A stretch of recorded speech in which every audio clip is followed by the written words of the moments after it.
spotted the Christmas theme. Yeah. Carl's not really in festive mood, but... I can't imagine Christmas is your time of year, is it, Carl? Well, I'm not sure any time of the year is, really. I liked it when I was about... I think when I was about 7, I enjoyed it.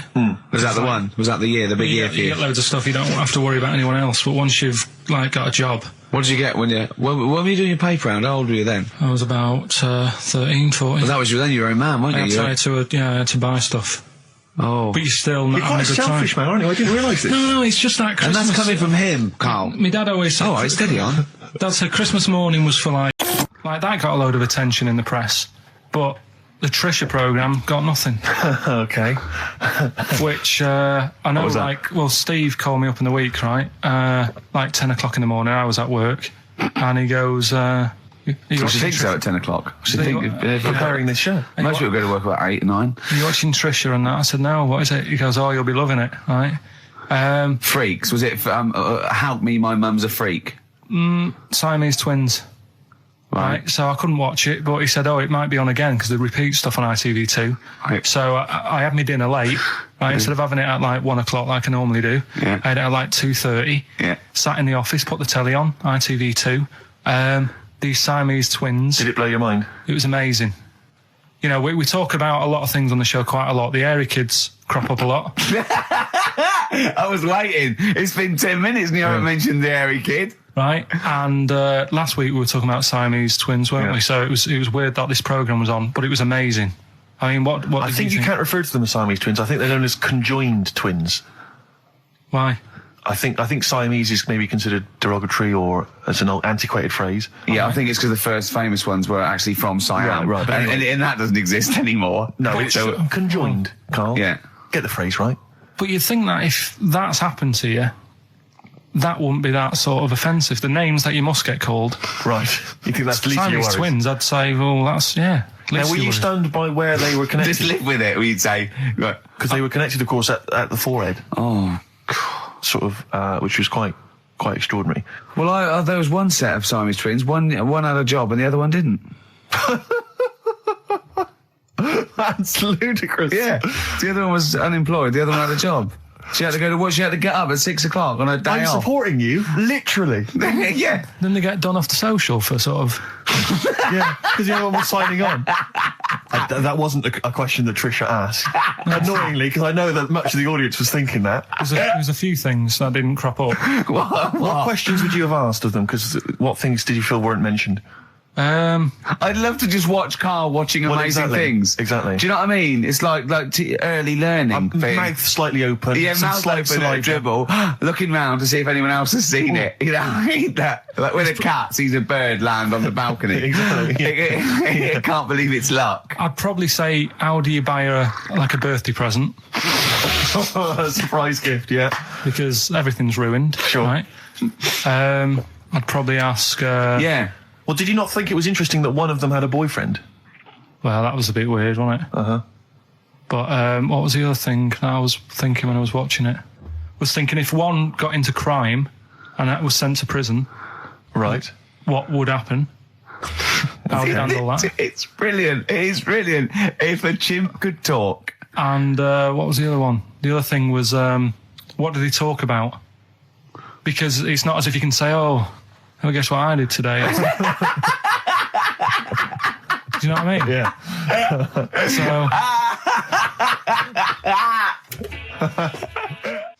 Taking the mickey. The really weird thing about all this, right?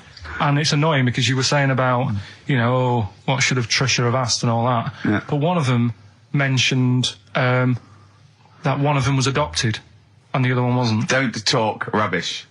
No, seriously. I didn't understand it, right?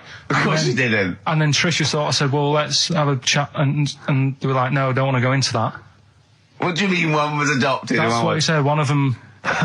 don't quiz me on it, but that's what was said.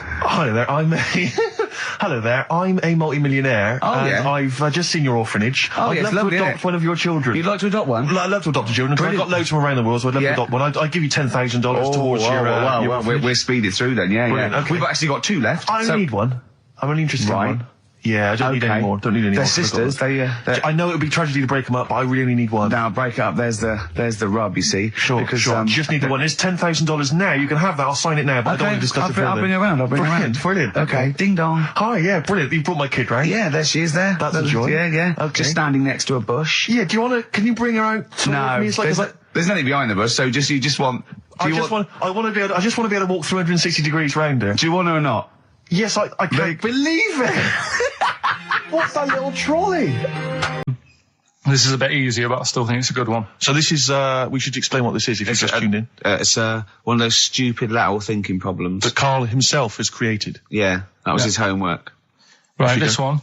It's a fella. He has a normal day doing stuff. Nothing wrong with him. Right? And it's the twist in the tale. It's just like Tales the Unexpected. Yeah. Just a normal day, nothing wrong with him.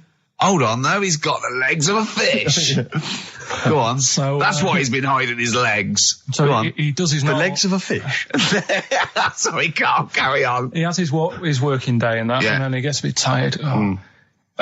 Goes to bed. He puts the light on, leaves it on, goes to bed. Oh, that's crazy. That's mental. I can't think what's happened. Anyway, here's Radiohead. Right, okay. The question is, why does he put the light on when he's going to bed? He's had a normal day. He's come home from work. Is that right? He's come home from work, or he's not been working? Yeah, he's just been out? No, he's been working and stuff, I think. You think? You've made it up, Karl. You can decide. So the question is, why has he put the light on when he's asleep? There's a reason that he's put the light on when he's asleep. Has he gone to sleep? No, Karl, don't shrug. You're meant to answer these questions. He put the light on before he went to bed. Yeah, and the question you're asking me is why? What's the scenario? And the light's on and that, but he's gone to sleep. Yeah. He started reading and then he fell asleep. No. Did he intentionally, for some reason, put the light on? Every night. It's mad. Sounds mad. That's Karl, doesn't it? Every night he does it. Yeah. He puts the light on when he goes to sleep. Karl, is the point of this, he puts the light on for a very good reason. Not for us, but for some people. He's blind and it's always been on and he thinks he's turning it off, but it was on in the day and he thinks he's turning it off, but he's turning it on because he's blind. No, that'd be stupid. That works. No, that works great, Rick. Yeah. Thank you, Karl. So you've got to come up with... Hang on. If you're blind, why would you put a light on? No, he thinks it's off. Yeah. But why would he turn it on anyway? Just think so he doesn't get burgled, so people know he's in because he can't see him. So he just he puts the light on when he's there, then he turns the light off when he goes to bed, so people think it's fine. But he's got it out of kilter, and actually he's walking around in the dark all day. I don't believe that if you're blind, you turn your light on. I don't think you'd be living on your own, would you? I'm not having that for a second. Do blind people live on their own? I'm not having that for a second. Well, some people do. Lonely blind people live on their own. No, if you got bad eyes. Any even women? Are there any blind women who are living on their own? Well, never mind your concern for the partially sighted or sight impaired people coming to London. Get on with this. Yeah. So there he is.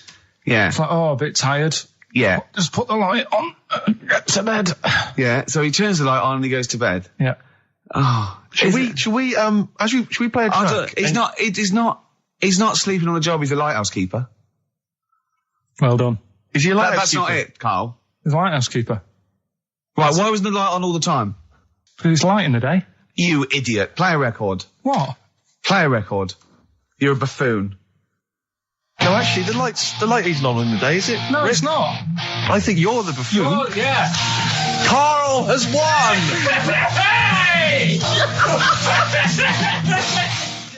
So this week's and don't say it if you know it, because the idea is that people can go on, right? There's this bloke, and he buys a new house, right? And he's well happy with it. His girlfriend moves in with him and stuff, and she says, right, let's clean it up a bit. Yeah. And, straight away it'll be worth more money. Good idea. So he says, right, you do the kitchen and I'll do upstairs and that. She's stripping the kitchen down and he goes upstairs and he's in the bedroom and notices little hole to the attic. Oh, right, brilliant. Right. So he goes, I wonder how much room's up there. I've never weighed it up. So he goes up there and it's all like dusty and a mess. And he goes, this could make a good bedroom, this. Yeah. So he starts cleaning it all out, puts all the rubbish, like bins the rubbish straight away, and there's little boxes with bits in that don't belong to him. I wonder what's in here, right? So he opens one of the boxes. It's like a little lamp. Oh, right. He goes, this might be worth a few quid, right? And he rubs it. Magic lamp. And all the room goes all sparkly and stuff. And he goes, oh, what's going on? And then this fella appears, right? In a nice sort of, pair of 501s. Right. And he says, what do you want? I know already. So all the first bit is irrelevant. Yeah, but it's about building the story, isn't it? So don't say anything. You think you know it. Steve, do you know it? I don't. So I just quickly recap the end there. I almost missed the end. There you go. He's in the attic, right? His missus is still downstairs. She's not up there. Okay. Right? He's on his own. And he cleans this lamp, right? Yeah. And this fella appears out of all this smoke, and he's wearing a nice pair of 501s, and he's wearing a shirt.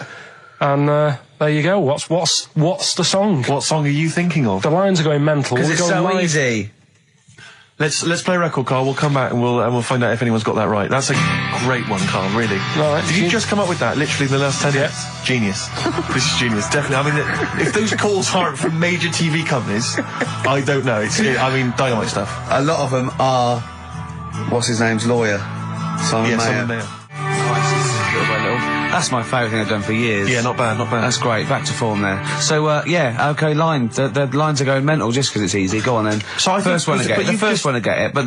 Well, it's not that, though, Rick. I mean, Carl has just decided to revise the actual rules of the competition. Yeah. So that, we've decided, is very easy. So that's now a qualifier. And so then they have to answer one live. Exactly. So whoever gets that one right can play for big money. Is it a quick one as well? Because some people will lose the will to live. Just cut to the chase. And because they've got to qualify now, we're throwing an Office DVD that aren't ready yet. You'll sign that, won't you? Yeah. Yeah. No. That increases value by 42 pence. Right, go on. We'll just go live, yeah? Hello, XFM. Yeah, hi, how's it going? Not too bad. Not too bad. Listen, a very, very quick recap, Carl, if you will, please, for the people listening. Very quick. Right. A man ends up in a loft. Man's, after moving into this house and he's in the loft. And he's tidying up. His missus is downstairs doing the kitchen because that needed doing. He's up there. He's cleaning up, emptying the boxes. He finds a little. He rubs a lamp. A fella comes out wearing 501s. What's the song? What's the song, mate? are you talking to me? Yeah. Sorry. Yeah. Well, look, I'm sitting in this bar, right? I'm not ringing up relating to anything that's going on right now. I'm after one of these armbands to go and meet Bowie on Monday. Can you help me out? What? What? Piss off. You can't say that to our public. Yes, I can. What I can't bear is people begging, Rick, on the radio. You know, I can't bear it. Is that the Australian bloke who's got the Bruce Springsteen tickets? Hello, XFM. Hello. Hello. Are you phoning up for an armband? No. Okay, great. Gene Genie, of course it is. Well done. Well done. Right, what's your name? Everyone else can ring off now because this. Well, she might not take the challenge. What's your name? Hello? What's your name? Christina. Christina. Right, do you want to take on the challenge? Yeah. Yeah? Oh, right, so this is for... She's already won a couple of CDs. This is for the Office DVD. Right. Okay. Signed by Ricky Gervais. Did you witness the murder while you were doing this? Yeah. It was like that sort of It will be coming up shortly. Yeah, this is just us, isn't it? This is just us. We did this... When did we do this, Rick? A couple of weeks back. Hold on, what is it? It's the 27th today. Yeah. I enjoyed Christmas. I loved Christmas. I loved Christmas. I had a great time. What did you get? Loads of presents. So did I. I'm glad they made it to number one. I'm really glad. Stroke, he, she. Yeah, I'm really glad that the pop idols, Cliff Richard, Westlife, made it to number one. Bo Selector. Yeah, just delete that. Yeah. Okay, well, we're going to play some of the best of, some of the greatest moments of the last 3 weeks. Yeah. Ever heard on XFM 104.9. What about this? Do you remember this one? Oh, which one is it? Alright, so, here's the first bit.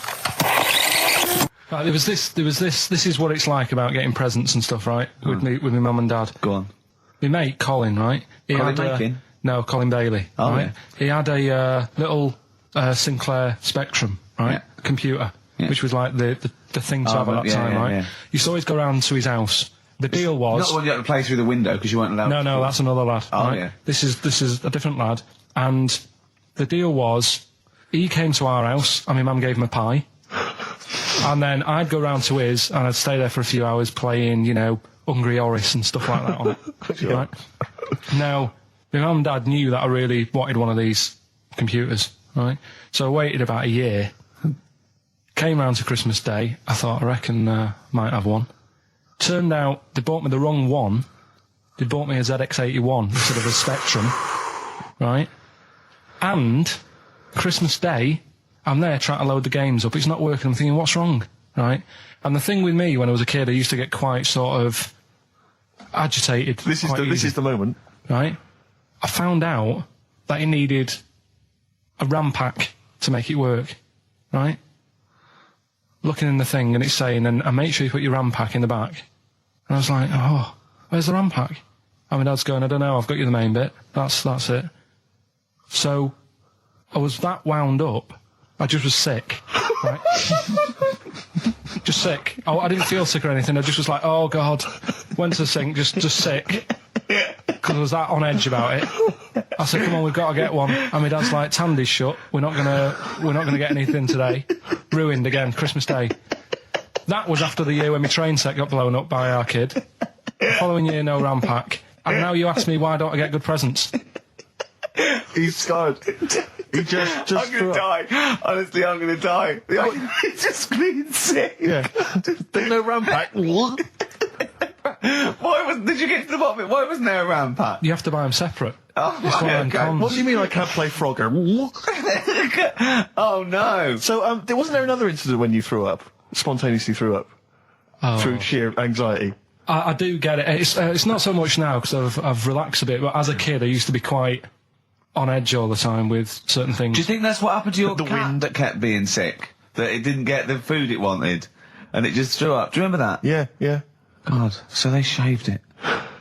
No, like, again, I spoke to you in the week, and I had much better things, like when I tell you about Brian Blessed climbing Everest, and for some reason it made him, it played havoc with his belly, and he followed through, and he had to clean up. Shut himself? Yeah, using ice and snow. Why are you telling me that Brian Blessed, in what way is telling me that Brian Blessed shit himself once in any way educational? Because I was saying how he was climbing Everest, right? Right. I give it to him, he's an actor and that, but he gave that a go. Yeah. Right? It played... What's you the know, point of that, you'd say, wouldn't you? You'd say, God, he's you know... Oh, so he's alright. Me doing a boxing match for no reason is rubbish, but him climbing Everest and shitting himself Yeah, he did that. is commendable. Right, and he's only going to, like, go and do it again. He's going to climb it again. Yeah, but he might not shit himself this time. Yeah, but what's the point in going? Nothing's changed up there. Yeah, good point. Yeah, Where's you been? Well, it has. They've probably cleared it out by now. Like, but it's slip on it. I can't even be bothered. Read about Brian Blessed. Is it actually true, or have you lied with No, someone else? it was an interview with him in it. And what did he say? Oh, come on! What did he say? He said I climbed Everest and I played havoc with me belly. Let's talk about it next week. We've really run out now. Oh, you're a fool. 3 holidays Carl's had this year. Last year. Yeah. I'd love to have 3 holidays. You've got to start putting the work in there. 2 holidays No, then. you had 3 holidays. You went away with Suzanne and her parents. Yeah, well, that doesn't count. It does count. If you book 2 weeks off the firm, you go away and you go, how was your holiday? Go, well, it didn't really count. It wasn't a really good holiday. Can I have them days back, please? My New Year's resolution is to be nicer to you, but Well talk done, sense. you've already broken that. No, but talk sense. Talk sense. You've had 3 holidays this year, and I'm just saying, you're in your 30s now, and 30s is when you should be really putting the work in. That's true enough. To reap the benefits in your 40s, 50s, 60s, 70s, 80s, 90s, and 100. Carl, what's your New Year resolution? What about think before you speak? It's worth... I mean, See, I'm consider- allowed to laugh. I'm allowed to laugh at things other people say, Carl. That one, that is a good suggestion. How was your holiday, Carl? It was all right. Right, brilliant. But that, I don't see, on the ratio of good to bad in Carl's mind, that might be amazing, because we never It might hear be him amazing, singing the mightn't praises it? of anything. I'll tell you what, can we have, a cracking little tune and then come back and hear about Carl's holiday? I'd love to do that, Let's really. keep it tight. Love to Tear Us Apart by Joy Division. Now, I can't put my finger on it, but that doesn't sound like the original. And it's off a compilation. It sounded a bit fast. I think the vocal was slightly different. If anyone can, put me out of misery, I think it might be in a session of the time or something. Carl, is it a New Year resolution for you? Another one. Maybe when we ask you to get a song, get the original single version. I could be and wrong, not some but- obscure but- session. Yeah, it does seem different, doesn't it? Very odd. Yeah. Yeah. Maybe we just remember it wrongly. But anyway, that's XFM for you. 104.9, I'm Ricky Gervais with me, Steve Merchant. Karl Pilkington. Karl, you went to Lanzarote. Yeah. People said don't go to Lanzarote. They told you it was Lanzarote. They told you, were they right or You wrong? were right, yeah. Really? Yeah, it's a bit ropey, yeah. Is it why? Just, out there. If it wasn't for the volcano they had, it'd been knackered. That's their big draw, is it? That's it, basically. That's all they've got going for them. When you landed, was it really hot? Were you quite excited? You were thinking this is It okay? was warm. It's, we can't complain about the weather. The weather was all right. Sure. You know what I mean? That's what I went for, but it'd be nice if there just was something else. Yeah. What did you do all day then? Did you read your ritual book? No, I didn't read that. I read that book. Do you know the book that I bought and all the chapters were messed up? Oh, yeah. I bought a better version of that, All right. and I read that, Excellent. and then, Did it make more sense in order? yeah, a lot easier to follow. Yeah. And then we went and had a look at the volcanoes and that. They've got 36 of them to look at. How many did you look at before you realised that pretty much, you've seen one volcano, you've seen them all? Probably about 6 or 7. Really? And then when you got to the 8th, you thought, no, I know what this is going to be, Suzanne. This is going to be like a mountain with a hole in the top. Yeah. Really? But it happened years ago as well. It's like, just keep a couple, fill the rest in, tidy it up. Fill the rest in! Yeah, no, Well, yeah. getting some builders. No, seriously though. Okay, Or a 4 death million trap. tonnes of concrete, please. They're an absolute death trap. Yeah, what do you mean fill them in? Do you know what a volcano is?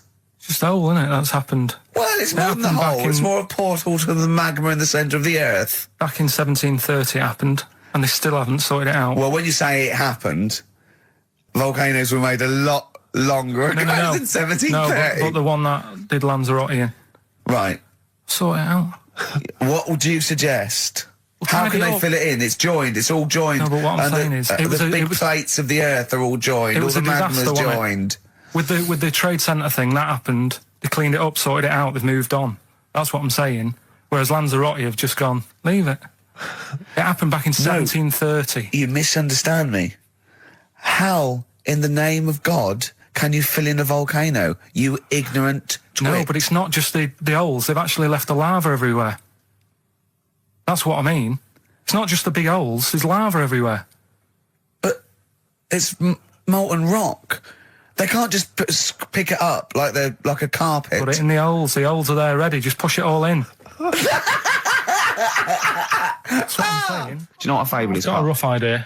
Okay, it's a thing that uses sort of metaphor, analogy, just to explain sort of morals. I mean, they're very old for a start, and it's all.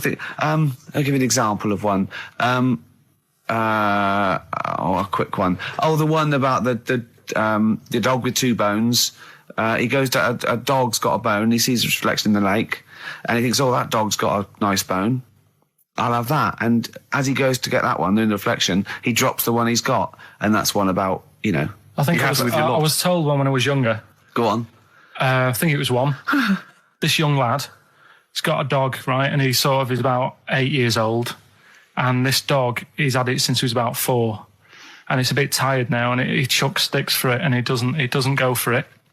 And he's saying to his mum, "Oh, I want a new dog because this one's useless. It doesn't do what it doesn't have any fun with me." So they say, "Oh no, but Rover's a good little dog. You should look after it." And he's like, "Oh, I don't like it. I want a new one." So they buy him a new puppy, and it's running around, yapping about, and he's loving it, and he's playing around with it in the grass. And then one day he goes to the park and he's messing about and rolling about with it, and he falls into the lake, right? And the little puppy's like yapping at him, and he's going, "Help me, help me." The little dog's yapping. And then the old dog comes and gets his collar, and it pulls him out of the lake. And he goes, "Oh God, why did I forget about you? You're the better dog." And he loved that one again rather than the puppy. I got a feeling that was Lassie. You believe in ghosts and warlocks Yeah. and licking toads. Why is that any more stupid than all those things? It's not going to work, is it? All right. Fine. It's rubbish. Okay. Okay, what about this then? There's apparently now available £1.5 million apartments available on an exclusive ship which sails around the world. Yeah, it's like What do you make of that? it's a huge thing, and you live on it, and it's.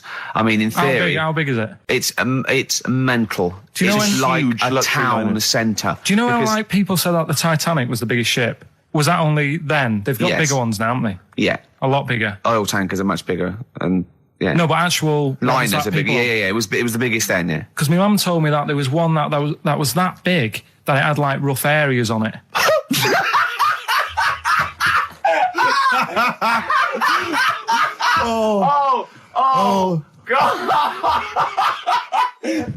Don't go starboard. Oh God! No, but do you know what I mean? Right. It was like we're thinking of moving. We're seeing Yeah. the captain. We're thinking of moving to a nicer area. Oh Yeah. I've heard they're very rough in aft. Oh God!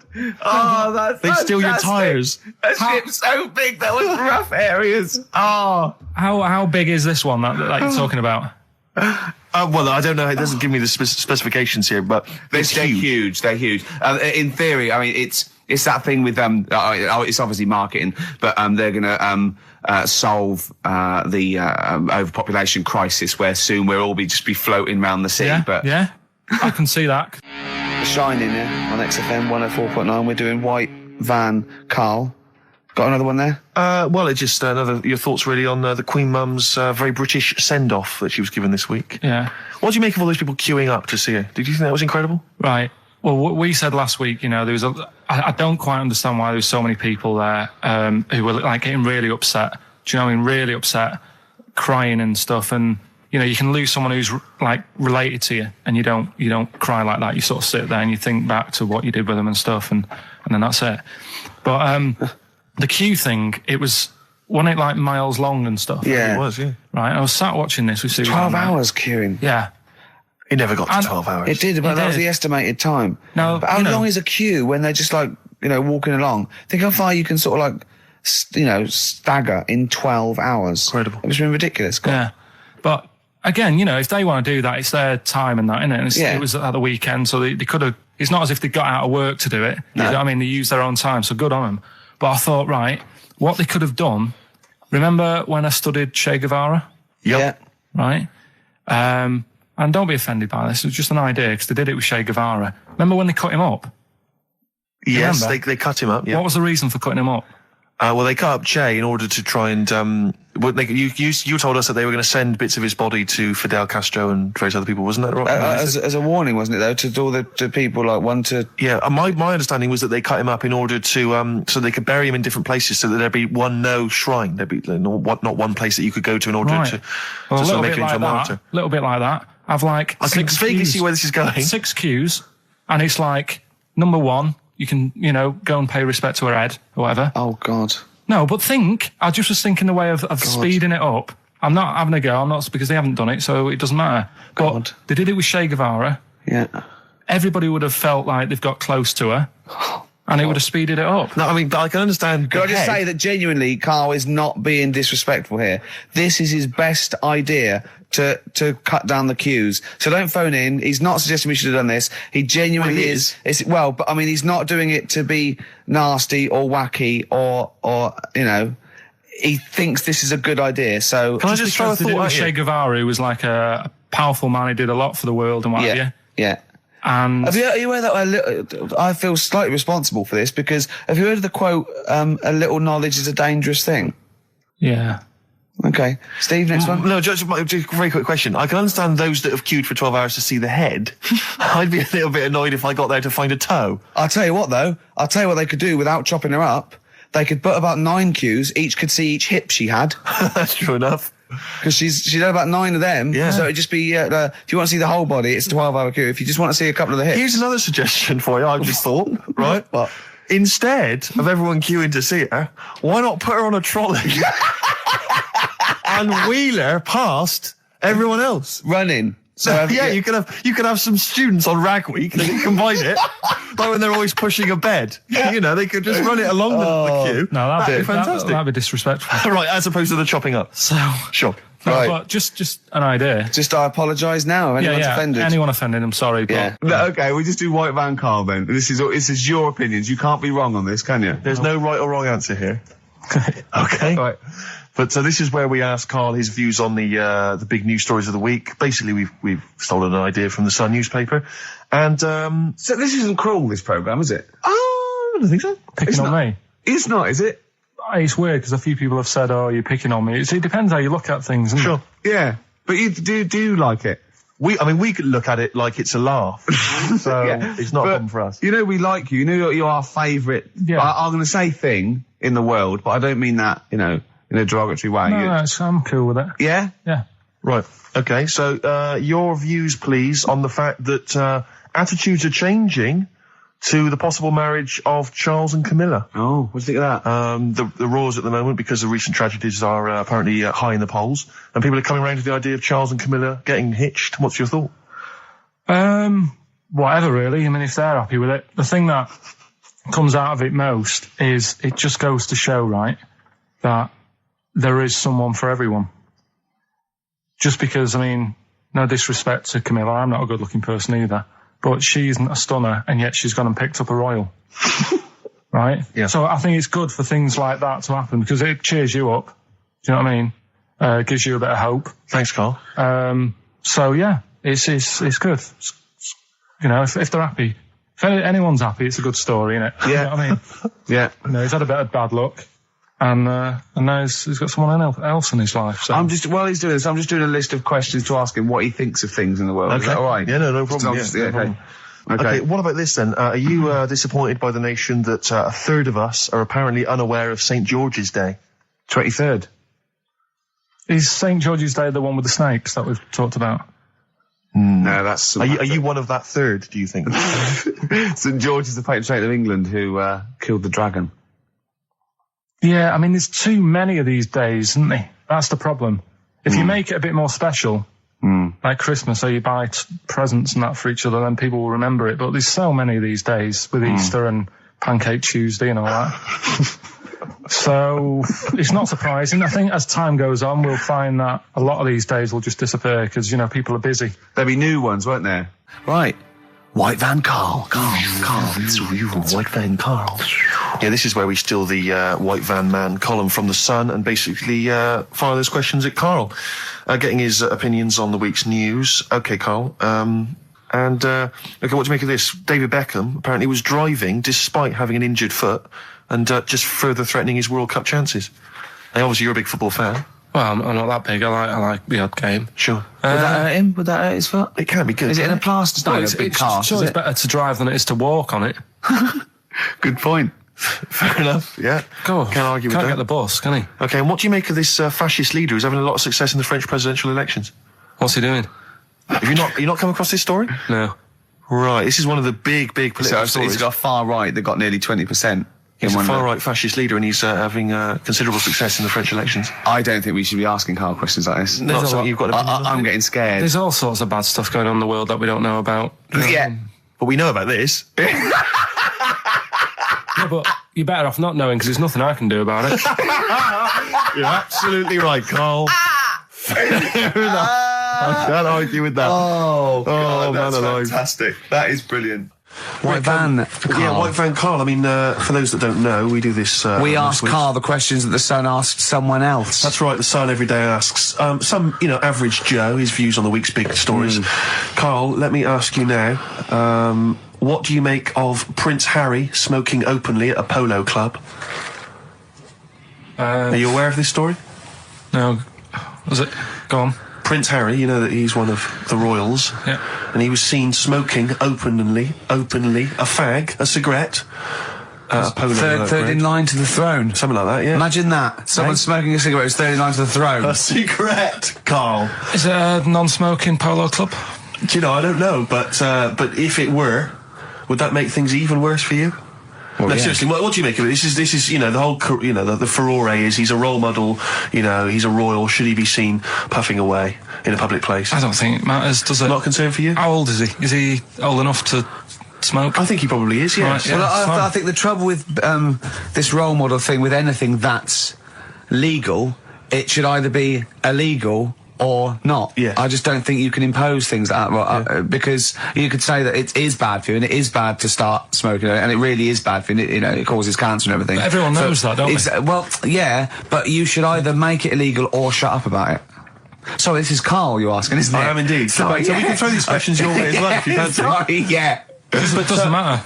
But Carl, what are your views generally? I mean, it's obviously cigarettes are perfectly legal and so on, but what about stronger narcotics? Because I know you're very scared of drugs and stuff, aren't you? I'm not a fan.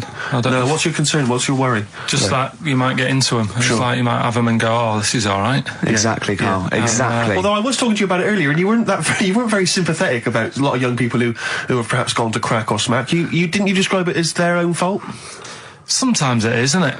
Yeah. I mean, I could have turned to it where I grew up, but I said, well, don't want to do that. It's not good for you. Sure. And I avoided it. You turned to ghosts. So you've got no sympathy for anyone who's a drug addict? It's their own fault, It depends, doesn't it? Sure. Do you know what I mean? You can be an addict if, I don't know, something, I'm trying to think of a nice way that you might most people end up... start on stuff like that because something really traumatic's happened to them. Very few people go out for a laugh one night and go, let's all try it. Sure. So, you know, but... Yeah. Just say no, I suppose, is the Just say action no. in the end. Listen to the cast of Grange Hill. Now, this will scare you. Now, Carl, you will be a little bit unnerved about this. Have you seen the film Jurassic Park? Yeah. You know what happened there? Well, according to the Sun here, it says scientists are planning to clone mammoths for a theme park. Look at his face. Look at that. He looks like a dog caught in the headlights of a car. He's terrified. I love Carl. He sprung to attention Carl. there. Is that the best news you could have? Man moths.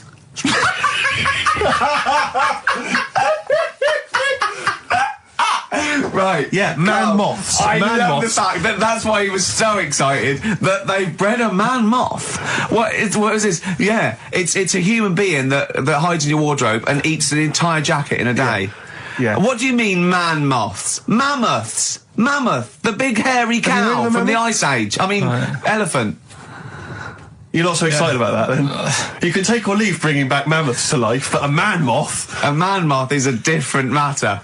Oh, if we'd have never brought that up, he'd have gone and told someone now. Yeah. You know, they've bred an half man, half moth. This and is that's what we This is how mean. things start. This is what we mean when you hear these ghost Are you stories. slightly deaf? Is that it? When you hear these stories, you're slightly deaf. And his head was in the basket, and he went, count how many times I blink. Is it? Carl, is English your first language? Are you actually foreign? Is that the thing? Yeah. Should we speak when we say slower? foreign, we mean not of this planet. Yeah. Should we speak slower? Would that be a help to you? No, go on. Next What do you one. make of that? Do you think that's good? I had a feeling, and I called home, my dad had punctured a lung. When And you this say you time- had a feeling, what do you mean a feeling? Just like, oh, I should call home, there's something not right. But this That's a time very I thought, specific feeling. How did that manifest itself? How did you get that? What kind of feeling? Is that tingling thing? I'm getting a bit of a lung feeling. Yeah. A bit of a dad lung feeling. That feels like a punctured lung. Hold on. anyway. But anyway, the holiday was good. We talked about it last week. Well, now, but- let's probe Carl about his holiday, because, Okay. that's the sort of thing that audiences will stay tuned for, Rick, I'm pretty certain. Yeah, Find out about you know dating more things. about this radio business than me. You know, That's true you've enough. hooked them already. Indeed, yeah. Well, also, yeah. I'm thinking we've got nothing. Ever So, now. we may as well save that. No, I resent it. I used to put a lot of work in, but then I think of the money, which is, for me, pretty shoddy. Well, You know yeah, what I mean, I don't usually you get make out of an bed awful for lot of cash. Well, exactly, yeah. And, the whole thing is, the whole setup. It was raining today. I thought I should have a cabin. And then the sun came out, so I walked in again. Ah, dear. How are you? But I'll tell you what, I got a bit criticised last week as well that I only played ballads and same songs, so I'm going to rock out this week. Oh, lovely. I've been down to the Capitol Library Right. to get some good tunes. And what about a little bit of AC/DC? Oh, took me all night long. Let's hear it. Doves, Caught by the River on XFM 104.9. I'm Ricky Gervais, Steve Merchant, Hello there. Karl Pilkington and everything. No, I'm going to be honest with you. Go on. A little bit hungover, Yeah. didn't feel very well. Yeah. I don't know if I'm hungover or still a bit drunk, but I don't feel... You sound like you're still a bit drunk. Yeah, so what But I'm then worried you do about... every week, so... But what I'm worried about is that the standard will slip. Yeah, Sure. if I'm not right on the ball. And the other thing is, I haven't had a lot of time to prepare the show today, Okay. so I don't, I don't really, I don't feel, 100%. yeah, I haven't done the Carl. Right. Look, Have you finished that sentence? I don't make me laugh because it hurts as well. And there's another side effect to me being a little bit hungover and or drunk or whatever, right, is that I can be annoying. Right, yes. Because I just to amuse myself, I sort of like turn my body off a little bit and just poke and like that and annoy people and that. I want to sort of like. Well, you do the physical equivalent of freewheeling. Don't you? You just I sort of want to climb on Carl and go to sleep on him. Yes. Do you know what I mean? Yes. They'll both annoy him and it'd be comfortable. Yes. Which is, can be annoying. Just a little thing just to make this show a bit easier. If you'd put your hand up when you want one of us to speak, because I'm not quite sure when the sentences are finished. The hands are up. Okay, good. So, the hands are up. Okay. Okay. Good. All right. Okay. Are you going to just keep them up the rest of the show, or? No. Carl, do what you, huh? Good. All right. Do you want to, is there an excuse as to why you're a bit hungover? Too much wine. Okay. Last night, yeah. Yeah. Good. Thanks for that. Because this is the only work you've got to do all week, isn't it? Unless I'm very much mistaken. You don't have to do anything. You just sit at home eating cheese. Yeah. Then occasionally you do a bit of sort of shadow boxing. And that's exercise. And then you sit and watch TV. Yeah. Is that roughly what you did this week? Yeah. Uh-huh. So this is the only 2 hours you had to do anything for all week. This is you had to prepare for this. Yeah, but who can plan a hangover? Right. You'd think, Carl, you said you had some stuff. Yeah. What have we got? I love the fact that, whereas I was a little bit slow, Carl there leapt into action to keep this show afloat, keep the pace up. Go on. Right, well, Carl, are you hungover as well, or? I'm just a bit annoyed because I'm with you. Do you know what I mean? He hasn't got much to do all week. You're having a laugh. What? What angers me is I kind of hope that maybe I could have quite a long career in radio, and I sort of feel like I don't know, the word sinking ship. Those words spring to mind. Because it feels like, Carl, you're just a chancer anyway. You weren't even supposed to be on air, and we've made you into something of a household name, and that's cool. Household name. And Ricky's already a celebrity. He's got it stitched up. He's got corporates. He's got, voiceover work. But I've got nothing. I'm running on empty. I'm not, nothing. I've got nothing. I'm sort of dependent a bit on this. Yeah. Financially. And, go on then. What and you two are sort of bringing it down, really. Right. Do you reckon I can get my own show, Carl? Carl. Tell them what I did out there with a bit. No, Carl, tell them how funny I was out there with a bit a minute ago. So anyway, come on, I'm bored of this. I'll tell you what. will we tease them with what we've got coming up next? Yeah, Carl, tease us after the next record. I think we've already got them for 2 hours. Yeah, we've hooked them, Carl. Don't worry, this is textbook radio. What's this? Badly on board. Yeah. Doves, Caught by the River on XFM 104.9. I'm Ricky Gervais, with me Steve Merchant and Karl Pilkington, doing the button stuff. Actually becoming a little bit of a producer. Carl, he's put a bit of work in, hasn't he? He's come up with a few games, and we made him. He's getting a bit stressed when we shout at him because the mics don't work, or it's hanging off. It was too hot in here. He couldn't get the thing working last week. I really would throw this studio away and get a real one. Yeah. Well, I'd get one of those ones you can buy for like tenner from Argos. Argos, yeah, like Bon Tempe. My first studio. My first with a little broadcasting picture studio. of Carl on it. Yeah. Exactly. That'd be great product placement. What have you got this week for us, Carl? Because again, we've put I said I would put. I'm not hungover, but I've put nothing into Rick, have you done any work for this week's show? No. None whatsoever? No. Okay, Carl, what have you got? What have you got? Quick. Keep them. It's 5 past. They're turning over already. They're finding other things. Carl, what have you come up with? There's melon stew. There's everything. Well, go on. We've got after the success of last week, Rockbusters.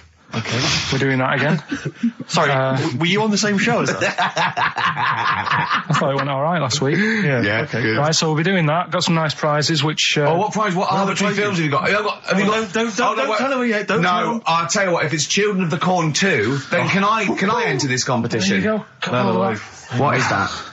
He's got some different prizes. Maybe I should just tease the audience with those a bit later, Rick, because there's some exciting stuff there. It's going to be amazing. Yeah. Right, so I don't want to give too much away, Rick, but one of them is a copy of The Office on DVD. Is anything like maybe Burt Reynolds' straight-to-video film? Are there any of those in there? Sadly, nothing quite as classy. Fist. Yeah. Right. So we've got that lot to give away. Yeah. We've got Go on. educating Ricky. Well, teacher stuff. Because you taught me that people used to eat tomatoes off lead plates in the land of Narnia last week, which was good. Yeah. No, is it only tomatoes they ate off the lead plates, by the way? Why didn't they think other fruits and vegetables were poisonous? No, it wasn't. It was because tomatoes had acid in them. That was the problem. You see, you don't listen, right? Well, lots of fruits have acid in them. Yeah, but they didn't eat them back then. they didn't have bloody kiwi fruit and stuff. Don't say bloody. You're a producer. You'll start saying shit and cock and stuff. You start saying bloody Tits. Play the. Hang on, right, and... Go on, play keep him hooked, right? Yeah. We've still got a song with a story in it. Yeah. You don't want to play Babushka, do you? He doesn't like the idea of Babushka. I told him that was a story. Yeah. And he doesn't like it. Devil went down to Georgia. Someone sent in. You know, he's looking for a soul to steal. Yeah. Doesn't like it. Why don't you like that? Do you know the song? Not particularly. Right, it's a song about a lad who goes into a pub on a normal night.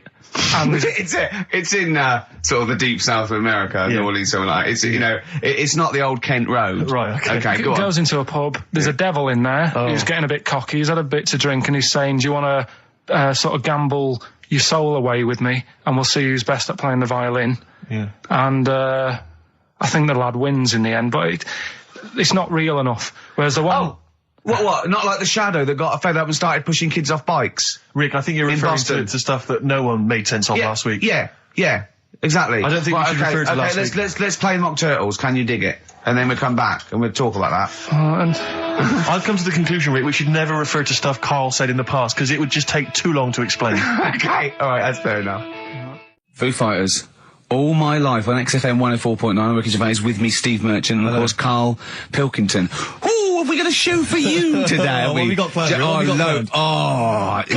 Loads of stuff, and 2 hours of it. Right. And all the records. Specifically, what sort of stuff have you planned for us? Because I know you've been What have working you done? hard. What have you done? Well, you know, I've been busy this week. I've been house hunting, I've various things, but I know you've had the whole week off. Right. So what have you been up to? Go on, Karl. Karl, tell them what we've got. Tell them what we've planned, all the stuff you've done. What have you got? But Rick, specifically, what have you come up with? Quick, because people are getting bored. Tell us what you've... I've come up with the music. Right. Obviously, we've already planned that. We planned that last week, so that's all done. But what have you yourself contributed to today's show? I got a text message today from Ross Noble. You know Ross Noble, the comedian.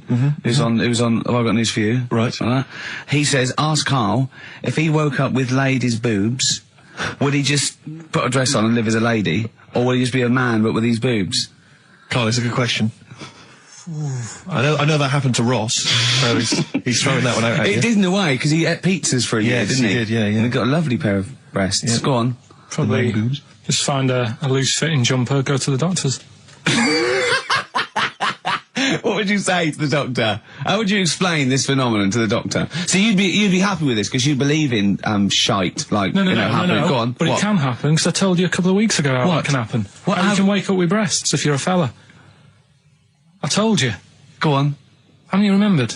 No, funny that, isn't it? Go on. Have you, Steve? No, I don't remember this. Did you tell us on air? Yeah.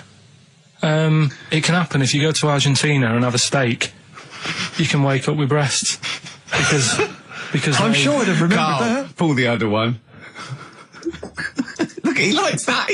Is that what you've come up with, Ben, this week? That joke? Yeah. Brilliant. Play a record. It's going to be a dynamite show. Listen, look, I'm going to play some classic tunes today. I'm going to educate the youngsters, Steve. Right, now, you've all heard of Lou Reed, you've all heard of Velvet Underground, but, you know, have you heard of Venus in Furs, Karl? Shiny, shiny, shiny boots of leather. Oh, and the very hot chilies there. Oh, yeah, indeed. The Zephyr song, Red Hot Chili Peppers on XFM 104.9. I'm Ricky Gervais, with me, Stephen Merchant. And of course, over there, little Karl Pilkington. Indeed. See the write-up in Heat this week? No, is it good stuff? Basically Karl's show. Yes. Which is fair enough. No, I mean, he's the only one doing any work. I know, he's the only one contributing. We thought no one had noticed, but Heat were on it straight away. Yeah. They picked out, I read it to him over the phone. It said, 2 hours of black music and everything like, Karl Pilkington, he does Educating Ricky, a strand where he educates Ricky, and Rockbusters, which is loosely based on Blockbusters. It says, you know, basically you'll be tuning in for that. And I read that to Karl and he went, oh, and I was going to drop it. You weren't, were you, Karl? So he believed the hype. Yeah, I think you've got to, I mean, it's like... You've got to mix it up is what you're saying, keep it fresh. A lot of people are saying to you at the moment, are you going to do another series of The Office? It's kind of like that. I've got to decide whether it's right to move on with it or do something different. Is he dead in the water? Yeah. So what's your decision? I mean, maybe, are you... We'll probably keep it for this week. Sure. And see how it goes. Okay. You got anything else on the back burner? Any other ideas?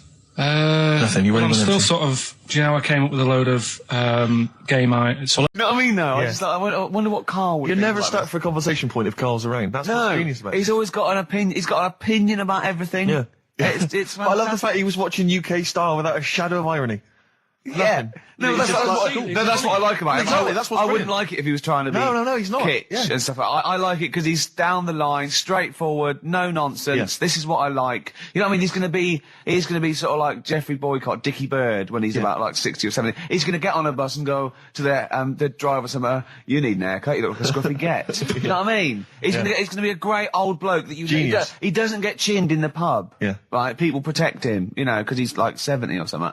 But it's great. You're looking forward. You're actually in that nod. I know that nod went. I can't wait to be 70. Yeah. Wasn't it? Can I make a suggestion that we just get people, they can email in just questions or comments they'd like to hear from Karl. Maybe they just want to know his opinion on the Afghanistan situation. Yeah, like, or you know, like last night's Coronation Street, whatever. Yeah, like they do it, you know, in the NME or imagine that coming up to the election, they go, Billy says Labour. Yeah. Ooh, I think Karl. the Sun has White Van Man. Each day they interview a guy who drives a white van, see his opinions on various topics. Karl is very much a white man van. White man van. Yeah. So any query you have, I think most of our listeners are, any to be honest. opinion that you would like to hear voiced from the K-Man, ricky.gervais@xfm.co.uk, or you can phone in. I forget what the number is. 700 800 1234. Sweet. Now, you during that record, you said, we knock everything. You saw something about the Bermuda Triangle, didn't you? Yeah, when I talked about Ghost, you sort of just, because you don't believe in it. I think it's because you're scared of it, to be honest, and you can't admit to understanding it and actually believing in it. Sure. Thing on last night, Steve. Yes. Bermuda Triangle. Oh, yeah. Do you know much about that? Mainly the song Yeah. by, what was his name? What's his name? Bermuda Triangle, where people disappear. No. Bermuda Triangle. What's his name? No, Barry Manilow. Barry Manilow. Yeah. Are you familiar with the lyrics? Bermuda Triangle, where people disappear. Bermuda Triangle, don't go near. Yeah. Shouldn't really make a joke out of it. No, you're right. Go on. But what it is, right? There's a program saying what it's about. What do you know about it? As I say, mainly from what Barry's told me, but certainly planes and various boats have gone missing within the Bermuda Triangle. Planes. Yep, but obviously that documentary didn't explore it. He learned a lot about that. I learned a lot about American history through We Didn't Start the Fire by Billy Joel. Again, most of my knowledge of the sort of Tsarist Russia comes from Rasputin by Boney M. Well, listen. Yeah, he was the lover of the Russian queen. They put some poison into his wine. Yeah. They shot him till he was dead. Yeah. Which is, go on. Right, well, this. Oh, those right, Russians. Sort of bit of an earthquake in the sea. Sure. Lets out methane gas. Okay. And apparently, if you were swimming out in the sea, Yeah. and there was like an earthquake and some methane came out, you can't swim in it, you just sink. Okay. Even if you're a good swimmer. What happens if you're two lads from your school and they Big heads. Yeah, that's like a buoy. So you can see them a mile off, No. and their webbed hands would get them into shore. Because they did actually say, even if you're wearing a life jacket, if the water's full of methane, right? You just sink. You just sink. So what it's saying is, boats have gone across the sea, got a load of methane in the sea, and the boat just sinks. Right. What about the planes? Is it then sort of planes with little sort of floaty things on? Could be. That'll be the sort they've landed in the sea. Right. And methane's come. Well, sorry, Carl. What did the documentary say? Not I imagine. Yeah, your hypothesis might be Yeah. working. What did they sound like? They didn't cover that bit. They didn't cover the planes. They didn't do the planes. Something else they said about it, though. Go on. Loch Ness, the monster, Yep. Sure. probably doesn't exist. Okay. What it is, Interesting. Hold on. Interesting. Oh, interesting. It's- What they thought the Loch Ness probably didn't exist. Curious viewpoint. Hold on. What proof have they got for that, Carl? How can they go around saying stupid things like that? it's methane, Right. Again, in Loch Ness. and people have seen, what's the lake it's in? Loch Loch Ness. Yeah? It being the Loch Ness monster. Yeah. That's where it lives. That's how it finds its way home. That's certainly the clue. Yeah, Again, Carl, that's the clue. Yeah, it's the clue. And it's if it's wondering, it goes, excuse me, would you know where I'm being the Loch Ness monster? Where would I be gone? Oh, you'd be going to the Loch Ness if that's your home. It's way over there, you So big anyway, monster, you. So the bubbles from the Sure. methane bubble up out of the water. Yeah. People think, oh, God, it's a monster's head.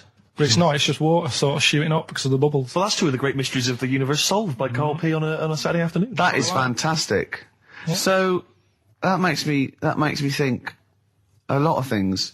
So when mediums are sort of like going, oh, I've got something coming through. Do you think they are exhaling a lot of methane gas, and thus making them not think straight? Do you think everything's down to methane gas? Do you think that all the mysteries of the universe are down to methane gas, Carl? What did it say in the documentary you saw? About what? What was the budgie happy? We know that budgie was sad. Was it in a room? Because they used to take canaries down the mines, didn't they? They used to take canaries down the mines, they'd smell the methane, and then the budgie would be happy. I'm not going to teach you anymore. Play a record.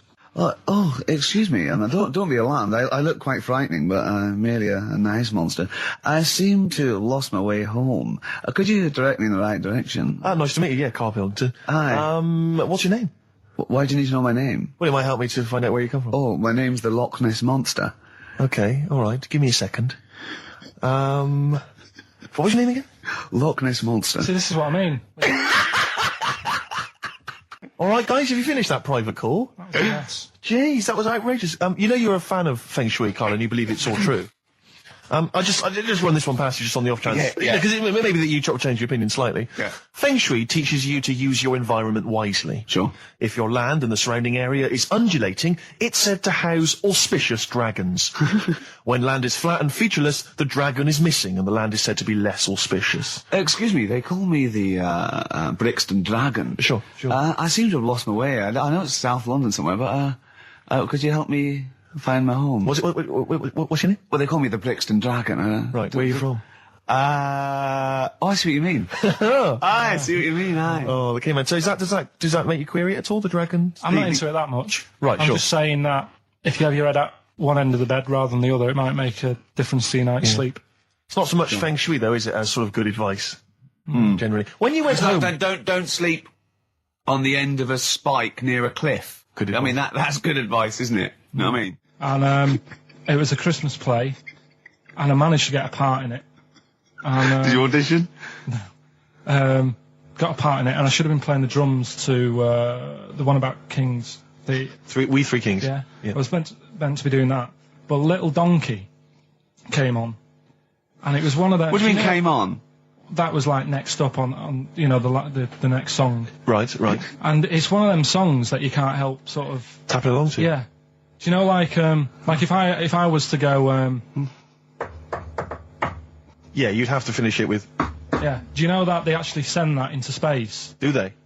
And What, hoping that aliens will respond with that? yeah, they do that because apparently it is one of them things that you can't help. What, even if you're an alien life form? Yeah.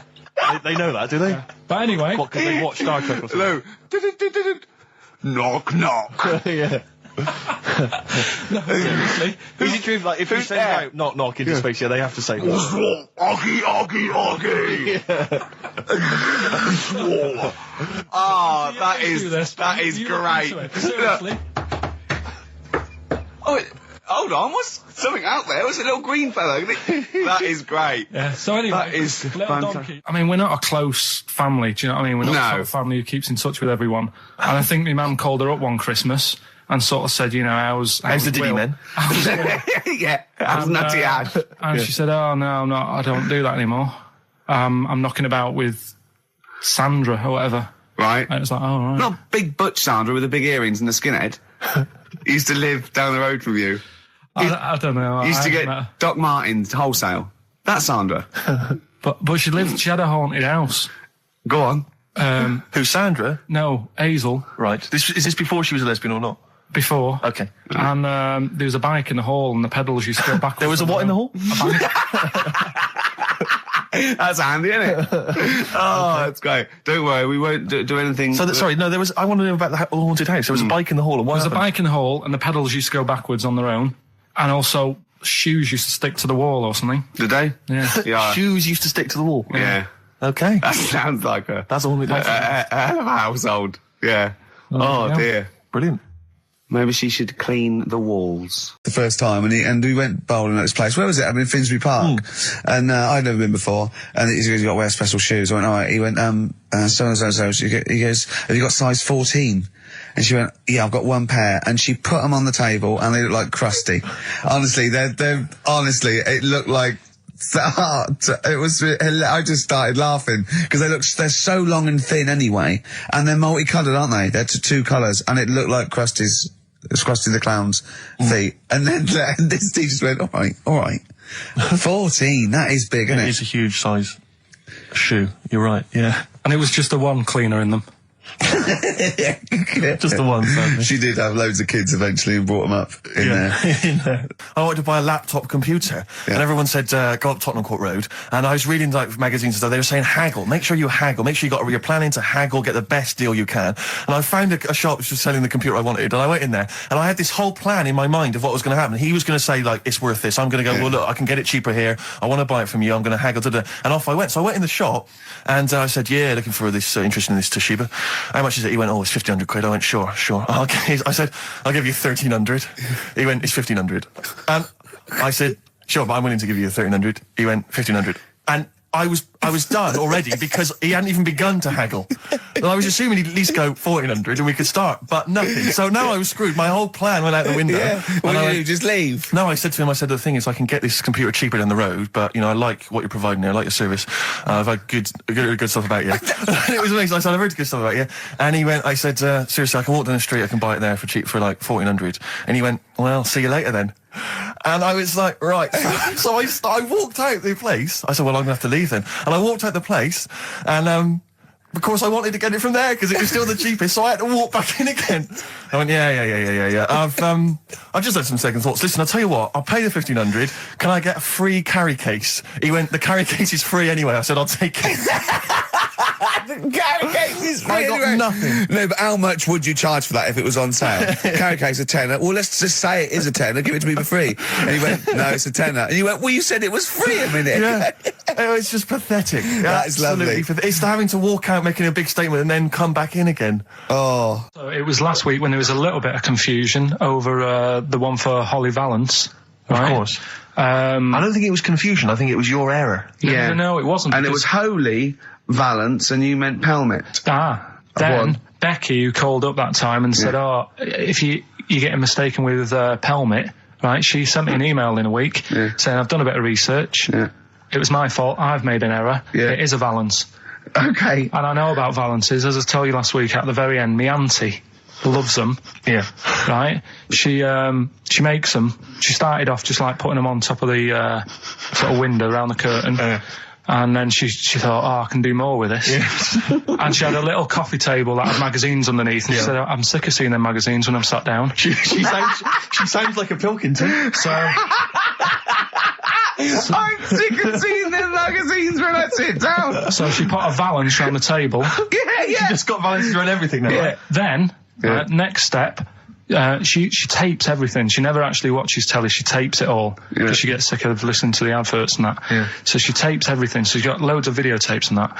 And the video used to get on her nerves. When she was watching a film, she'd see the clock changing. Oh. And it distracted her from the film. So she put a Valance around that. That's genius. Yeah. So that is or is it mental? Only Mrs. Einstein can tell. I don't know. She's even made a little Jack Russell look like a hovercraft. Yeah. It's great. So everything's got a Valance. If you go round and you stand still for too long, the chances are you'll Valance around your head. Yeah. This is this is Auntie who? Auntie Nora. And this is the one that farted for 5 minutes. Lest our listeners forget. Farted for 5 minutes. Called his mum, saying I'm farting. 2 minutes into the fart. She said about 2.5 minutes in. Yeah. She said I'm about 2.5 minutes into the fart. My mum said, how long's it been going on for? She said, well, it was about 2.5 minutes before I called you. Yeah. And then it went on for a further 2.5 minutes or something. And then it stopped. And, she couldn't time it because there was a Valance over the clock. Yeah, she used to annoy her when she was on the phone. You put her off seeing the time. She was guessing it was 5 minutes. This was one consistent fart. Yeah, I mean, it wasn't making a noise. It was just. Oh, it wasn't making a noise. Just gas. Right, endless gas. So there you That's go. fantastic. Well, we started off with a new one. A little bit of food. He's doing all the work. I wasn't even listening. I wanted to spill some water down that. Right, what's this one again then? Right. What's the teaser headline? Teaser headline is "What's Tomato with You?" Brilliant. Yeah. Go on. How excited were you when you came up with that? You couldn't wait to come in and tell us, could you? I think it's a good one because you won't forget it now, will you? I mean, like the worm one. What's so special about the worm? A lot of people think that if you cut a worm in half, two worms will grow, but no. What happens is if you cut the head end slightly nearer the tail than the head, the tail will die, but the worm with the head will be okay. So, it's exploded a myth, and it taught me something. Right, so the second one is part 2 of educating Ricky. What's tomato with you? Yeah. What this one's about is, ages ago. There's a scientific. There's never a date. There's never a country, a location. Okay, settle down, children. This is A-level history. Right. Once upon a time. Yeah. When a mental place with swords was a king. Forget his name, but he was a loony. So, and it was literally ages ago. Yeah. So, good luck in the exam. Yeah. Right. So, like, all right, many years ago. Oh, yeah. Cleared that up. Go on. They thought tomatoes were poisonous. Right? Okay.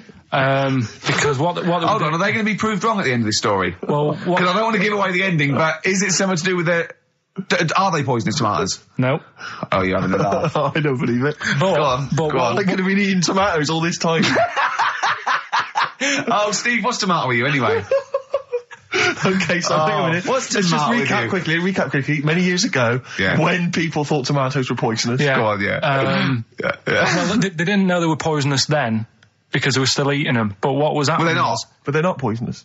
But hang on a minute. All right, and it's not. I'm just going to listen. I'm not even going to talk. Okay, I'm not going to tackle it. So, if you remember, years ago they didn't have like pottery plates. They had lead plates.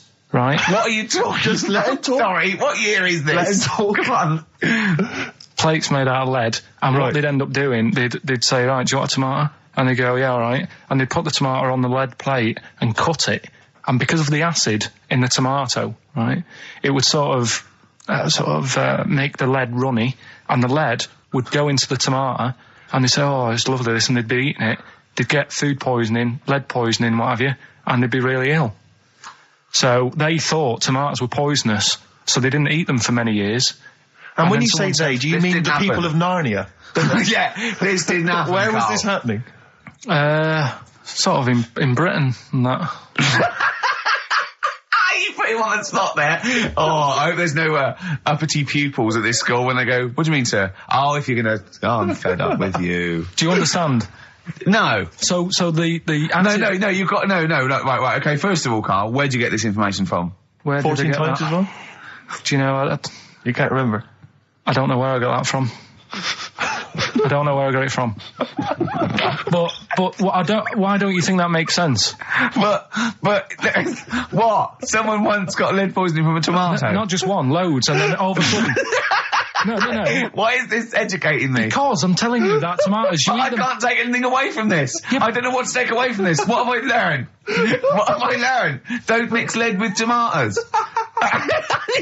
Why is this educational in any shape or form? What are you telling me? A long time ago in the land of Glunk, right, where the ninnies did slib, right, they thought tomatoes were poisonous because they ate plates of lead. What are you talking about? Yeah, but we all know tomatoes aren't poisonous. Is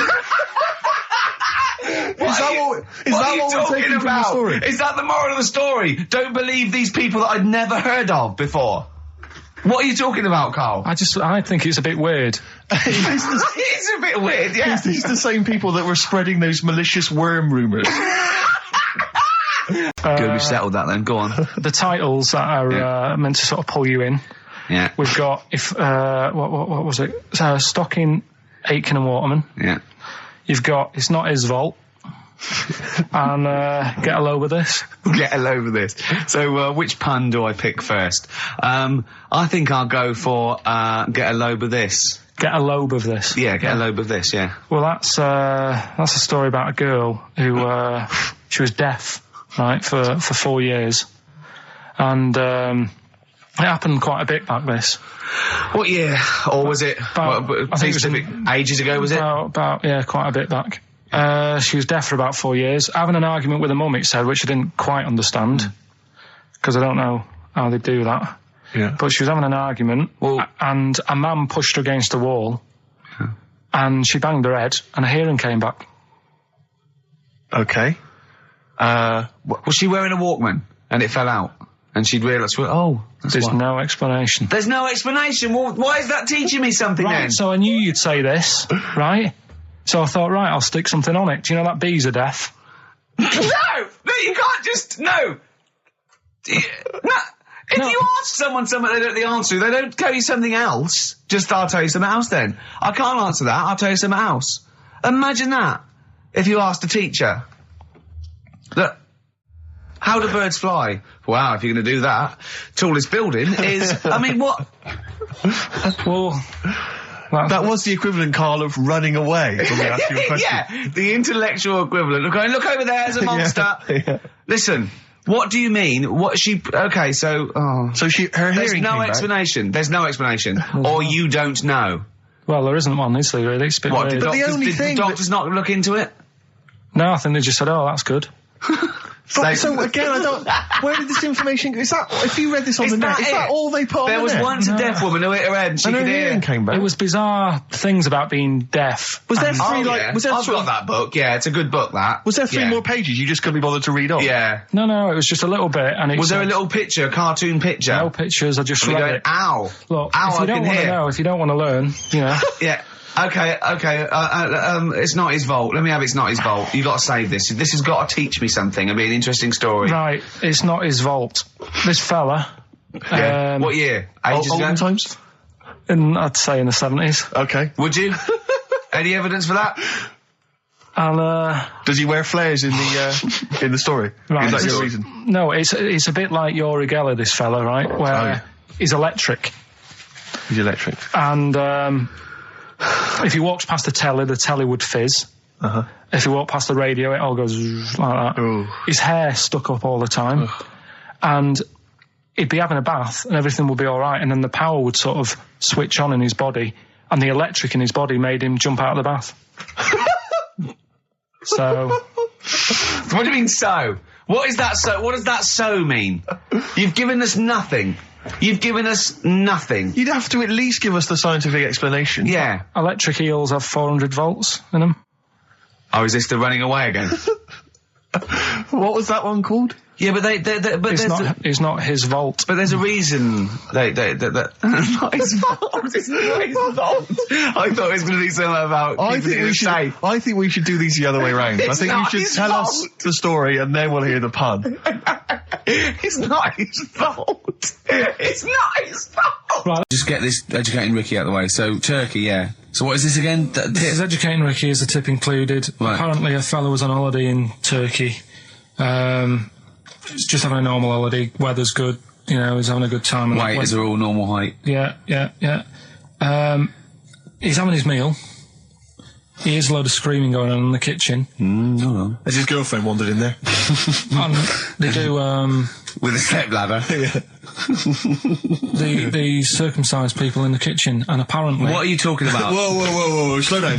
We were Sorry, sidetracked there for a minute. what are you talking about? Well, I'm excited about two things at once here. One, they circumcised people in the kitchen. Two, I guessed it was someone losing the end of their knob. He did, yeah. I started thinking like Karl Pilkington. Extraordinary. That is amazing. Apparently it was going on. It wasn't just a one-off either. Well, when I say a one-off, I mean they did it more than once. Yeah. Right.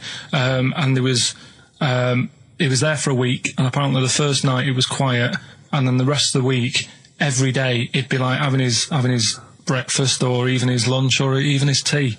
Yeah. Right? He'd be doing it all day. Oh. You'd be hearing Lunch and screams. breakfast, fair enough, really. Yeah, Circumcision at tea time. Don't do that. And apparently it's a tradition over there.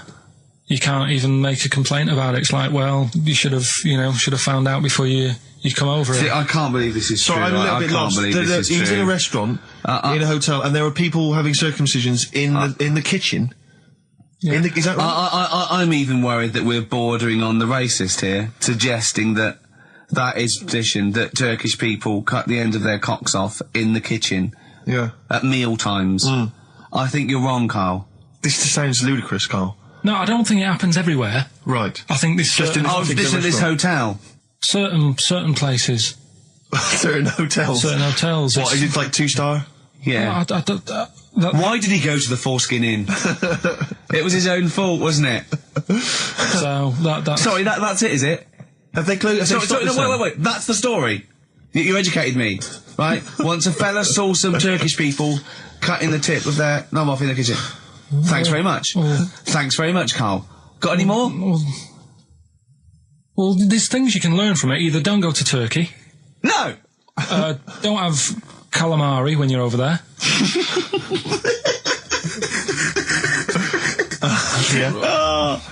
Carl, you've done it again. Well, You too. I love that one. Can't we just... Don't get the just because so far you've come up with nothing. What's the last one?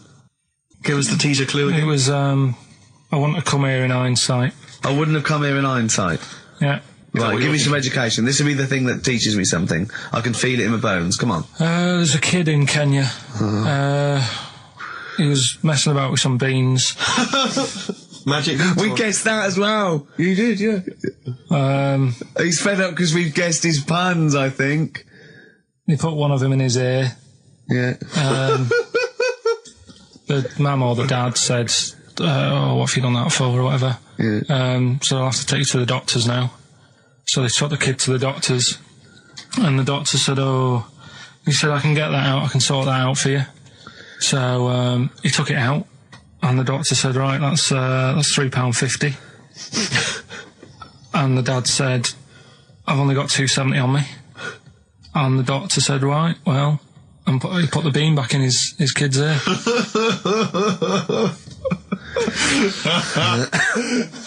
I don't know what to say. I don't know what to say. I mean, A couple of questions from me, very quickly. Are you sure that those were definitely the sums involved, were they? Well, the equivalent of whatever the deal with in Kenya. Yeah. It was the equivalent of, you know... So what currency was it, Carl, that you translated into sterling? I don't know. No, it was saying in the thing, it said the equivalent of... £3.15, £2.70. Did it say that? Yeah. So Did it say that? Yeah. Carl, look at me. Did it say that? Yeah, it said that was the... Did it say that? Yeah. Yeah, it did. It definitely said that. Definitely. Yeah. This is what we do this show for now. Educating Ricky. Yeah. Go for it, Carl. You said that learning can't be fun.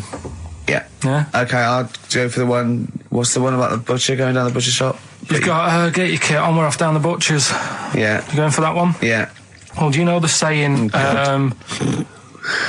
don't let the cat out of the bag? Yeah. Do you know what it means? Yeah, well, don't give away a secret. Right. Well, do you know how it came about? No. Well, ages ago. Before, like... Ages ago. 17th century? Yeah, before, like... Yeah, 17's good. Yeah. Before, like, you know, proper butchers and Dewhursts and supermarkets and that, you used to get these blokes who sold meat. Right. Butchers, they were called then, I think. Yeah, but the difference was they didn't stay in the same place, they moved about. Right, so they'd turn up on a street corner, right, and he'd have, like, loads of carrier bags of, like... Carrier bags?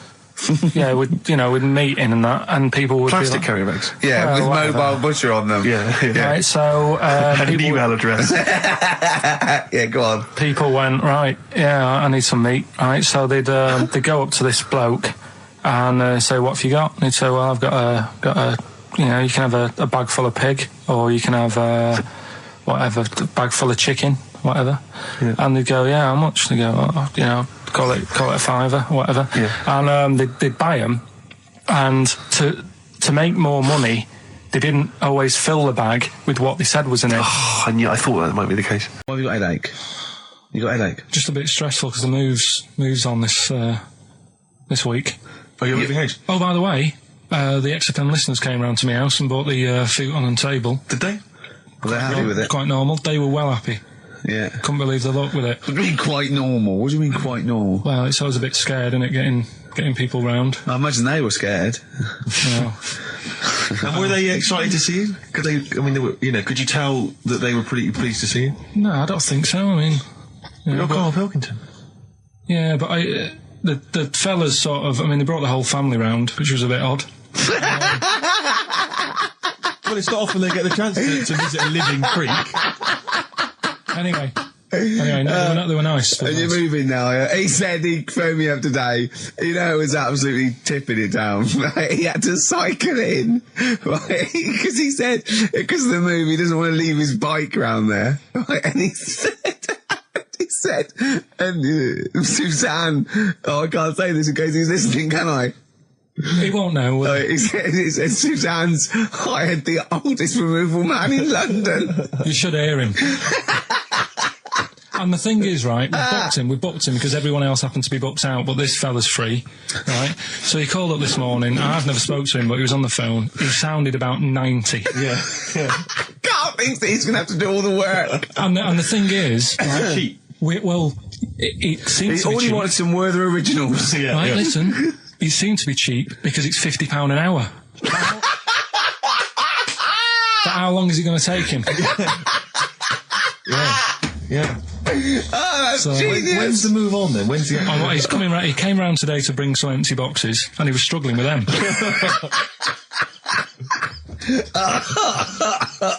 So it actually happens on Wednesday. Oh, God. Anyway, so Rick, I noticed that you were laughing and almost had a heart attack. Doesn't bode well for the boxing match, does it? Can't for the moment, like. It's a thing that uses sort of metaphor, analogy, just to explain sort of morals. I mean, they're very old for a start, and it's all I'll give you an example of one. A quick one. Oh, the one about the dog with two bones. He goes to a dog's got a bone. He sees a reflection in the lake, and he thinks, "Oh, that dog's got a nice bone. I'll have that." And as he goes to get that one in the reflection, he drops the one he's got, and that's one about I think You I have was, with your I lot. was told one when I was younger. Go on. I think it was one. This young lad, he's got a dog, right, and he sort of is about 8 years old, and this dog, he's had it since he was about 4, and it's a bit tired now, and he chucks sticks for it, and it doesn't go for it, and he's saying to his mum, "Oh, I want a new dog because this one's useless. It doesn't do what it doesn't have any fun with me." So they say, "Oh no, but Rover's a good little dog. You should look after it." And he's like, "Oh, I don't like it. I want a new one." So they buy him a new puppy. And it's running around, yapping about, and he's loving it, and he's playing around with it in the grass.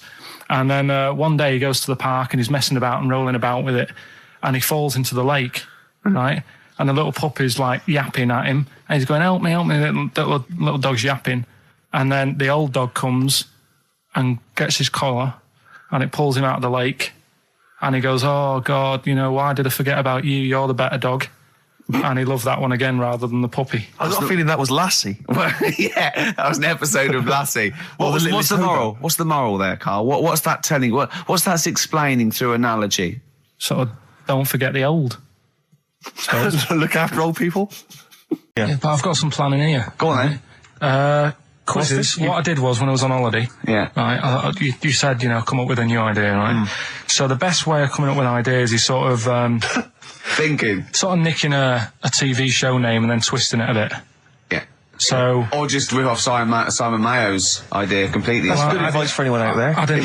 yeah. If you're interested in ideas. Carl is presently running a course writing for TV. Yeah. And that's the lesson one, isn't it? Just rip something else off. Just do it and change the title slightly. Yeah. Well, Go on. this one I haven't really got. I don't know what to do on the game, but I'm thinking strike it, Ricky. That's all you've got. That's what you've come up with. How long did that one take? through. What is that? I just thought it sounded a bit like Lucky. Forget that one then.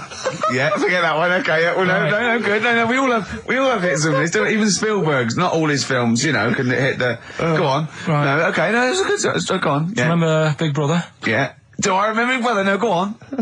Big Mother, right? You call in. If your mum's ever, you win a CD. What do you mean? How can you prove that? Alright, forget that.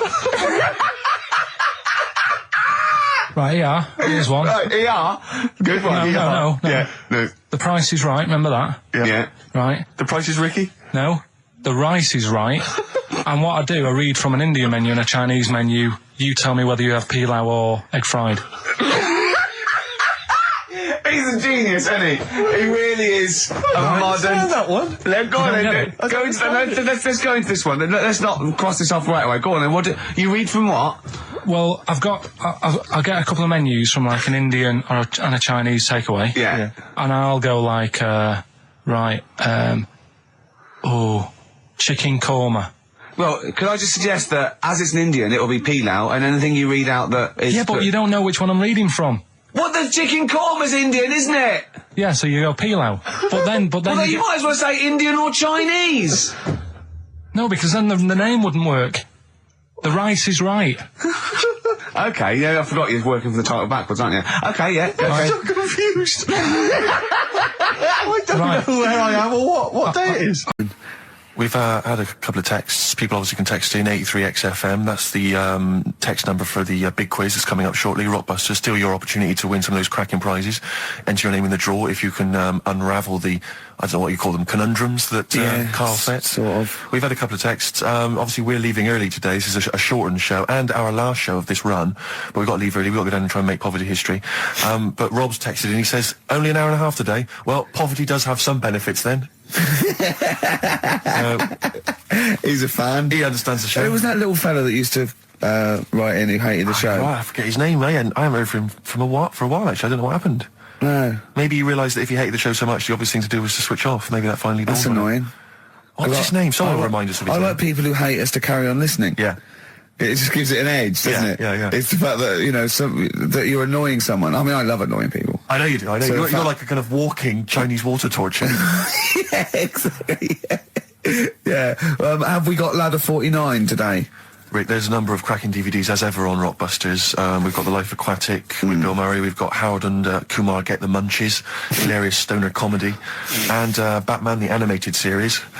And Ladder 49, there it is. Joaquin phew, Phoenix, yes. John Travolta. If you've ever seen Ladder 49, then you can give us a quick text review on 83XFM. I'd be interested to know if it's Why are actually you worth giving watching. away one a week for the last 6 weeks? Yeah. Well, we better do them then. Let's do Rockbusters for the last time. You can win those amazing prizes. All right. As always, just a little cryptic clue. Some initials of a band or an artist. Work it out, email in or text in. That's it, isn't it? Mm-hmm. Right, the first one. Richard's kid Yeah. cuts hair for a living. Right? Richard's kid cuts hair for a living. Right? Initials ED. Right? ED. Richard's kid cuts hair for a living. Second one. I have a problem saying the French word for well. Right? I think that's the right word anyway. Wow. I have a problem saying the French word for well. So what's that? That initial there is K. Right, band or artist. And then the third one, you take 8 kebabs, 2 kebabs, 57 kebabs, times it by 27 kebabs. Right? The fella is struggling to work it out. What's that? What's going on there? Right? It's a good question. DS is the answer there. 8 kebabs, 2 kebabs. I've got it. 57 kebabs times it by 27 or what have you. Fella's struggling working it out. What is I've it? got that one. DS. So just email in ricky.gervais@xfm.co.uk or on the text 83936. Yeah.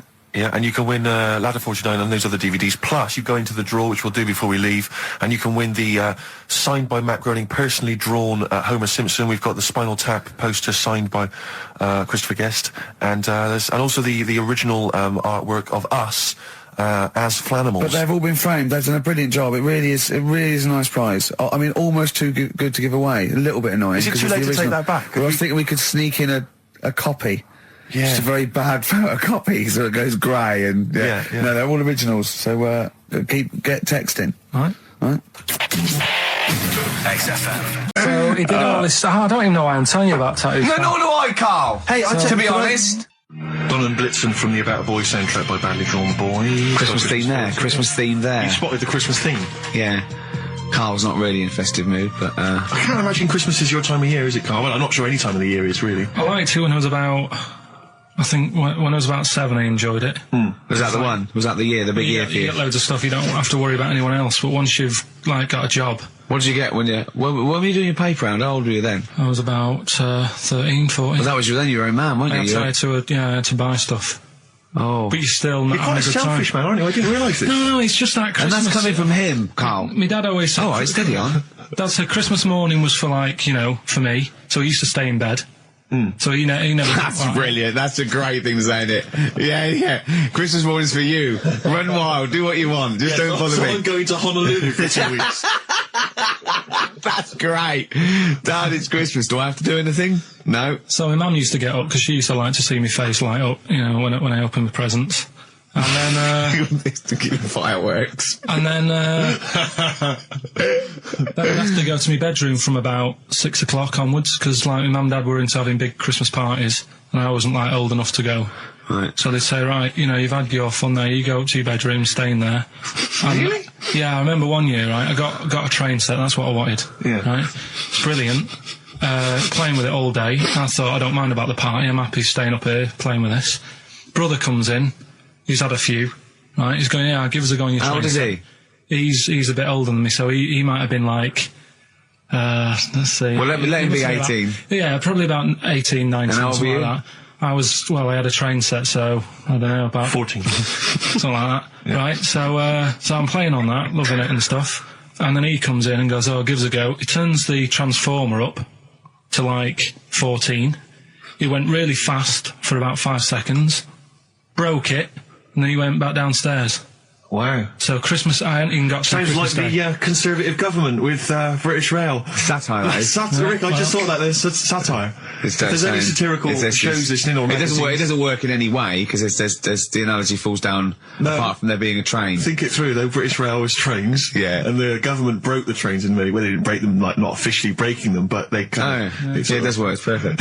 Oh, I'm very pleased with that. And I can't. And no one's asked him to be on Have I Got News For You? It's weird, isn't it? 'Cause it's strange that when you've got a satirical mind that's as quick as that. Yeah.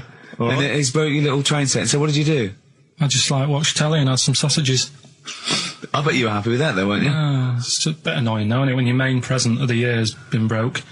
And did then, it ever get it fixed? No, that was it. Put away. I'm intrigued why your parents wouldn't let you come and join in the festive fun. Was it like really debauched down there? Was it like eggnog everywhere? Well, no, but I mean, that's fair enough. 6 is a little bit early, but I just think, you know, if you're your kid, you know, he had his fun, put him to bed at 8, maybe.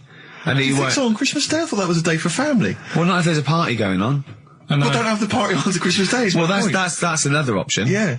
Your parents are weird, aren't they? A strange breed. Well, I think that was the year, right? You're talking about buying presents and stuff. I think I did treat my mum to. I didn't buy my dad anything. I think that was like when I got a bit older, I used to get my dad something because he wasn't that bothered anyway. No. So, got me mum. There was a cheap shop, right?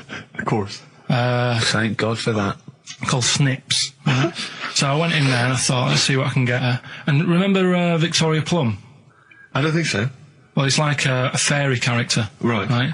And my mum's into gnomes and stuff, right? So I thought, right. She must be pleased with you then. Victoria Plum. I was thinking, is that one of the neighbours? Is it like a brandy Do you liqueur? remember Victoria Plum? Victoria Plum. Victoria Plum, yeah, it's like a little fictional sort of character, right? Okay. So I saw it, I thought, yeah, she'll love that, right? So I did my paper round, saved up for 2 weeks, right? Aww. Got that sorted, went to Snips, bought the Victoria Plum. Next day, I'm in town with her, right? So I think, I know what I'll do. I said, come in here a minute, right? So we go in, and we're looking around, and I tested her, right? I went, look at that there, that's alright, isn't it? And she goes, oh, it's bloody awful. Oh, Carl. Oh, Carl. Oh, God. So then, Christmas Day comes, I said, don't bother opening it. She said, no, why? I said, Oh, "Don't." no! Why did you still give it to her? So, well, it's too late, I'd already bought it. Oh, Carl. So she opened it, and I was like, and she said, oh, that's nice. I said, why are you saying that? I said, the other day, you said it's bloody awful. She said, oh, no, I thought you were pointing at something else. Oh, no. So that's why I don't get anyone anything anymore. Oh, God. Play record. Oh, God. Oh. That's good, isn't it? Not bad. Gold Rush. Let you down. I'm actually quite affected by Carl's Victoria Plum scenario. Just the fact that, like that eagerness, he wants to make sure it's a great present. He's saved up his paper round. He thinks it's like a gnome, but modern. I'm worried that you're using it as an excuse now, and that's why you're not buying anyone any gifts, because you've had your fingers burned once. I mean, you were 6, 7 years old. To be fair. No, you weren't. You were about 13, weren't you, if you're doing your paper round? Yeah, it must have been, 11 or 12 then. All right. Yeah, so I'd saved up. Oh, no, I'm not using it as a thing. It's just that. What did you get your mum this year? I've sent them some money so they can get a passport. So they can get a passport. What do you, where are they? Immigrants? Are they trapped No, 'cause somewhere?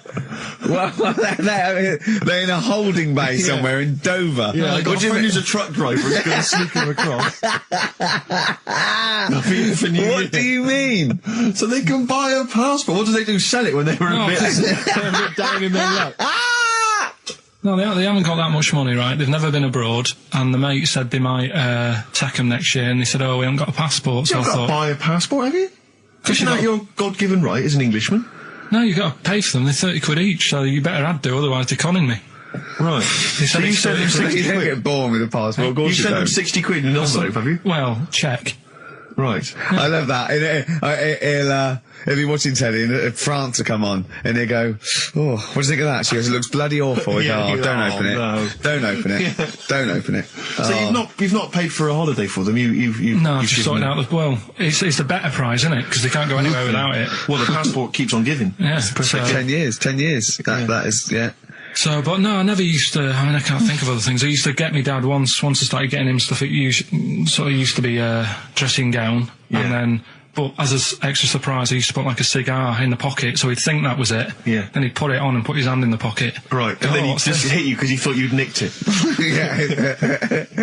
Oh dear. So you bought him a jacket with a cigar. That's quite thoughtful. Did you sneak a cigar once one Christmas? Yeah. Well, it was that's when they used to have like the big do's, like I say. You know, they were known for it. Like the whole estate used to know that. You know, we were having a party. Yeah. So, So they'd all come round. so they all come round and You know. just have food and drink and that. And, I can't imagine. I cannot imagine how unpleasant that must have been. Awful. And you locked in your bedroom with a broken train set. Yeah, crying. And looking at Victoria Plum, Yeah. whatever that was. In the bin.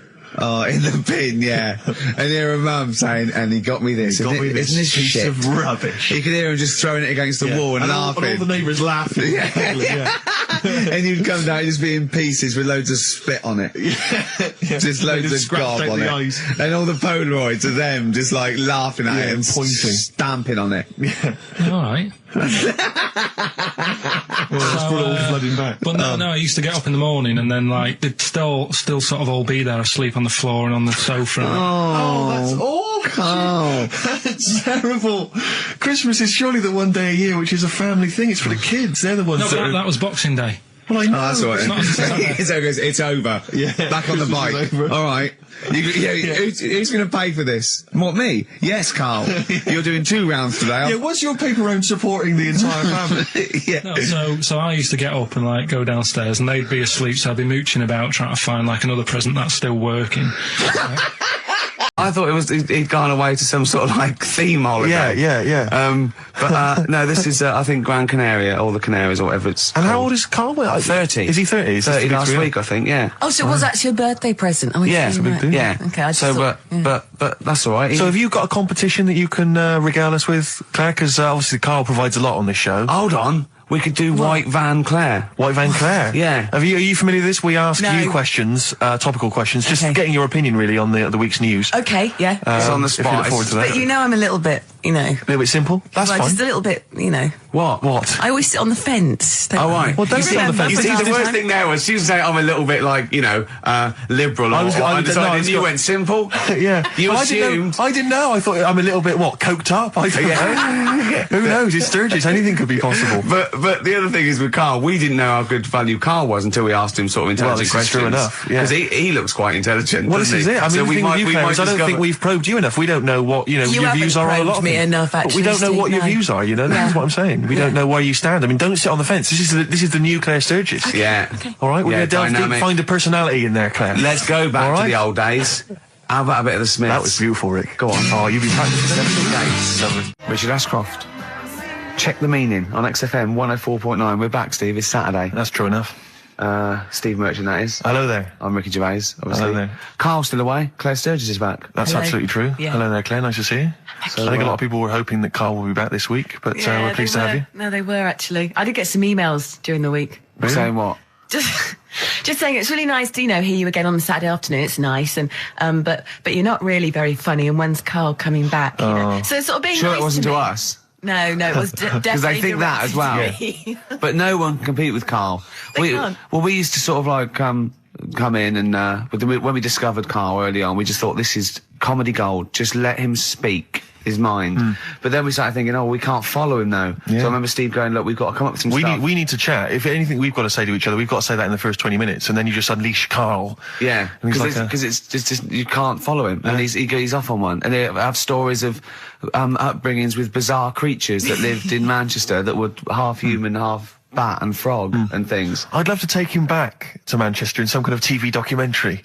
You know, when Karl went home and just wandered back, maybe try and find the amphibian twins or whatever those people were. They weren't. Yeah. So there was two boys, both had big heads and webbed feet. They weren't related. They didn't hang around with each other. That was all the information we had. I went, why not? He went, that would have been too obvious. Yeah. Like they look at each other across a room and go, you think if I'm coming to see you just because we're a similar species? Yeah. You're mistaken, mate.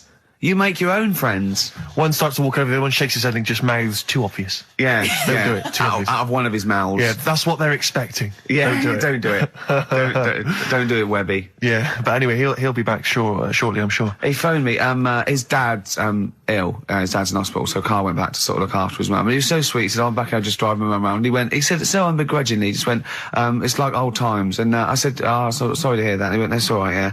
I think it's going to be fine. And I said, how was your holiday? He went, yeah, it was good. Except it were a nudist beach, so he didn't tell me. Of course it was. I went, what do you mean? He went, well, sitting on the... I don't know why they have to do it. I don't know why they have to do it. Why do they have to do it? He went, Suzanne said they think there's nothing wrong with it, like being a transvestite. Right? I went, I love the fact that your girlfriend has to tell you what's wrong and right in the world. And he went, well, we're walking along the beach, fella coming towards us with knob out. I went, oh, what's going on here? Right? And he said, and because it wasn't all nude, he's walking round, he's stark naked, and he wants the freedom of that, but he's got a big rucksack on his back with his clothes on just to get changed. He went, so what's the point in that? Right? And I went, he should just carried the book. He went, what, and covered it up? When he went, oh yeah, good idea. See? He went, but I wasn't happy. He says, and that was the first day, so we didn't go there again. I can just imagine his little face. Yeah, just going, all right, gobsmacked. That's out, that's out. What's that doing out? Why has he got his out? I imagine Karl sort of dressed in a suit, in a sort of safari suit, done right up with a cravat. I'm not undressing. I don't want people seeing the flesh. That's for you, love, and no one else. But I love the fact that it's girl goes, Karl, they don't think there's anything wrong with it. They're just happy that way. and he in his own mind just goes, like being a transvestite. He knows there's nothing wrong with that. I'm always a little bit suspect about people who like walking around nude. I think you meant transvestite. No, nudists. What? Hold on. Can you be a naked transvestite? What are you then? Yeah, I suppose you're a... When Eddie Izzard's naked, is he a naked transvestite? That's an interesting metaphysical question. Yeah. Yeah. On XFM 104.9. If you know the answer to that metaphysical question, or indeed any of the famous ones, a questionnaire has been sent in by Ruth Chamberlain at Cordwainers College. Cordwainers College? Seems a weird... Cordwainers? It used to, yeah. It's either used to be a poly or a laundrette. I think it's... Yeah. Anyway, it's something that she's doing for, she's studying product design for the fashion industry. And anyway, she's got, some questionnaire. And we're too busy and important to fill out the questionnaire. But we thought maybe you could answer it, Karl. Karl, look, he's yawning, he's looking round. He's only got to do 2 hours and he gets a whole day off and he's getting paid for it. Do something, Karl. Be grateful. You've probably ruined a man's career. He's ridiculed now for doing this. He's so weak where he should have squoze your head and kicked you out of the building. So, let's have a little bit of effort. You've only got an hour and a quarter to do, then you get 2 days off, alright? Alright. Right, Karl, it's a questionnaire about happiness. Oh, yeah. If there's one person... Well, that should answer it right where. The first question, Karl, on a happy scale of 1 to 10, where are you on the happy scale? Is it at this moment or in general? Well, I would say generally. Okay. Yeah, but you don't always have to, like... I mean, I think I'm happy in that, but I don't always show it. You never show it? No, but it doesn't mean I'm not happy in that. Like, I'm alright at the moment. I'd say I'm probably on about an 8. I was probably on about a 9 when I woke up, right? And then, sort of fell out with Suzanne over a haircut. Yeah. Right? She went for a haircut and came back with something that I didn't like. Sorry, what did you say? So when your girlfriend walked to the door, she had her hair done, you said, I don't like it, alright? She could tell by the look on my face. But don't you say, no, I'm happy with it, I just can't tell. I'm loving it. Because then she won't have it done again. Oh, Karl, I just cannot get over you. I really can't. No, but you haven't seen it. Right? Oh, So then I was fed up, but then I thought... Sorry, what authority have you got to talk about haircuts? yeah, you had well, officially from a barber in Manchester above a railway station in a shack, it was £2 a cut, told you to have the hair of a Chinaman. Well, you wish you had the hair of a Chinaman now, you got no hair. You're a little bald mank with your mouth open, so don't... Is she listening to this, Suzanne? Sitting at home with a woolly hat on? I don't know. But she knows now, doesn't she? What did you say? What words did you did do say? about I it, just though? said you look like someone out of Slade.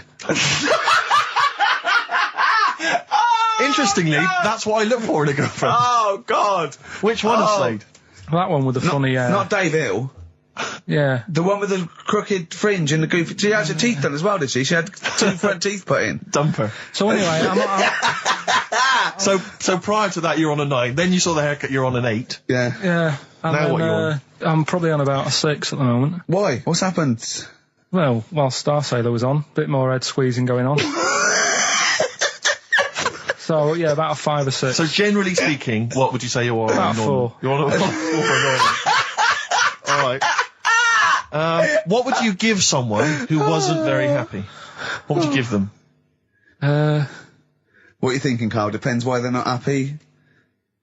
They're low, okay, so what would you give them? I mean, yeah, depends, innit? If it's someone who's just lost their arms and legs in an accident, you don't give them a lollipop. Sure, or some mittens. Yeah. You give them a hat. Yeah. Yeah. And dare I say it, a smile. A skateboard. Yeah. Yeah. I don't know. You don't know. You got to answer the question. All right, so hang on. Let's assume that you've upset your girlfriend because you slagged off her haircut. What are you right? gonna do now feel to go and guilty. make her happy? How are you going to cheer her up? And not buy her a baseball cap. I don't know yet. I haven't thought about it because I've got this to sort out, haven't I? So when I get home, get her some gel or something. Oh, God! Oh, Christ. Okay, Oh. and Oh. all right, just name something that always puts a smile on your face, Carl. It always cheers you up. If you're feeling a bit blue, it always cheers you up. A monkey, innit? Learning something. Right. That's a bit weird. I love the qualifier. No, I think it was I think it was 2 different sentences. I think it was learning something. That's a bit weird. Yeah. Oh. Learning something that's a bit weird. Okay, and finally, if you could have something to make you happy, what would it be? Little chimp, wouldn't it? Little chimp in a suit. Well, don't answer for him. Don't put words into me. You could have anything you want. It'll cheer you up and make you happy. What would it be? You can't say a skin of titanium. It's got to be something possible. Yeah.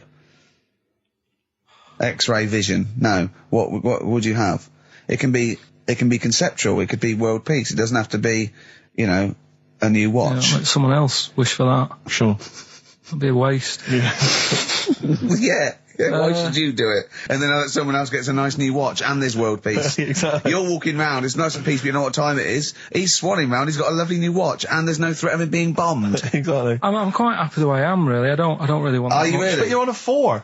Yeah, You're on a happy scale of 4. Yeah, you're on a 4. Surely you want to get to 10. Surely the point of life is to be on 10. Yeah, but what's a 10? Do you know what I mean? No. What's a 10? Contentment, absolute contentment, joy Bliss. in your heart, Yeah. inwardly and outwardly. Not walking around with a little round mank head with your mouth open going, what's the point of that? I've done it once. Is that why you've still got all the condoms? I've done it once. What's the point of that? Alright, we're gonna get over some hair gel. Come on. 10. Just one thing that would make you happy. That would cheer you up if you were feeling low. Tuesdays off as well? I'll have the MD just, resign straight away, shall I? I honestly don't know what would make me happy just like that. Because I am happy. I know you say I'm fed up and that. Do you know But- what? Do you but I know? am He fed- said I'm alright. he wouldn't want to be too rich. He said because if I was too rich, then Suzanne would say, "Let's go around the world." He said he wants to be rich enough so they're happy in that they got their bathroom and everything, but they still can't afford any more holidays a year. Think of that. Think of that wish. Think of that capping your wishes. Yeah. Do you know what I mean? Putting a ceiling on your ambition. I love it. It's genius. Look at his face. Play a record. You're an It's idiot. like if you'd won that ticket round Charlie's Chocolate Factory and he'd said, actually, Carl, I want you to take over the factory. It was a test. You'd have said, I just wanted to look around the chocolate factory. Yeah. I'm happy to go back and live. No, he'd have said, poor. I'll work it, but I'm not working Mondays. Exactly. Play a record. Imagine giving a chocolate factory to a kid. I know. Idiot. Give it to the fat one at least. He enjoyed it more. Beautiful. Billy Bragg from his Essential Billy Bragg compilation. Now, I know a lot of people are thinking Billy Bragg, I can't be bothered, politics, and I have to say, buy this CD, skip past every song that is, for instance, there is power in a union. Don't be duped by fascism. Yeah, it's your right and duty to vote. Yeah. Right wing, wrong wing. Exactly. Ignore all that. But Just listen to the love songs. His love songs are beautiful. Yeah. It's fantastic. Tonight I celebrate my love for you with a pint of beer and a new tattoo. It's great. Brilliant. Yeah, lose the ones about, Exactly. Striking. Yeah, exactly, because we know what we think of that. So, I heartily recommend that. Carl, we're on happiness. Carl, Yeah. I'm trying to explain to Carl that the aim to, is really to get on a 10. Yeah. For Well, I like happiness. the He's fact on that he 4. started on a 9. But I love the fact he's happy with 4. Yeah. I love that. No, but what I mean is, right, I'm not looking for, like, happiness. Right. I'm You're not alright. looking for happiness. What? What's that for? What I mean is, right, I'm happy when I'm not fed up. So what I mean is, I'm happy. Is this your new book, Psychology of the Mind? What is that? I'm happy when I'm not fed up. That's like an 8-year-old trying to explain happiness. Johnny, what is it when I'm happy when I'm not fed up, miss? Well done. Good boy. That's it. You're happy when you're not fed up. Talk like an adult. Yeah, but that's what I'm saying to you, though. What? I'm happy most of the time. It's just that when things niggle me, I find that I realise when I'm annoyed more than when I'm happy.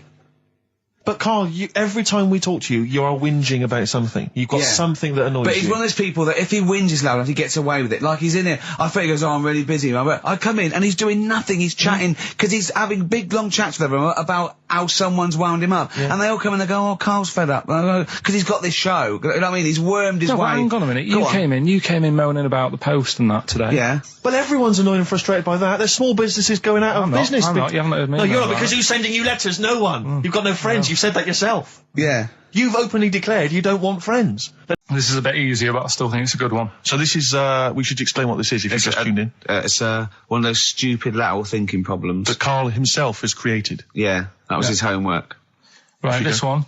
It's a fella. He has a normal day doing stuff.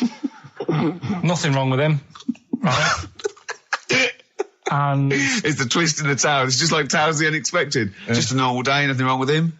Hold on, though, he's got the legs of a fish. Go on. So that's why he's been hiding his legs. So Go on. He does his the legs of a fish. Sorry, can't carry on. He has his working day and that, and then he gets a bit tired. Goes to bed. He puts the light on, leaves it on, goes to bed. Oh, that's crazy. That's mental. I can't think what's happened. Anyway, here's Radiohead. Right, okay. The question is, why does he put the light on when he's going to bed? He's had a normal day, he's come home from work. Is that right? He's come home from work, or he's not been working? Yeah, he's just been out? No, he's been working and stuff, I think. You think? You've made it up, Carl, you can decide. The question is, why has he put the light on when he's asleep? There's a reason that he's put the light on when he's asleep. Has he gone to sleep? No, Carl, don't shrug. You're meant to answer these questions. He put the light on before he went to bed. Yeah, and the question you're asking me is why? What's the scenario? And the light's on and that, but he's gone to sleep. Yeah. He started reading and then he fell asleep. No. Did he intentionally, for some reason, put the light on? Every night. It's mad. Sounds mad. That's Carl, doesn't it? Every night he does it. Yeah. He puts the light on when he goes to sleep. Carl, is the point of this, he puts the light on for a very good reason. Not for us, but for some people. He's blind and it's always been on and he thinks he's turning it off, but it was on in the day and he thinks he's turning it off, but he's turning it on because he's blind. That'd be stupid. That works. No, that works great, Rick. Yeah. Thank you, Carl. So you've got to come up with... Hang on. If you're blind, why would you put a light on? No, he thinks it's off. Yeah. But why would he turn it on anyway? Just think so he doesn't get burgled, so people know he's in because he can't see him. So he just he puts the light on when he's there, then he turns the light off when he goes to bed, so people think it's fine. But he's got it out of kilter, and actually he's walking around in the dark all day. I don't believe that if you're blind, you turn your light on. I don't think you'd be living on your own, would you? I'm not having that for a second. Do blind people live on their own? I'm not having that for a second.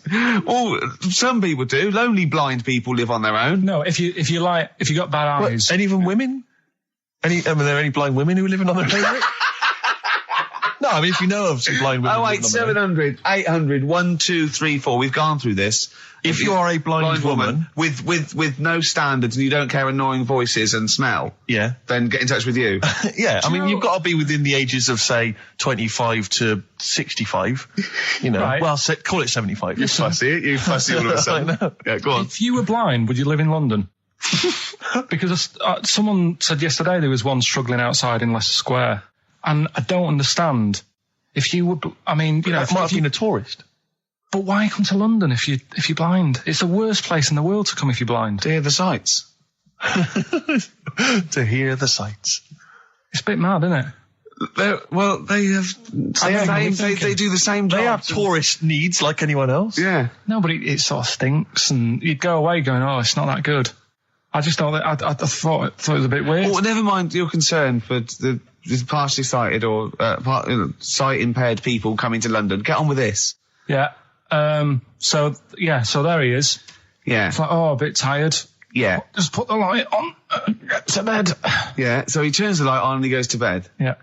Oh. Should we play a track? He's not sleeping on the job. He's a lighthouse keeper. Well done. Is he a lighthouse That's not keeper? it, Carl. He's a lighthouse keeper. Right. Why wasn't the light on all the time? It's light in the day. You idiot. Play a record. What? Play a record. You're a buffoon. No, actually, the light isn't on in the day, is it? No, it's not. I think you're the buffoon. Oh, yeah. Carl has won! It's a long time since we've had any white van Carl. For those that don't remember this particular hot feature, we basically ask Carl some of the questions that are asked of a white van driver in the Sun. They always have this on Saturday afternoons. Anyway, here's the first one. They're not fascinating, Carl, but I'm just interested on your take, really. Yeah. What do you make of Cilla Black quitting Blind Date after her husband sent a message from beyond the grave? Are you familiar with this story? I didn't know that. What's that? She went to see a medium, and supposedly her husband passed on information through the medium, which was incredibly vague, but persuaded her to quit live on air. Well, it's about time, isn't it? If even dead people are saying, enough's enough. But I'll tell you what, though. Cheers. Sweet. Feeder. Just the way I'm feeling. XFM 104.9. I love that. Carl, you're panicking. You've just remembered a song from your childhood, and I don't know what you're talking about. But I'm going to give out a number. Please take this number down if you can help, Carl. It's 08700 800 1234. Right. I'm not that bothered. We were talking about a track from the 60s. Yeah. Mighty Quinn. Yeah. And it was on the same compilation. My dad had a tape in the car, and the tape was always on in the stereo thing in the car. And I used to sort of sit through all this stuff I didn't like, but knowing that coming up soon was a song about a monster with purple eyes. It wasn't Puff the Magic Dragon. It wasn't that. A monster. There must be something else about it that give people a Do you remember a chorus or a few lines? It says something like, it was a one-eyed, it had big eyes, purple, and it eats people or something. The Big-Eyed Purple Eater. Wasn't there a song called something like that? The Big-Eyed Purple... And it was a hit, I'm sure there was. A song which is something like the Intergalactic Purple Eater or something like that. It's a novelty song. Rubbish. What, by the Bonzo Dog? Yeah, it's that sort of thing, yeah.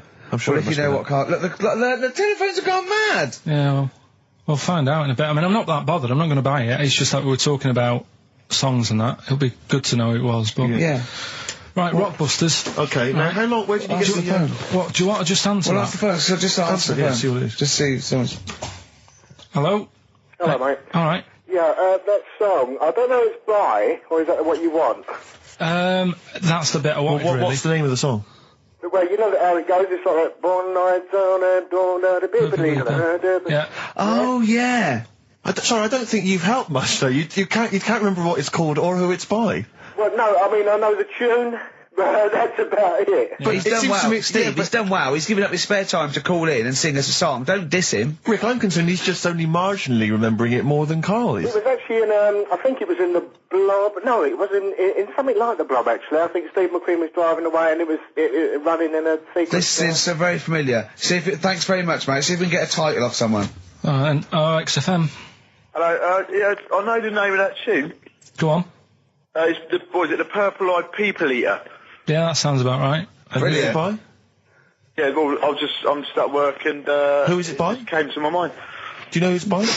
I don't know who it's by, mate, sorry. This is not enough information. I wouldn't phone in if I had half the information. But we asked him just what the tune was. But I want someone like Paul Gambaccini to call in. He knows what chart position it got to. Okay, right. Thanks very I don't think this is enough information. That's two people. The thing is, if you know the title, we can put it in the internet, can't we, and find out who did it.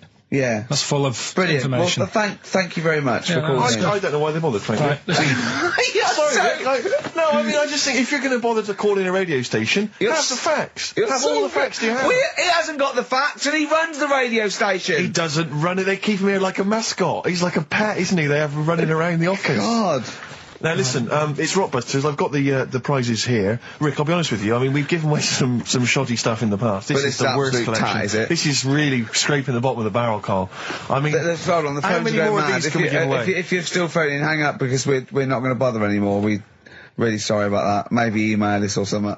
Lonesome Day by Bruce Springsteen from his new album The Rising on XFM 104.9. Ricky Gervais, Steve Merchant, Karl Pilkington. Woman just phoned in and said to Karl, stick up for yourself.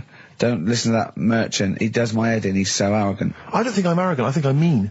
Yeah. I just think I'm sort of objectionable. I don't think it's arrogance. I think it's sort of nastiness. Yeah. I'm just not a very nice person. But believe me, I'm not arrogant. I think I'm pathetic. We've had a lot of emails saying, could you bring back White Van Karl? Oh, yeah. Which is that section of the show where we ask the questions that the Sun asks someone else, random punters, yeah. Of Karl. But sadly, recently they've got very politicised and very kind of basically a little bit depressing. So there's not really anything appropriate. Supergrass, Seen the Light, XFM 104.9. We're a little bit worried. We might have a technical hitch here. We've had no emails, and usually we get loads and loads. So we're worried it's us. Can someone send an email? Yeah, just a test email. Yeah, but we won't know if they have or not. They might just be ignoring us. No one might be listening, Steve, so this isn't proof. I guarantee there's at least one person who would send an email. Maybe if Dickie Anderson's listening, he could do it for us. Anders! Do us a favour for all the pleasure we've given you over the last few years. Ricky.gervais@xfm.co.uk. If you haven't heard the Rockbusters, might as well give them out. Well, let's check the emails working before we do that. Yeah, otherwise it's a complete... This whole show has been a sham and a farce and a waste of time. Well, I think they can take that as read. Well, listen, still to come, right? We've got, the monkeys thing. Oh, chimpanzee that! And when I was out last Sunday, right, at Johnny's birthday party, yeah, Steve was there. Yeah. Got talking about stuff. And a debate that we didn't really finish cropped up. It blew your mind, didn't it? Amazing. Oh, I know about this. Steve told me. This is the infinite amount of monkeys. Or a monkey with a typewriter and an infinite amount of time would eventually come up with the works of Shakespeare. Yeah. There was no debate. It's a philosophical, mathematical problem. There's no debate. It's true. It wouldn't happen. No, listen, Carl, listen. Infinity sorts it all out for you, right? An infinite amount of monkeys at a typewriter, right? They do everything. They type everything. Infinity just sorts it all out for you. There's no getting to it and they're going, oh, well, let's have a look what they've done. This one's come close. Did Romeo and Juliet. It would do it all. It would type everything ever possible, conceivable. Yeah, but... It's a mathematical... Well, we've heard your side of the argument, Rick. And I'll be honest with you, it's a persuasive one. But let's hear Karl, because he heard about this in a pub last week. Yeah, so what's your problem? What's your problem with it? What's your problem with it? Well, first of all, right, you're saying it's a load of monkeys. It's not just one. Come on, pretend you're Judith Chalmers. I have been doing. I would have done all. I would have said that. Don't bother. I mean, the hotel was good. Yeah? That was all right. What was that like? It's all right. Just, clean. That's all you want, isn't it? See, that's not quite what Judith Chalmers does. She doesn't go, what's the hotel like? All right, yeah, clean, isn't it? All right. Well, what was it like? Was it, what was it? 3-star, 4-star? Did it have a swimming pool? What was the room like? Yeah, had a swimming pool and that. Yeah? Yeah, it's good. If, I think it was one of the better ones on the island. Okay. Nightlife? Wasn't really in it. There was a bar, there was some bands playing. Yeah. Not very good. Food got a bit boring. Yeah. it was always the same food every night, but they sort of themed it and made out as if it was different. So, like, on Mexican night, it'd be chicken with a nacho on it. Right. And Chinese night, sort of chicken with a little prawn cracker on it and stuff. Sure. But that got a bit boring.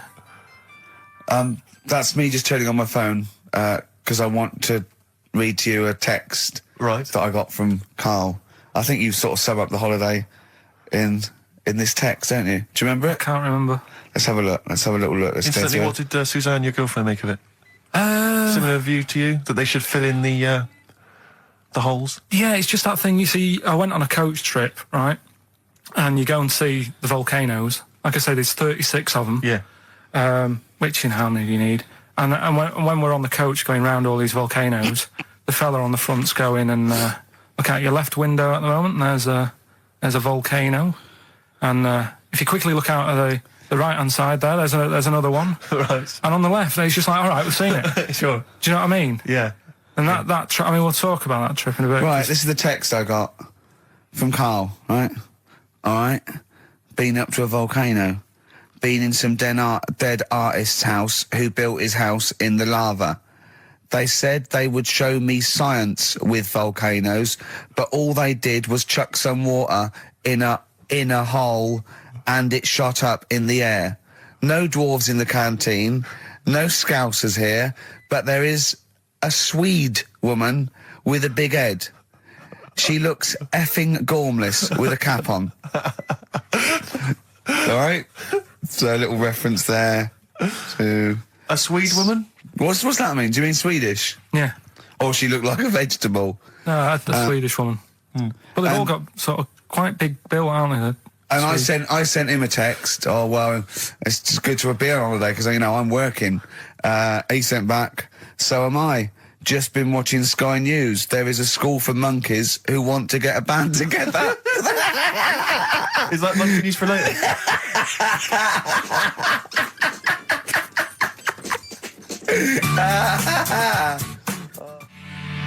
Oh My Corazon by Tim Burgess. I can't get enough of that. I love that chorus. On XFM 104.9. Ricky Gervais, Steve Merchant and little Karl Pilkington. But it was a nice holiday. Yeah, it's all right. It's just, you know, I went there to relax and that. Exactly. Did a little bit of that. Trying to think of some new, you know, features and stuff. Sure, always working. 3 holidays a year, Jesus. Oh, well, not really 3 or 2. It's all but one big sort of like work thing to me and Steve. 2 holidays, isn't it? Work hard, you need the holidays. So, yeah, the things that annoyed me was like, you get bored sat around the pool after a couple of days. I'd read my book. Yeah. You know, there wasn't much going on the... Not even any crabs to throw sand at, was there? No crabs or anything. They wouldn't bother with Lanzarote, right? So, decided to go on a little trip. That's when I saw the volcanoes and that, 36 of them. So, we go on the trip, and the thing that annoys me, it does happen every holiday that you go on. If you go on a sort of a package thing, they have these trips, right? And you pay about 40 odd quid, and they give you some wine to sort of make it feel like you're getting your money's worth. But how many of these trips have you been on then? Loads. Probably about 12. More holidays than I've had. Go on. Yeah, so anyway, so you're on the coach, right? And they take you for the volcanoes. They took us in the middle of nowhere. Yeah. Right. There's nothing else round there. Sure. It's like I say, it's like Mars, but with holes in the ground. Yeah. Right. And they sort of drop you off, and they go, right, everybody, see you back here in an hour. There's loads of volcanoes for you to look at, and a coffee shop over there. And you know for a fact, right, you don't need an hour there. You could just say, well, just keep the engine running because I'll have a look in this hole, we'll get back on, give us 5 minutes. Don't need an hour. Absolutely. Yeah. But you know that they've got something going. It's a backhander, definitely. What, with the coffee shop? Definitely, yeah. They go there. And they get everyone to have an ice cream and a coffee, and they sit down, have a fag, talking to the bloke. Yeah, and it's like, cousin. Yeah. How much was the coffee? Was it probably about 3 each euros, so I think it was 3.50. Sure. Yeah. Which is, I don't know, what, that's about 2.5 quid. Yeah, they've stitched you up. Well, it's like those people who, those cab drivers that you'll meet at sort of 3 a.m. who've just got a car. Yeah. And just went out with a car. Yeah. And just, I'll pick people up and charge them. Yeah. I got in one once. I said to him, a guy just pulled up. I said, he said, I was in like East London. I'm going back to North London. I said, yeah, going to Swiss Cottage. He went, sure, hop in. We set off. He went, do you know the way? I said, well, not really, no. I thought you know the way. You're in a cabbie. And he went, no, don't really know the way there. I said, have you got an A to Z? He went, no. I thought, well, if you're going to go out just on the, just winging it as a cab driver, two things. Take a map and a torch. He didn't have either. He said, well, I'll probably get to Camden. I said, well, I'll direct you from there. Drove on for about 5 minutes, making conversation. About 5 minutes later, he went, do you know the way to Camden? I thought you knew the way to Camden. I don't really know the way. I thought I did. Oh. It was let me out. What's the best job you've ever had still, Carl? Talk like basis. It is still Paper round. Is it still the paper round? Yeah. That's ridiculous. No, it was good though. If you look at it, like, what I liked about it, you're your own boss. No, you're not. You're not your own boss. No, the guy who runs the news agent is your boss. All right. But then once you get out and you've got your papers and that, you're on your own. Do what you want as long as you about deliver the stuff. papers exactly to the places he said you are in the time he said. Yeah. It's freedom, isn't it? Any jobs you wouldn't do? I just thought of one that you wouldn't do. Go on. With your sort of mild homophobia. Well, I'm not. Proctologist. What's that? Basically sticking your finger at other people's arses. Right, well, no, I wouldn't do that, no. Why have you got to do that? What do you mean, why have you got to do that? Why does anyone need that doing? Does they got to look if they've got an arseache or something? Which trainee doctor makes that their speciality? Do you know what I mean? That must be, right, we got a place for proctologists, and it's you, Meadows. You came last. Oh, seriously, what? I'm not the arse doctor, am I? Yeah, you came last. Oh, I'm a bum GP. I can't believe it. Yeah, you got to, I can't believe this. Yeah. That must be it, mustn't it? Well, presumably no one would choose it. No one would purely, if they can have the brain surgery. Well, what if you were brilliant but you were shy? You couldn't look people in the face. Yeah. You could you could do anything you want. No, I just don't want to look at them. I just want to do their asses. Yeah. Really? Just want to do the asses. Yeah. Yeah. Look at Carl's face. You didn't know there was such a thing as an arse doctor, did you? No, not really. Specialised. He does nothing all day but that. Well, he probably has a sandwich about 1 o'clock. Yeah. Washes his hands. What do you mean he does nothing all day but that? You don't say that about a brain surgeon or thoracic surgeon, do you? No, but that all day. That's not good, is it? I love the fact that I can blow his mind with just things that people take for granted. A dentist just looks in mouths all day. Yeah, but that's a bum job, that. Bum job. Just think of that. Oh. So what do you need to know then there? It's a lot to know. You gotta have nice nails. Yeah. No rough edges. Well, you'd be alright, because you got that job handing out biscuits to the old people because you had nice hands, didn't you? So, yeah. And I know a lot about biscuits. I know my biscuits. Do you? Yeah, I know which ones they like and that. Do you? What do they like? What do old people like? Just Bourbons, rich Do they tea. really? Because that's my least favourite. I would never eat a bourbon. I could be starving and I wouldn't eat a bourbon. If you want to let us know what your favourite biscuit is, why not email in? Ricky.Gervais at XFM. But I'll tell you what, with all them eating biscuits, I bet they get arse problems, don't they? So you could double up, couldn't you? You could be handing out biscuits in the morning and checking out. So why would you go and have that done then? What sort of problems then? What do you mean? Loads of problems. Oh, what? Prostate. And they've got to go there. They have to like have a little, problem.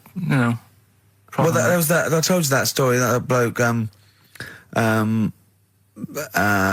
It's not an apocryphal tale because it's about an orderly's report, and it's the bloke that filled out the form and what happened. He went into hospital basically with a sauce bottle up his arse, and on the report, he said obviously, pleasuring himself using a sauce bottle.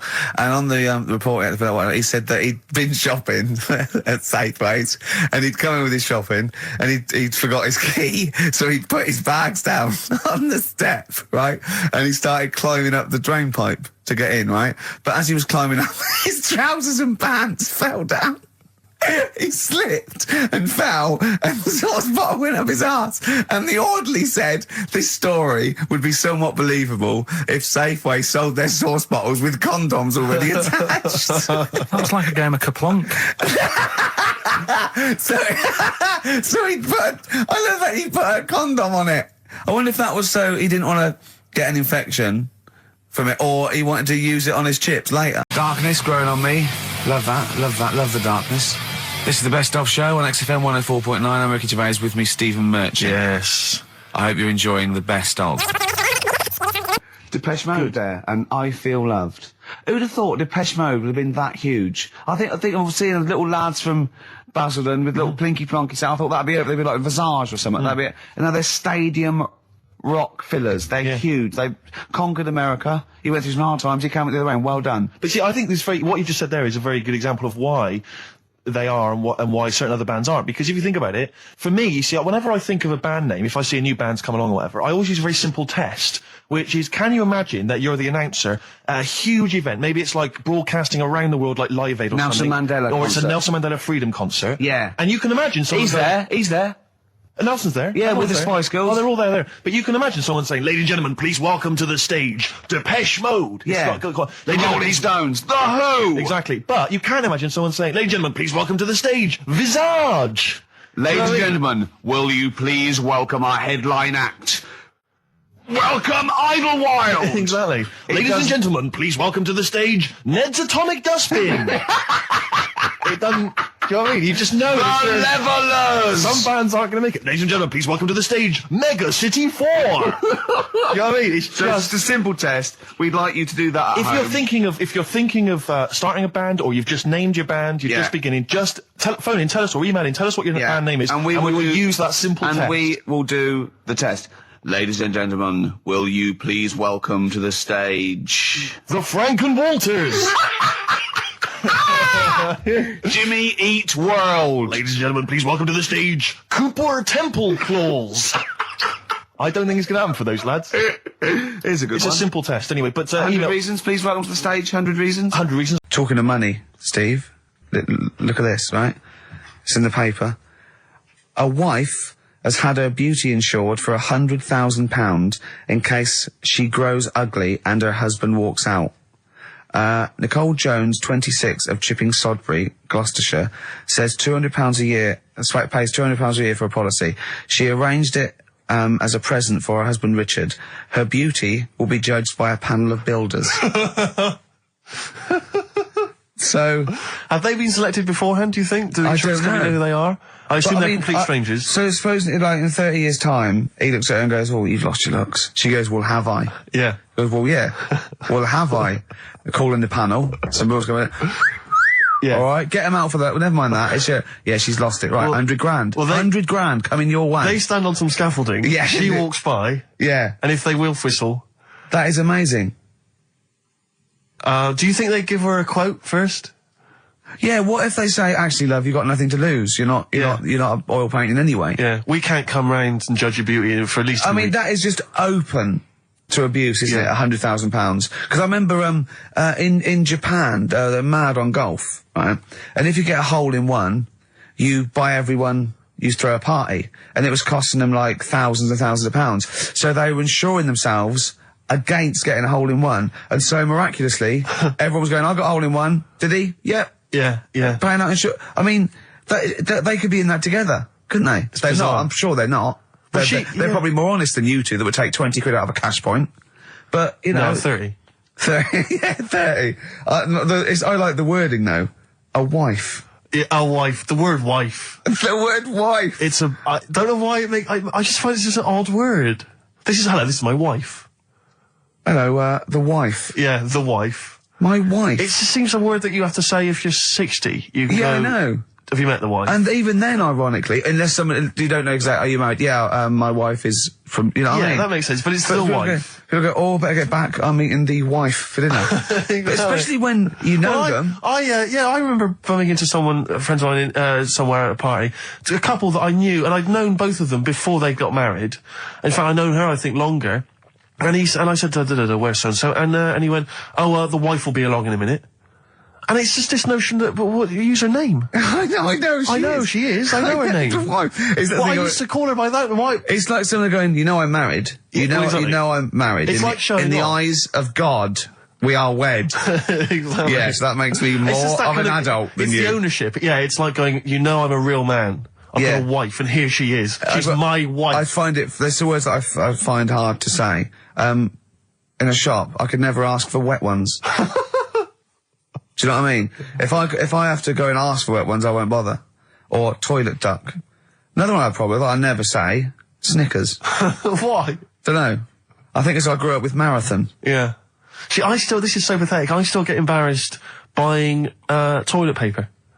Really? You know, if you go into like your 24-hour shop just around the corner, not a supermarket, big shop, but if you just go in there and you're just maybe buying some milk, Yeah. a chocolate bar, because it's like they know what you're up to. No, But they know you're going to use it to, you know, when you're going to the lavatory at some point. It's too intimate. But exactly, you just go, I know what you're thinking, I'll be using this after masturbation. Thus saving all embarrassment. He's paying, for Father's Day, he's paying for the cottage that he's going away with his dad. Are you really, Carl? Yeah. Right. Well, there's no way of us proving if that's true or not. Well, what do you mean? Well, you could be lying. But why would I do that? Well, because you want to show off. I didn't do it on air, you mentioned it. I don't want people to know how generous I am. Right. Just do it, just get on with it. You know what I mean? Yeah. Like charity work and that. Yeah. Exactly.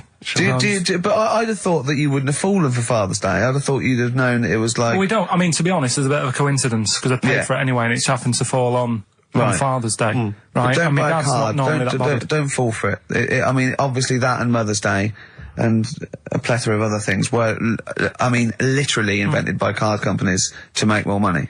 I know. Yeah. That's, I mean, my dad always says don't get him a card or anything. Because he hates it. With all these things that I'd like, rip-off times, really, just ripping people off. Yeah. It sounds a bit stingy, that. But fair enough. Well, no, I mean, he's right. Yeah. He's right. It's just, because fellas aren't bothered about getting cards anyway, are they? But the other thing that he noticed, helping out the flower companies, the Princess Diana thing, when she... Sorry. Yeah. Jesus. God. So when... Carl, what do you mean? What do you mean? That's what he said. He said, "Oh, I nearly swore then because I was. You surprise me all the time. No, I'm but just, that is incredible. Sorry, what? I don't understand. What are you talking all about? the flowers that were sort of sold that day. Right. Or for people to leave as a commemoration? Or yeah, they made a mint, didn't they? Who did? Flower companies. Right. So what are you saying? He was just saying, makes you wonder. What? About what? Whether it was in the floor or behind the hit. Oh. So it's a conspiracy. It's a conspiracy by the flower companies. I would love to see you and your dad just sitting at home watching a bit of Channel 5 when apes go mental, right? With your roast dinner. When's that on? And then talk like, well, yeah, you know, kill Diana, don't you? Flower company's son. Right, quite right, Dad, you're not wrong. What are you talking about? No, I'm not, I'm just saying, it's like you were saying about the cards, on Father's Day and that. It's just a bit, too much a of a bit weird. Too much of a coincidence. I'd be interested to see sort of, like the business graph. Sure. On how the companies were doing, then suddenly. Yeah. Yeah. But then by the same token, Elton John, he had the biggest selling hit record, didn't he, off the back of that? I mean, so, is he incriminated as well? If you want, I mean... It's a conspiracy theory you've not kind of analysed terribly closely. You've put it out there, and if people maybe who are investigating want to kind of add that into their inquiries, then they can. Yeah. Sure. But, no, that's all I'm saying. I'm just, because it's always the same thing, isn't it? Like, I was out shopping the other day, treating Suzanne like I do. I like spending money and that. Yeah. I was in WH Smith's. Yeah. Classy. Was it a big birthday? Was it? Was it a 30th? No, I was getting a. Was it 2 biros for the price of 1? I was getting a card for my dad for Father's Day anyway, because I'm seeing him. Yeah. Big Toblerone.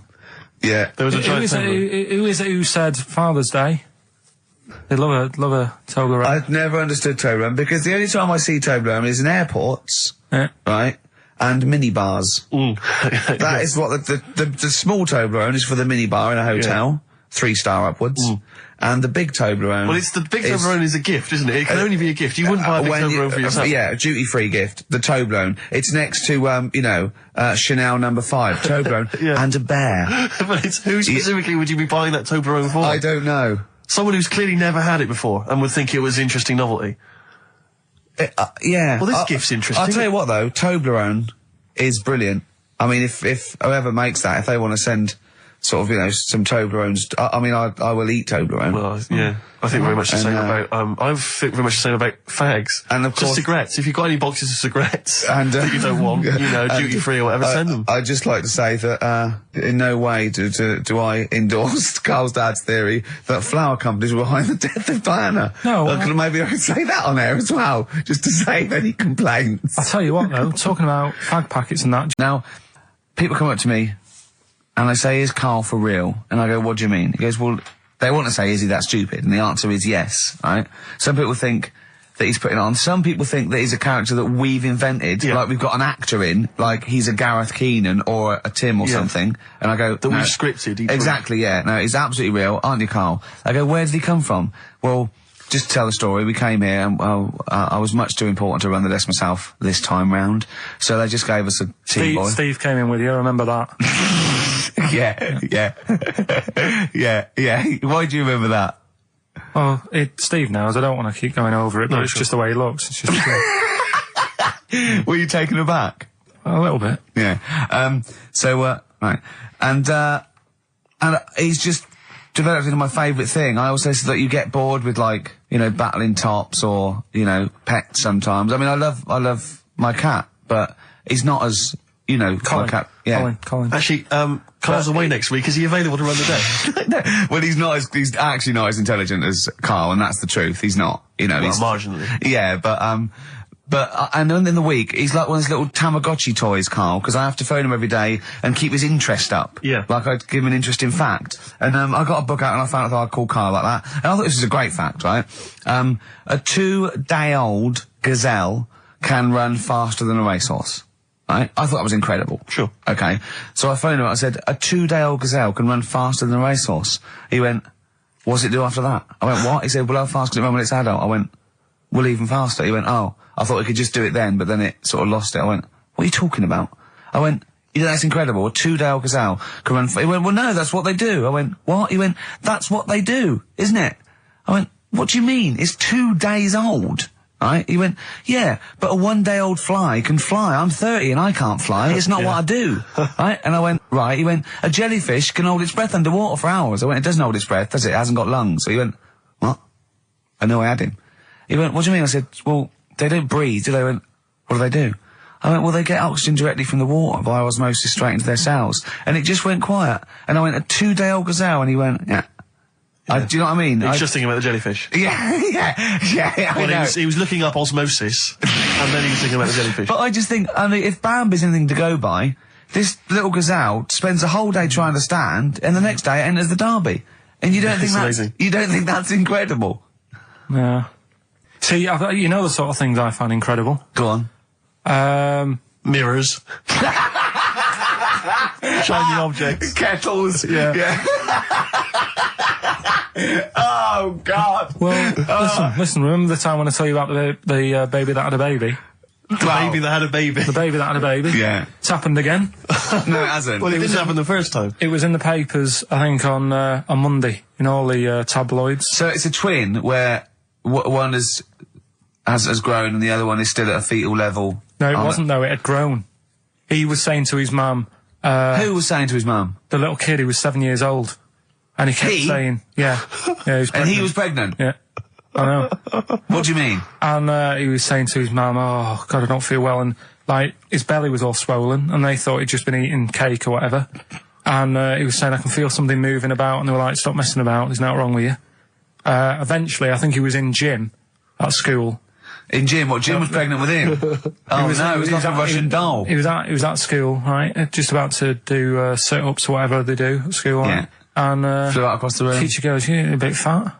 You look a bit pregnant. And so best to the doctors, took him, said, you're 7 years pregnant or something like that. What, you What? Or something like that? You're 7 years pregnant. Or something like that. You say to the doctor, Carl, why don't you think about what you say before you say it? See the reaction I get. Now, the gazelle, I didn't get excited like that. 7 years pregnant. Send it in. If someone's online at the moment, just having a look around, it happened on Monday or Tuesday. Because I told you at the pub quiz, didn't I, Steve? I said to you, I know the baby's had a baby. Yeah. And you were like, yeah, whatever. Well, I just thought you were talking nonsense as ever. Well, we'll find out. You're 7 years pregnant. Yeah. You're a fool. Play a record. Well, we've still got stuff coming up. Monkey news? Rockbusters answers. We'll have to get that out of the way soon, because we've got What to else get out of there? it. Have we got a cheeky freak of the week? Yeah. Brilliant.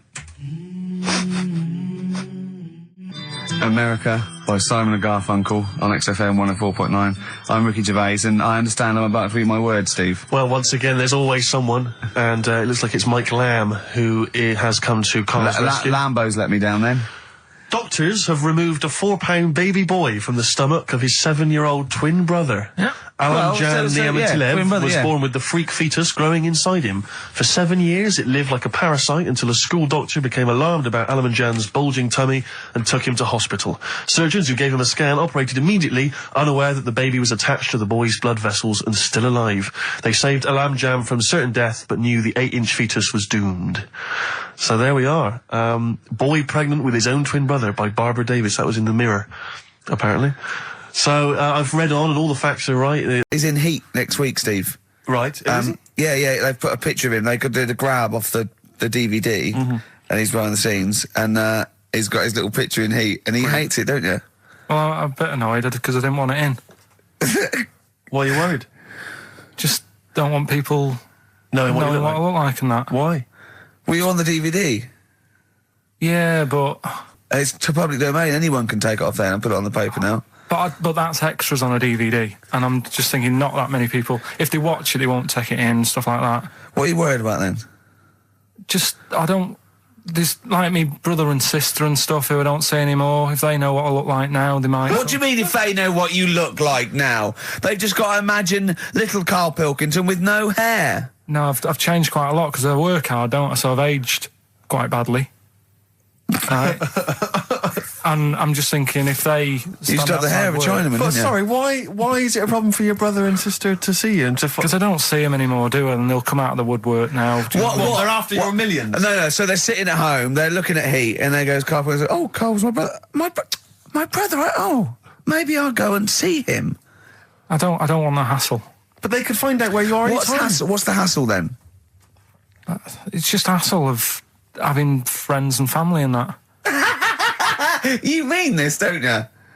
Yeah, it's you know that I'm not into having But mates. if either your brother or your sister came to your door, would you not welcome them in and give them a cup of tea? Do you know what? He bumped into his sister, right, after about 7 years in a car park somewhere, right? And she went, oh, I got a picture of my new kid. Do you want to see it? He went, not really. All kids look the same. And she went off in a huff. Unbelievable. Yeah, but that's the problem though, isn't it? She hadn't seen me for years and years. That's the way I am. I'm not like being rude or anything. I'm just says what comes in my head. Oh, don't give me that. Don't do that. I'm not rude. It's what comes in me head. That's a rubbish excuse. Not know rude. me, know my ways. Yeah. Right, am I wrong then? Let's look at it. Let's look at what I said. Hey, there's Nouts Obama's cakes. Know me, know my ways. Get out, you twiddle flunt. What is that? What sort of philosophy is that? Know me, I'm rude and take it, I'll leave I'm not it. being rude. You are being rude. What, saying that all babies look the same? It's your nephew. You didn't even bother to have a look. You could have been courteous and had a look at the picture. If it was a first, I'd say fair enough, but she's got loads of kids. Oh, fair enough.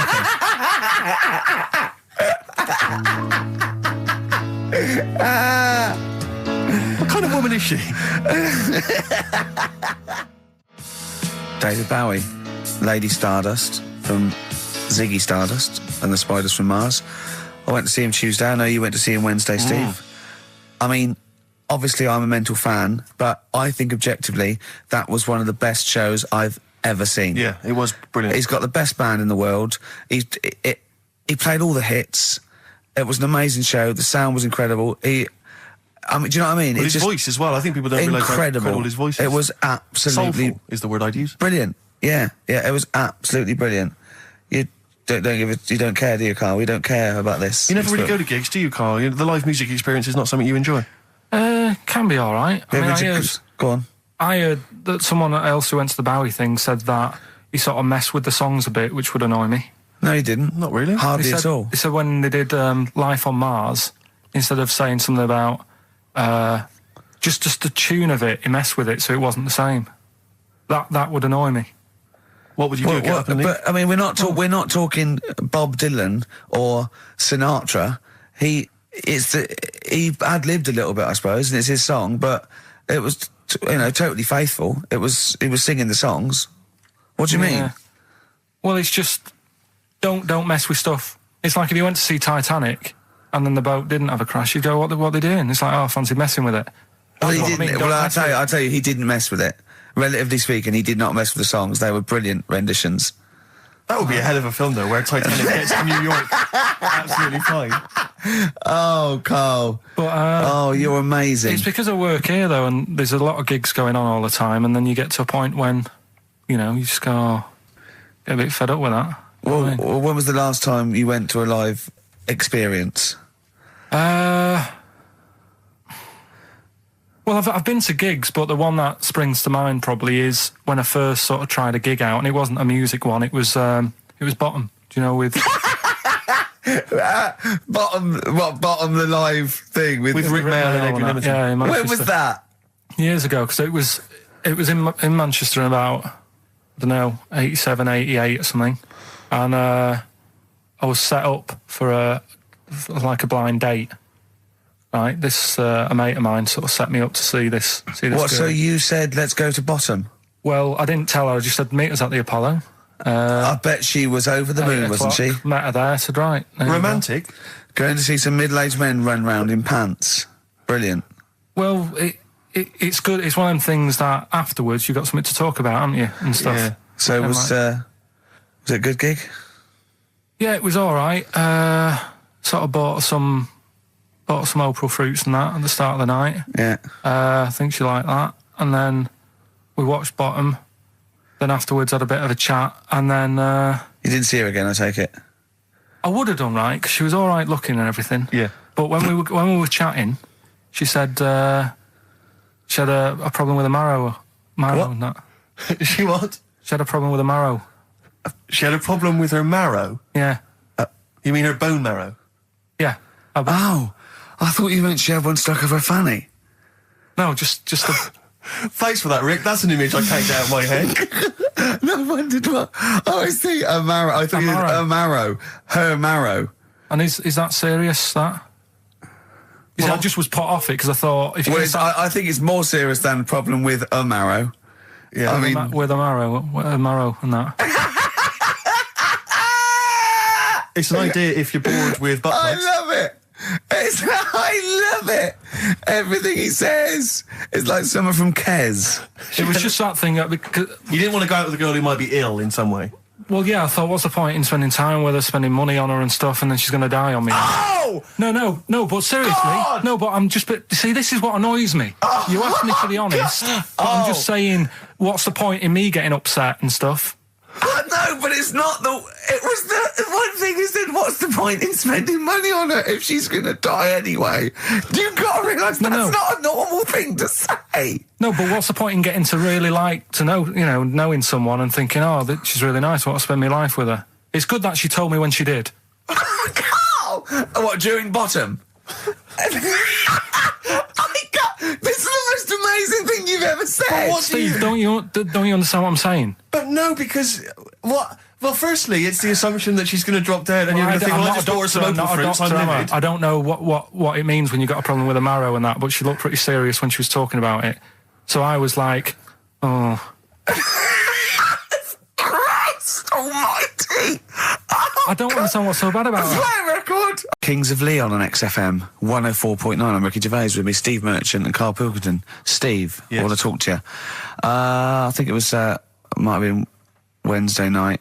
I was in the pub. Phone goes. And Karl goes, "You watching that thing about parasites?" Right. I went, "No, I'm out." He went, "Oh, fella with a maggot in his head." Fella with a maggot in his head? Yeah. And they go, "Oh, no, he's pulling it out now." Oh, God. I said, "Well, I'll get it. I said, "Yeah, see you later." About 5 minutes later, I get a message on my phone. Beep, beep. I look at it. It just says, "Oh, no, there's a fella with his fish up his cock now." There's a fella with a fish up his cock? Yeah. Right. Okay. Do you want to explain that, Carl? Is it one of those little ones that swim up if you're having a slash in the Amazon? Yeah. Yeah. That's weird, isn't it? But it was still like stuff like that. It started off with What does the fish do when it gets in there? just sits there. Why? Well, what else can it do? No, but why does it go up there? Don't know. I didn't listen to that bit. There's a bit. He started off with a fella who had a bit of meat and got a tapeworm inside him. Yeah. And he grew it for however long, and then it came out at the end. It was about 7 foot long. On purpose? Yeah, he did it on purpose. Yeah, for the program, right? I think probably slimming, isn't it? Well, I was thinking that could I mean, you're a fan of Waller. Could he purposely have about 8 of them? What, Rick Waller? Yeah. It's a good idea. Because they were saying how they eat, a lot of stuff when they're in you. They just eat all Well, of it. they take enough so you don't die, and nor do they, yeah. But, I mean, you've got to keep taking them out, haven't you? Because you'll still have the same weight, because it's got to go somewhere. So you'll have them in you. What you got to do is, like, let them eat your meal and then take them out. Do you think worm watchers will catch on? Yeah. So anyway, so that happened, right? And then, there was a woman with a maggot in her head. A woman with a maggot in her head? Yeah, she went on holiday, it got in there somehow. And, Stowaway. It it was massive. And the thing is, she had a hole in her head, and she's there being interviewed with the doctor, like, and you can see it just sort of sticking its head out. Like, do you know when you see a cartoon with a maggot in an apple? Yeah. And it looks around like that? Yeah. Why didn't they just take it out there and then? I think they could have done, but the doctor's messing about. It's like, well, it's good for the show, isn't it? And they left it in there. Right, that's libelous. Well, that is libelous. But I found it weird. Why not just grab it? Because there must be a reason. There must be one of those medical reasons that you don't really know about, Carl. Right. And another bit. This was the best one. Right? Grab it. Right. There's this fella, and he was on his bike, right, cycling to work or whatever, and he sort of sees this thing in the corner of his eye. Right? Literally in the corner of his eye. Or you mean he saw? He just said he saw in his peripheral he vision. saw Okay, yeah. Thought, what's that? Yeah. So he thought, oh, doesn't matter, whatever. And he stops off at a cafe, right? Get a little scone, a tea or whatever. And he goes in there and he's sat down, and the waiter comes over. He says, "Yeah, what do you want?" He says, "I'll have a scone and a tea." He goes, "All right then." So he goes to get it, comes back. As he puts the tea and the scone down, his face is like, "What is that?" Right, like a look of frightenedness on his face. Right, drops the tea and legs it. So the fella's going, what? So he legs it after the bloke and goes, "What?"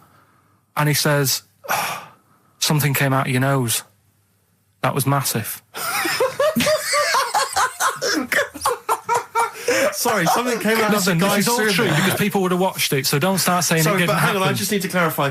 The guy I on the bike... I don't believe he ran away. Wait a I minute. don't believe he legged it. I don't believe he had a look of frightenedness on his face, and I don't believe he said something massive came out your nose. Wait a minute. And I don't even believe he had a cup of tea in the scone. These are the things that I think are embellished. But who had something coming out of his nose? Was it the guy serving the scone? The one who was on the bike who ordered the scone. Yeah, but what was came out it? of his nose. What was it? Came out of his nose. Right. So he goes home and he thinks, I've got to sort this out because it's not good and that. So he But sat. what? No, it was out of his nose. So you mean it poked out of his nose? It didn't come out. It just said hello and then it... It was like the maggot in the head. Yeah, he just yeah, popped, it just- popped his head out, had a look around and went back in. Why Like, did the bloke drop the tea and run? well, it's weird, isn't it? All right, so he goes home. He goes home and he goes, oh, God, So he sits in front of the mirror and he's sat there waiting. This thing comes out. Again, sort of looks round, goes back in again. So he goes, oh. No scones. Right. No, he didn't. So he goes, I've got to sort this out. He goes to the doctors, says to the doctor, I've got something up my nose. It just keeps coming out and having a look round, going back in. Didn't say that. The doctor's like, oh, I haven't heard of that before. Right? Didn't say that. So sat there. It does it again. The doctor looks, frightened again. Runs away? Yeah. Well, he's got a look of frightenedness on his face. He had a look of medical frightenedness. He dropped his stethoscope and legged it. No, he said, I know what it was. So what? So you got a leech up your nose. He had a leech about that long. What's radio? Well, how long's that? 4 inches. 4 inches coming out of his nose. Next time it stuck its head out, he grabbed it, pulled it out. That's horrible, though, isn't it?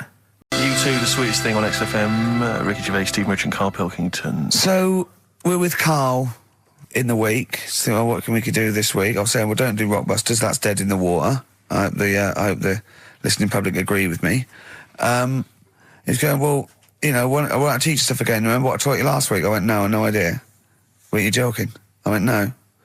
And it was, he went, Ivan the Terrible goes like a fella's eyes. Yeah. He actually said Ivan the Terrible at the time. Yeah. So I can't remember. This was a man who had built something for Ivan the Terrible, and then but his idea of education is telling someone something that knows more about the subject than him, so they can correct him when he's telling them it. And so I said, well, I don't know. And he gets annoyed that me and you are dubious against monkeys who perform bank robberies. And he goes, but you believe in Newton. He doesn't know the difference. I was trying to explain the laws of the universe, right? It was going, what do you do? And so all I come up with, I thought somewhat interesting. You know when you tell a child maths, you say you've got 3 potatoes and you've got 4 potatoes. I have to do that with science to Karl.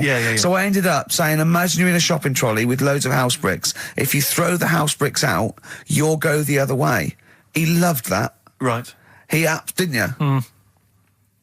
Because I didn't know that would happen. And it's sort of useful to know. It sort of explained a bit to me and stuff. Yeah. Right? And that's why I like doing stuff every week. I think listeners go away going, well, I didn't know that. Do you know what I mean? Karl told me something there. They forget it instantly, just like we do. We're friends of yours and we forget it instantly. No, the annoying thing with you is, Steve, not so much, Ricky, at least they'll listen now and again, you'll just dismiss stuff straight away. I told you loads of stuff yesterday, I told you loads of stuff. But Karl, what you consider education... hang on, what you consider education, I consider tittle-tattle. Well, it's not education. Do you know what I mean? You seem to think it's education. It's just kind of gossip, stories you've sort of half read. Right, all right. Example of yesterday. Goldfish have longer memories than people think they do. Yeah. You said no, it's rubbish. No, we didn't. We said, where'd you get that from? Where'd you get the information from? Yeah. There's not enough information there for it to be educational.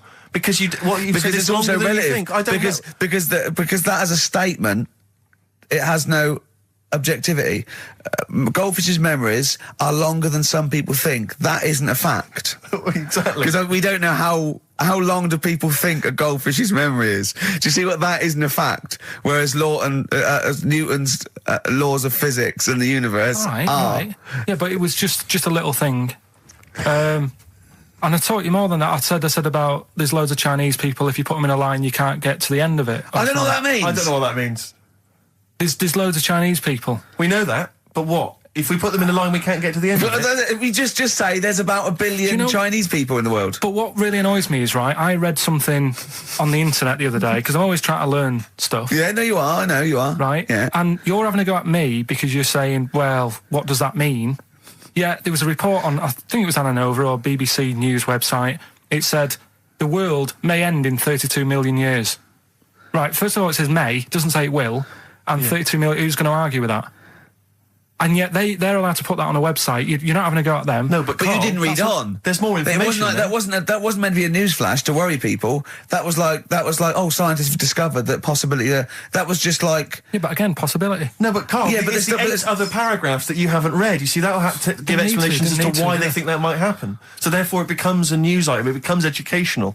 It's not just the headline, the bullet point. The headline's just supposed to draw you into the story so you read on. That's not all the information. But then I was trying to come up with things to excite him, and I realised that I was opening a can of worms. I was trying to come up with facts for him. He was going, give me facts. So I said, oh, okay, why can't an owl, why does an owl have to turn its sort of head 180 degrees? And I said, it's because the eyes are so large, it has to have a huge focal point for its sight, that they can't move within the skull, right? And he went, well, why'd they do that? Why didn't they just do it, give them normal eyes, and then after I've turned their head? I went, what do you mean? Why didn't they? He went, well, whoever did that. I went, well, it was evolution. It was, he went, it's like giraffes. I read that giraffes grew their necks to eat food. So they didn't grow their necks to get the food. The ones that had upshots lived longer and so got the food and passed on their. He went, yeah, but why didn't they just give them wings? I went, why didn't who just give them wings? He got angry and went, whoever gave them the necks. his understanding of evolution made me fall on the floor. Who do you imagine is they? Because you don't believe in God, do you? So who is it you imagine is they? Well, whoever made us sorted us out. Who? I don't know, it just happens, doesn't it? Yeah, exactly. Well, there's no will to evolution. It's natural selection, I isn't still it? don't get it though. We talked about an hour, didn't we? I know. And Yeah, but to be don't fair, get it. I watched as Ricky tried to give you actually what was quite a concise and educated version of evolution. He tried to explain it to you, and I have never seen a person lose interest quicker. But I tried to use actual fact, then I tried to use metaphor and analogy, then I showed you some computer programs to show what biofeedback is and everything. I tried all these things, and Steve's right. You were looking out the window. Have you ever spoken, Carl, to someone who's got Alzheimer's disease? And you try to explain who you are, and they're listening, and then that's what you're like. It's extraordinary. Look at your face. Play some adverts. XFM. Honestly, Juan by Billy Corgan's new band there. Ex-Smashing Pumpkins. Sounds a bit like them, but I like it. It's all right, not bad. I like it. You would take to know, Rick, incidentally, that someone's got the right answer. So Carl relieved. knows the answer, yeah. Brilliant. Well done, Carl. You're a fool. Right. Right, what are you doing then? Let's have a quick reprise, if we could, of the Rockbusters clues. Yeah, Rockbusters, if you've just tuned in, you've missed it this week. Here's your 3 Well, no, clues. you haven't. That's why we're giving the clues again. Yeah, I know, but if they haven't. Hey? What? Say if they've been busy. Just give the clues again. First one. God. Don't argue with him, because he isn't going to change his mind. That's AA. Second one, he always gets what he wants and doesn't worry about anyone else. That's P. Yeah. And the third and final one, I might have to put that woman in the oven. AB. Interesting. Are we telling him or still? No. People have still got a chance to win those extraordinary prizes. ricky.gervais@xfm.co.uk. So the answers to this week's Rockbusters. Yeah. Do you want to give us the clues again and the answers? Yeah. The first one was, don't argue with him. He ain't going to change his mind. The initials there were AA. That's adamant. Adamant. Yeah. All right. That's good. That's a good one. Second one, he always gets what he wants and doesn't worry about anyone else. That was P. That was Pixies. Right. Picks his. It kind of works, yeah. And the third one, I'll let you have that one. I'll have to put that woman in an oven. That was AB. That was Anita Baker. Anita Baker. It's good. Anita Baker. Anita Baker. I'll let you have all 3 today. So You've done well. So do you want to pick a winner, Steve? Well done to Mark Leder from Bow. He wins those fairly mediocre prizes. Enjoy them. Oh, brilliant. Now listen, it's Rockbusters. I've got the prizes here. Rick, I'll be honest with you. I mean, we've given away some shoddy stuff in the past. This is the worst collection. Tat, is it? This is really scraping the bottom of the barrel, Carl. I mean, Let's hold on. The how phones many are going more of mad. these can we give away? If you're still phoning, hang up because we're not going to bother anymore. We're really sorry about that. Maybe email us or something. How many of these can we give away? Look at that. It's only Fools and Horses.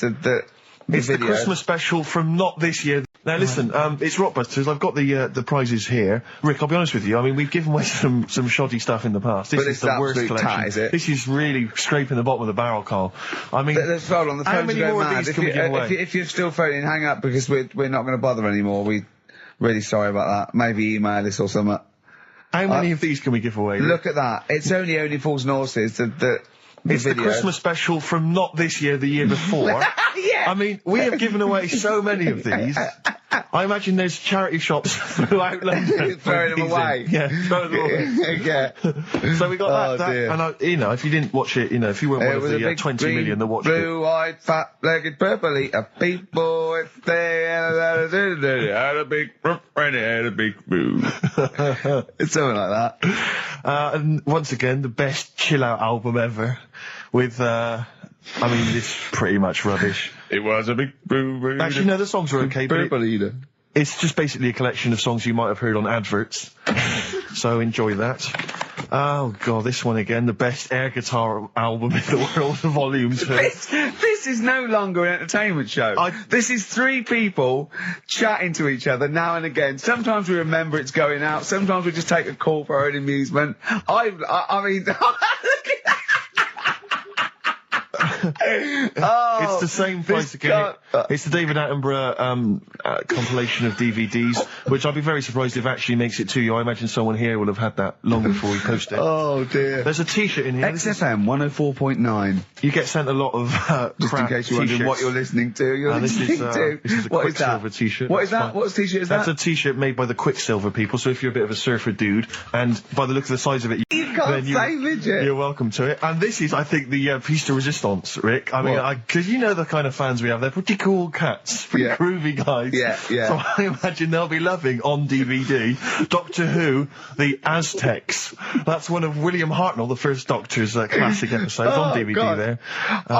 You know, rubbish. That's rubbish, Carl. Those prizes. I'm ashamed to give them away. Carl, frankly. you know our mate Johnny. He's a Doctor Who fan. Yeah. Do you remember? He bought the Doctor Who magazine, and he went to the toilet, and Steve got post-it notes and put geek on every page, and Johnny opened it on the tube, right, and it had geek and everything, and Johnny bought in the new Doctor Who magazine, I think this week's or this month's, right, and they've done the perfect Doctor Who fan, right, what the geek is, right, and it looks exactly like Steve. All right, don't have a go, Rick. It does, and, I'm going to try and put it on the website. It's amazing. It's got your hair, glasses, it stands like you, it's sort of dressed like you, and it's only, it's hilarious, and he was, I mean, I'm insulting you now, it sounds like an insult, but if you'd see it, you'd laugh. Well, Rockbusters, right? Yeah. Right. Where, is this something that happened to a friend of yours, or is this? No, I read about it. You read about it, okay. There's this little lad, right? Okay. First of all, it's years ago, right? When they didn't have decent doctors in like every town and that. Yeah. And this little kid is dead ill, right? Yeah. And the local doctor. Well, there's a phone call involved, so I don't really let get me the get impression to it. that it's like medieval times. Yeah. Yeah. But I didn't say that. I just said it's years ago. So this kid's ill, right? Yeah. And he's lying in the bed, and he's all going funny colour and that. Yeah. And his mum says, I'm going to get the local doctor round. The local doctor comes round, and she says, so I don't know what's up with him. He said, leave it with me.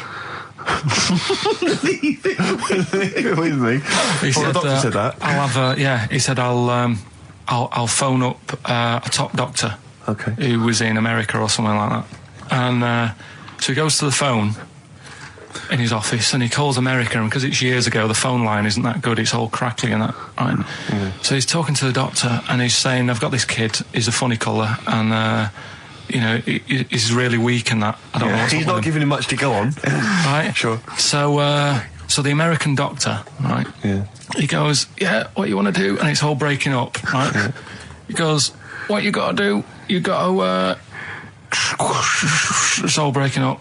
You've got to give him some, parrot's blood, right?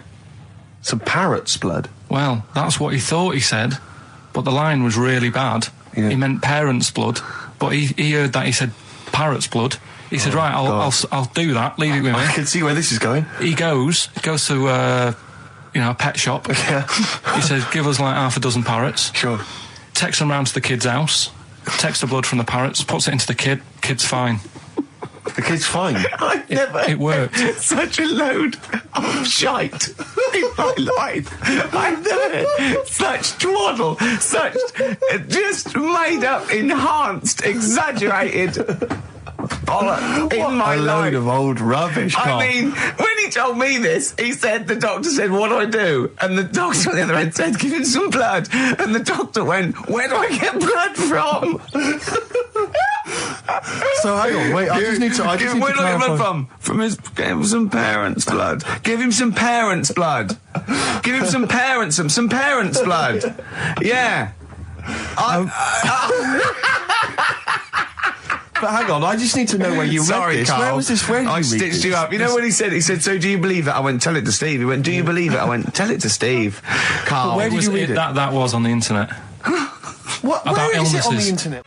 Badly Drawn Boy on XFM 104.9. I'm Ricky Gervais, with me Steve Merchant and Karl Pilkington. I'll tell you what, the Sony's then. Oh. This Thursday at the Grosvenor House Hotel. Yeah. Everyone in Radio's Anyone has entered their show in different categories, saying, they get it down to, Winners this year included the brilliant Dominic Mohan, former showbiz editor of The Sun. lots of people won. Lots of people won gold. Lots of people won silver.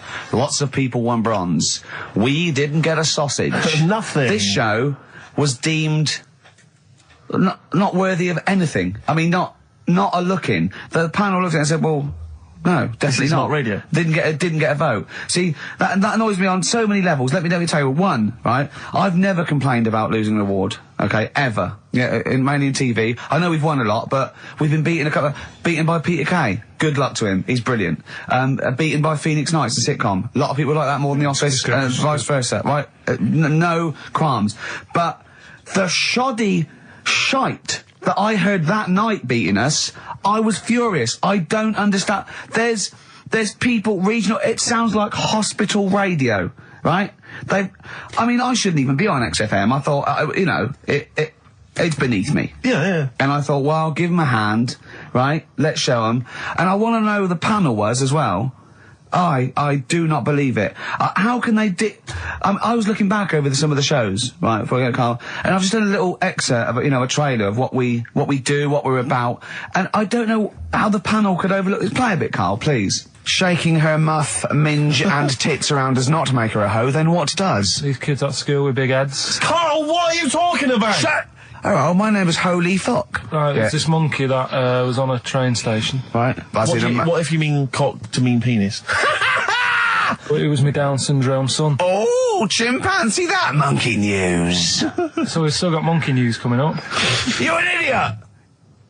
You know what I mean? That's, to me, quality broadcasting. I don't know how they can say that isn't worthy. That's what we sent in to the Sony people. They listened to that. How they didn't think that was dynamite stuff. It doesn't make sense. Actually, I've been thinking about this since Thursday because I've been a little bit down in the dumps. Yeah. What I think it is that with the TV show, the TV stuff we've done, Rick, we put a lot of work into that. Yeah. We get the script, we got the script, we spend a lot of time on it. What this show is about, it's very much about spontaneity, it's about our personalities, and I don't think we're ever going to win an award for our personalities. I think that's where we're going Do you know wrong. what I think?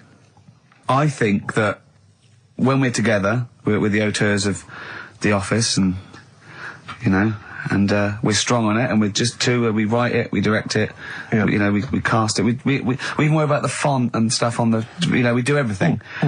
There's a weak link in our midst, I think. On the radio show? Yeah. Right, well, I'm just trying to think what the common factor is, because on the award-winning TV show, Spliss You and I... Yeah, I don't know. Well, I'll tell you what, can we play a record and let me think about this, because there must be something... There's got to be a factor. ...that isn't in The Office that's in this, that means that The Office is award-winning, and this is a pile of shite.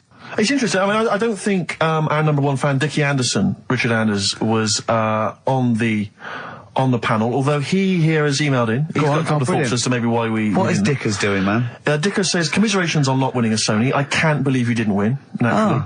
I mean, apart from your show's obvious lack of quality and effort, having a monkey for a producer, offering the biggest load of tat as competition prizes, saying hairy Chinese kid 48 times every show, Rockbusters, not bothering to turn up for weeks on end, only having 3 listeners, introducing the comedy characters Camp David, Harry Fook, which I think he spelt wrong there, Stephen Merchant. I'm not a character. Apart from insulting every race, religion and sexual orientation, bickering like schoolgirls... We haven't done everyone yet. We have not insulted everyone yet. There's loads to go. Despite the fact you generally bring misery into the lives of anyone who listens, I thought you were surefire winners. Better luck next year. Well... I mean, a couple of constructive, criticisms there, but generally, I still can't nail it. Was he on the panel? Well, I don't think so. Well, he's a fan, so... Yeah. Well, no, he's clearly a fan. I mean, he obviously loves the show. Because he has hit the nail on the head. Oh. Which... Yeah. But, what should we do? Should we give up or should we try harder? That's always my dilemma in life. Sure, yeah. I mean, I've always gone for the first one. Give up? Yeah, why bother? Yeah. If they can't see, just give us the award. Yeah. And then worry about it later, and we won't let them down. Yeah. Now they've got blood on their hands. We're gonna. Yeah. What should we do? To give a couple of months notice? I think so. Okay. Well, there you go. I mean, seriously. I mean, I think. I'm being serious. I'm not being wacky now. We haven't told Andrew, but I think we've won our course with this show. Yeah. So let's. Okay, we'll give it a month, and it's because the Sonys didn't give us anything. Play a record. Yeah. There you go. You got to do a bit longer than that. No, we haven't. Got to give a month's notice. No, you got to work till about September if you're gonna. No, we haven't. No, we give a month's notice. We're, whatever they give the money back, something like that. Well, you give your money back. Yeah, I know. What are you going to spend your 80 quid on? True. Oh, that's a wonderful, wonderful clip, and let's have something new, something fresh. Well, I've been looking around, right, on the internet for stuff. Yeah. On the internet? Yeah. Your Bible, where you get all your information about the world and the universe and morality from. And how I always say to you, I don't really read that much of it. I just read the headline, Perfect. right? Yeah. Anna Nova have sort of nicked that idea to grab you. Nicked what idea? Well, to sort of get to the meat straight away at the top. Do you know what I mean? The headline to the story and everything. What? Right, these are But stories. the headlines already existed. That was why you thought that was a good not idea. like this, though. All right. Headline. Oh, these are all headlines, right? Vibrating shoes could stop elderly falling. Do you know what I mean? Oh, God. You don't need... Vibrating shoes could stop elderly falling. Yeah, that's the story. You don't need to read on. That's what I'm saying. Well, Right, could you read busy. that anyway? Can't be bothered. You know Read what I on mean? anyway. Well, Read- you have a look at that in a bit, right? All right, So, all right, it's okay, so what interesting. This is frustrating radio if you're sitting at home. No, well, but it's not on. They've turned it off. If you want to know more, you know where to go. That's what I'm saying. That's what they should do in the news. Get the news done in Bong. a minute. There's a good story about Iraq. Right. Bong. Look it up. Look it up on the internet. Anna Nova. Give us another bong. Bong. Family sick of living on Butthole Road. Oh, brilliant. Bong. Man wears same shoes for 60 years. Oh, bong. This isn't that good. Some fella pulls a train with his teeth. And in lighter news. I love that. Joe McDonald, this one is very good. And the last one, man fails to break clothes pegs on face record. She's always good. Well, that's the one I did read on about. I love that, all those. That's the one he went on about. Go on then. Just, Why is that news? He fails to make a record. So did I today. I know, yeah. I failed the long jump record today. Yeah. Didn't even take part. No, I was rubbish. but what are the rules on world records and that? I don't know if there are rules. There are certain things you can't. I mean, it's the Guinness Book of Records, isn't it, really, that's the arbiter, isn't it? Yeah, but is there anything, if you said you wanted to do it, would they say, well, you can't do that? Yeah, they've stopped some gluttony records, obviously things that are in danger. It's anything that's illegal. Yeah, anything that's immoral. Yeah, like that American serial killer that just got discovered. Yeah. Having killed 47 women. I don't think he can make that into the Guinness Book of Records. No, because people would be trying to beat it, won't they? But there was some other story about a fella eating watches and that. That can't be good for you. So why don't they say, look, don't do that, do something else? He wanted to stay regular. There's a kid in Kenya. He was messing about with some beans. Magic. We guessed that as well. You did, yeah. He's fed up because we've guessed his puns, I think. He put one of them in his ear. Yeah. The mum or the dad said, oh, what have you done that for, or whatever. Yeah. So I'll have to take you to the doctors now. So they took the kid to the doctors, and the doctor said, oh, he said, I can get that out, I can sort that out for you. So he took it out, and the doctor said, right, that's £3.50. And the dad said, I've only got £2.70 on me. And the doctor said, right, well, and he put the bean back in his kid's ear.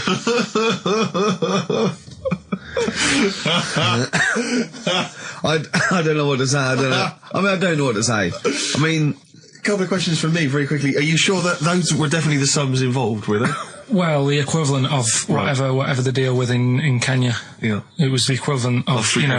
oh, so what currency was it, Carl, that you translated into sterling? I don't know. No, it was saying in the thing. It said the equivalent of. £3.15, Did it say that? Yeah. So Did it say that? Yeah. Carl, look at me. Did it say that? Yeah. It said that was the. Did it say that? Yeah. Yeah, it did. It definitely said that. Definitely. Yeah. So it's just like, I suppose, I don't know. I mean, all these things. The idea is, it's not like a lesson. It's like, I'll tell you this, see what you can get from it. Sure. So you look at what I've told you already. The Knights who said shut your face. That's like that's amazing. that explains itself. Yeah. Turkey with the circumcisions in a restaurant. Yeah. That'll hold me in good stead. Yeah. Go on. Don't go there. Whatever. This one, if you're in Kenya, don't put beans in your ears or something. Doctors Or carry £3.50 or the equivalent of. It's just the idea that the doctor put it back in his ear. He forced it back in his ear. So is it still there to this day? I mean, is there any update on that stuff? Or does he go back with the £3.50? on. people who have tattoos, I've never understood it, right? That they have something put on their arm. Right, sorry. Have we started the educate? Is this part of it? Are you educating me? This is something that will be useful in my life that I didn't know about.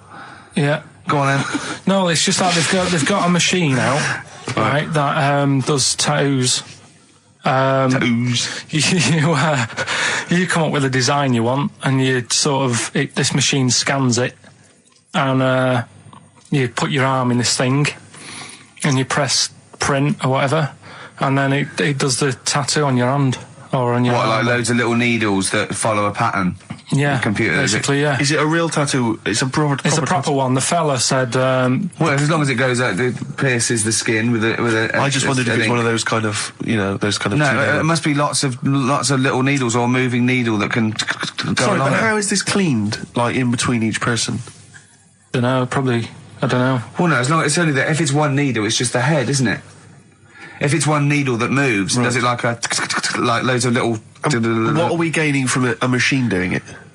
Just because they're not going to sort of mess it up. But hold on, how do you keep your arm still? Because your skin moves slightly. It's the machine sort of strapped to your arm. Right, and so it's spread... the fella said that the tricky thing was in all this, it was the fact that, nobody would let him test it out on anyone else, so he had to do it himself. But did it work? Because the thing is with a tattoo artist, they can see when your skin's moved and they can see what they've done and they keep wiping it and looking, whereas a machine's just got to trust itself. Yeah. So I think one needle could go wrong. If it was a lot of needles, that it just came down, 1,000 needles that was an imprint. Yeah. But obviously I'm asking someone who hasn't delved any further than there's a machine that can give you a tattoo. That's all you've got at the moment, isn't it? Well, basically. That's all you've got? I mean, that's what I've got, because I'm not a fan of tattoos. I don't... But where did you read this again? This was... Internet? This was on the internet, yeah, it was, yeah. Okay. And I just don't understand why people do it. That's what got me attention. Because me... Sorry, what have I learned from this? That if you wanted to get one, you can get one done by a machine now. People say machines are sort of taking over and that. And there's another one. But it's just the fact. I mean, I don't know. So give us the snappy title of this education again. Why don't they just get a diary or some paper or something to write it on? That's what I always think when I see people with loads of tattoos. Like there's that fella who we were talking about the other week in Scotland who was covered 99% in tattoos. It's just like, what have you done that for? Yeah. Do you know what I mean? You can't get rid of it now. You've done it now. Yeah. One of my uncles, like Tattoo Stan, he's just caked in them. Tattoos. Right. I don't think he's my proper uncle, but it's just like my dad's got... Tattoo Stan! No, my dad's got... That's a province in Russia, isn't it? My dad's got loads of mates who... When you say he's not your proper uncle... do you know how, like, when just a bloke someone who used to comes hang around around, with you're school? alright, Uncle Stan? Yeah. Do you know what I mean? And my dad had loads of mates like that. There was John the Screw. Right. So he either works in a prison or he likes to have sex. Cabbie. Cab driver. Okay. There was Jimmy the Hat. I don't know what he Jimmy did. the Hat? Yeah. And, did he wear a hat? No. No. There was Fred the Veg. You sure he wasn't a relative? Sorry. Fred the Veg used to get us like big bags of potatoes and that. Fred Veg, okay. And there was Tattoo Stan. Right. And he was just caked in them. And I used to always look at him thinking, why have you done that? I must have only been like, 6 I or suppose 7. if you're born with a name like Tattoo Stan, Exactly. you're destined, aren't you, were really? they like a 1950s gang? I'm worried about... I'm worried Who were about... doing a bank job? What was his name? The Hat? What was his name? Jimmy the Hat. I'm worried about Jimmy the Hat. Yeah. Not having a hat. I don't understand it. Are you sure he didn't have a hat? Not when I met him. Did he ever wear a hat? I didn't see him that much. Do you think it was a joke, like, when your mate's sort of like, 8 foot and huge, you call him Little John or Tiny? Do you think... Well, the fact that he never wore Yeah, a they hat. went, hold on, I've noticed something about Jim. Go on. No hat. And I go, oh, true, let's call him Jim the Hat. Jimmy the Hat, yeah. But my Uncle Stan, he had like loads of them. He did them himself. Oh dear. And it was always that thing. God. What was it things like? He had like the cross. cut here, Cut one here, on made the in neck. Britain. And if you're going to do them yourself, I'd say at least make sure you're sort of a good drawer. Yeah. And don't do it in a mirror so it comes out backwards. Well, that was the other thing. But like, I remember he did. Names are all right. He had like all his kids' names down his arm. And, What are they called? Yeah. oh, God, it's... Tattoo Stan Jr. Yeah. And, Paul shits the bed. I'm trying to... Oh, Wabbai Kate. Yeah. But he had... Frankie never amounts to anything. Oh, God. So he had like... Johnny, I don't think he's mine. so he did all this... I don't even know why I'm telling you about tattoos. No, nor do I, Carl. Hey, to be honest, Carl. So... Yeah. Okay. Any other nicknames your friends of your family had? What was your nickname, Carl? Just Pilky, really. Because for a minute I thought Carl the Veg would have made a lot of sense. Yeah, Carl the Veg. And why has your dad got a little tattoo, dopey twat, on his arm? Right, well, tell you a job I don't like. What? I wouldn't want to be doing. The woman, there's a little woman who sits in the little snack stall on Finchley Road. Yeah. And I don't know how to describe it, really. She is surrounded by snacks. She can't move for snacks. It's Does like... it look like American Beauty, but with different... Not dissimilar to that. Yeah. It's a little hut on the station. And it's like, if you go to the seaside, you can put your head through one of those cardboard cutouts and it looks like you're a big fat person or whatever, and you can have your photo taken. It's like an equivalent of that, but it's just snacks everywhere. She's got bananas up to her chin. She's got chocolate coming down to her eyes, crisps either side of her. She can't move. She can't do 360 degrees. She's like packed in there. I don't know how she gets in there. I think they put her in there first, and they pour in the bananas. Yeah. And then they go pour in the nuts. She has 2 hours of makeup before they exactly, yeah. dressing her in there. Because I'll ask for something from the fridge, and she cannot turn her head to see. She has to go by feel alone, just to feel the fridge and get stuff out and pass it. And often I'll say, that's not what I wanted, but she can. You've got to let her off. It's extraordinary. Dear. But there's no music playing, Does she there's have nothing. to sell her way out of it? Exactly. If it's a slow day, she's stuck there till the next day. Yeah, it's like a world-breaking attempt. Yeah. Carl, what job wouldn't you want to do? Well, any job. You're a lazy... You're joking, aren't you? I've done loads of stuff. I'm quite happy now doing what I'm doing. Yeah? You look happy. Trying to think. You sound happy. Yeah, I mean, calm down. You're on drugs. I'm all right. Are you on happy E? Before England have won and that. I'm happy for them. Yeah, go on, happy for them. I'm happy in that. Yeah, what do you mean happy for them? We are England. Happy for us. Yeah. I mean, we didn't play. I did very little towards it. No. It was mainly Johnny Wilkinson. Yeah, I barely contributed. Switching on the TV was about as much as I did. Exactly. And shouting, come on! Yeah. Talking about jobs and that, though, I was reading the other day about, rubbish jobs that people have had and stuff. I haven't got time when I'm at work, man. I just get on with it. I'm not squiddly diddly. Fingers in pies, different jobs. Go on. Do you know Ivor the Terrible? Ivan. His Russian. Yeah, that was the Welsh fella. It was bloody awful, but not as bad as his Russian cousin, Ivan. Yeah. Go on. He had a fella doing some work for him. Right, this fella built his house. Yeah. After it was done, right, the terrible fella was like, fella Ivan. He was going, "Oh, it's brilliant. You've done a good job there. Yeah. I don't want you to build another one like that." Took his eyes out. Just stopped him making an house like that. One? Blimey. That's bad, isn't it? Why didn't he take away his trowel? Then he could have seen, but he couldn't have built a house without a trowel. You can't build a house without a trowel. Yeah. I suppose he probably later thought that, once he'd been nicknamed Ivan the Terrible. Yeah. He thought, why? Because you gouge people's eyes out. Yeah, but I didn't want to build another house. I know, but... Take his trowel away. What would I have been then? Ivan the Crafty at most. Exactly, yeah. Ivan the Jealous, Ivan the spoilt brat. But gouge someone's eyes. That is bloody terrible. I'm surprised you're not called Ivan the... Do you know what I mean? You're going to go down in history like with Vlad the Impaler. Yeah. He's mainly remembered for impaling people. Yeah. He did a lot of other stuff. Did a load of great charity work he did. The impaling is the thing that's really gone down in history. When were you reading about Ivan the Terrible? No, it's just... Or Ivor the Terrible is the thing you remembered from this informative article? No, it was just little bits like that. Talking about him, there was a thing about someone who worked for that fella who painted the ceiling. Sistine Chapel? Yeah. There was a thing, a woman who worked for him in his house. And I love how you assimilate information when it's just bordering on the academic, or just the interesting and true. It's wonderful. Ivor the Terrible gouged someone's eyes out because built him an house. That fella who painted that ceiling had a woman work for him. Imagine if you wrote that down in an essay. Imagine if you wrote that in a school essay. Well, you'd probably end up with not getting a grade, or... Yeah, or thinking you turned up to more than you had. Exactly. Anyway, the woman who lived with... Yeah, the woman who lived in a shoe. Go on. Yeah, there was this woman who lived with him, and she used to, like, you know, go out and do all this shopping and that. Yeah. But because she couldn't read or write, he used to have to draw everything that he wanted. Why couldn't you just tell her? I don't know. No, but no, wait. That's an excellent point. Could she talk? Yeah, but if it's a big list and that, loads of different coloured paints. But why and couldn't stuff. she draw on a piece of paper? Why did he have to do it? Because he's a better drawer, isn't he? That's the point. That's it. That is. We were just looking for the logic of the story. You found it. You've done it. Play a record.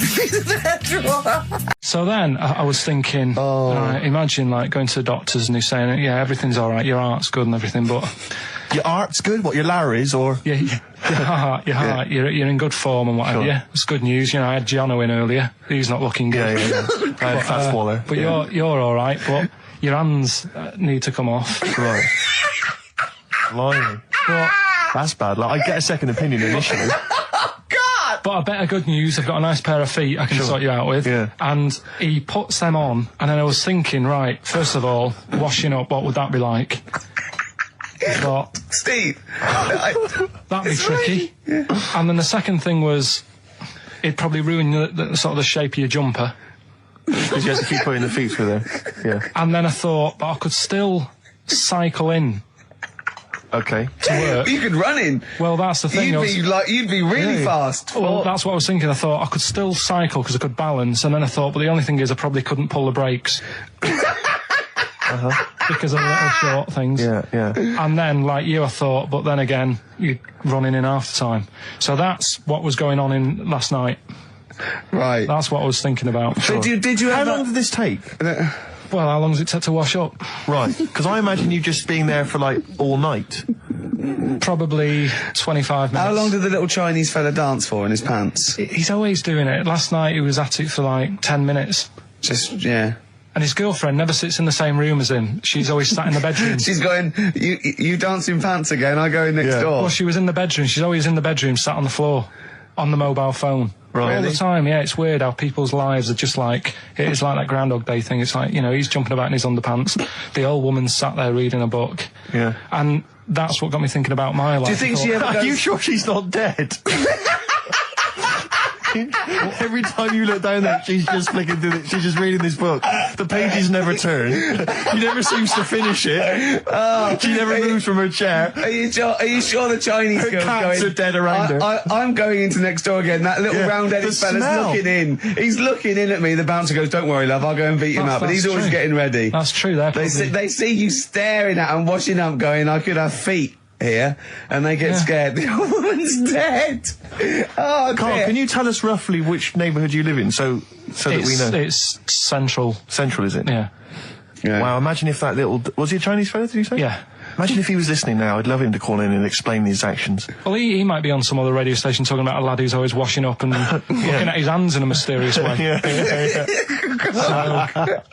But do we have this doctor that would go, "Well, all right, Carl, you can either leave them as stumps or I've got a lovely little pair of feet." Why? I mean, I told Jane this, and Jane went, "Is that the only choice?" Could you say, "Could I have some dead man's hands?" Have you got any? Where do you get the feet from? Where do you get the feet from? Can I have? What would you rather have then? Human feet or monkey paws? Well, I mean, that wasn't an option last night. That if the doctors said... No, it this wasn't is- an option last night, but don't forget, it's in your head, Carl. This didn't happen. No, but I'm just saying at the time, that's all the doctor had to offer. But you know, it's your head, you can go anywhere. No, it wasn't a real doctor to offer. It's in your head, you can go anywhere.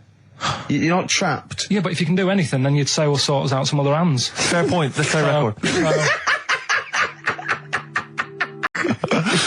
Which is the earring? Because isn't it like one ear is for gay people and one is for straight people? Is that just a myth? Or I don't know, it might was be. something to do with which ear you had it in? Yeah, there probably was sort of like signs for that. Yeah, it's like when you're growing up, I had loads like a white polo neck, right, and and a ring on your little finger, that means you're gay. Yeah. Yeah. Like, if you can see him coming. He's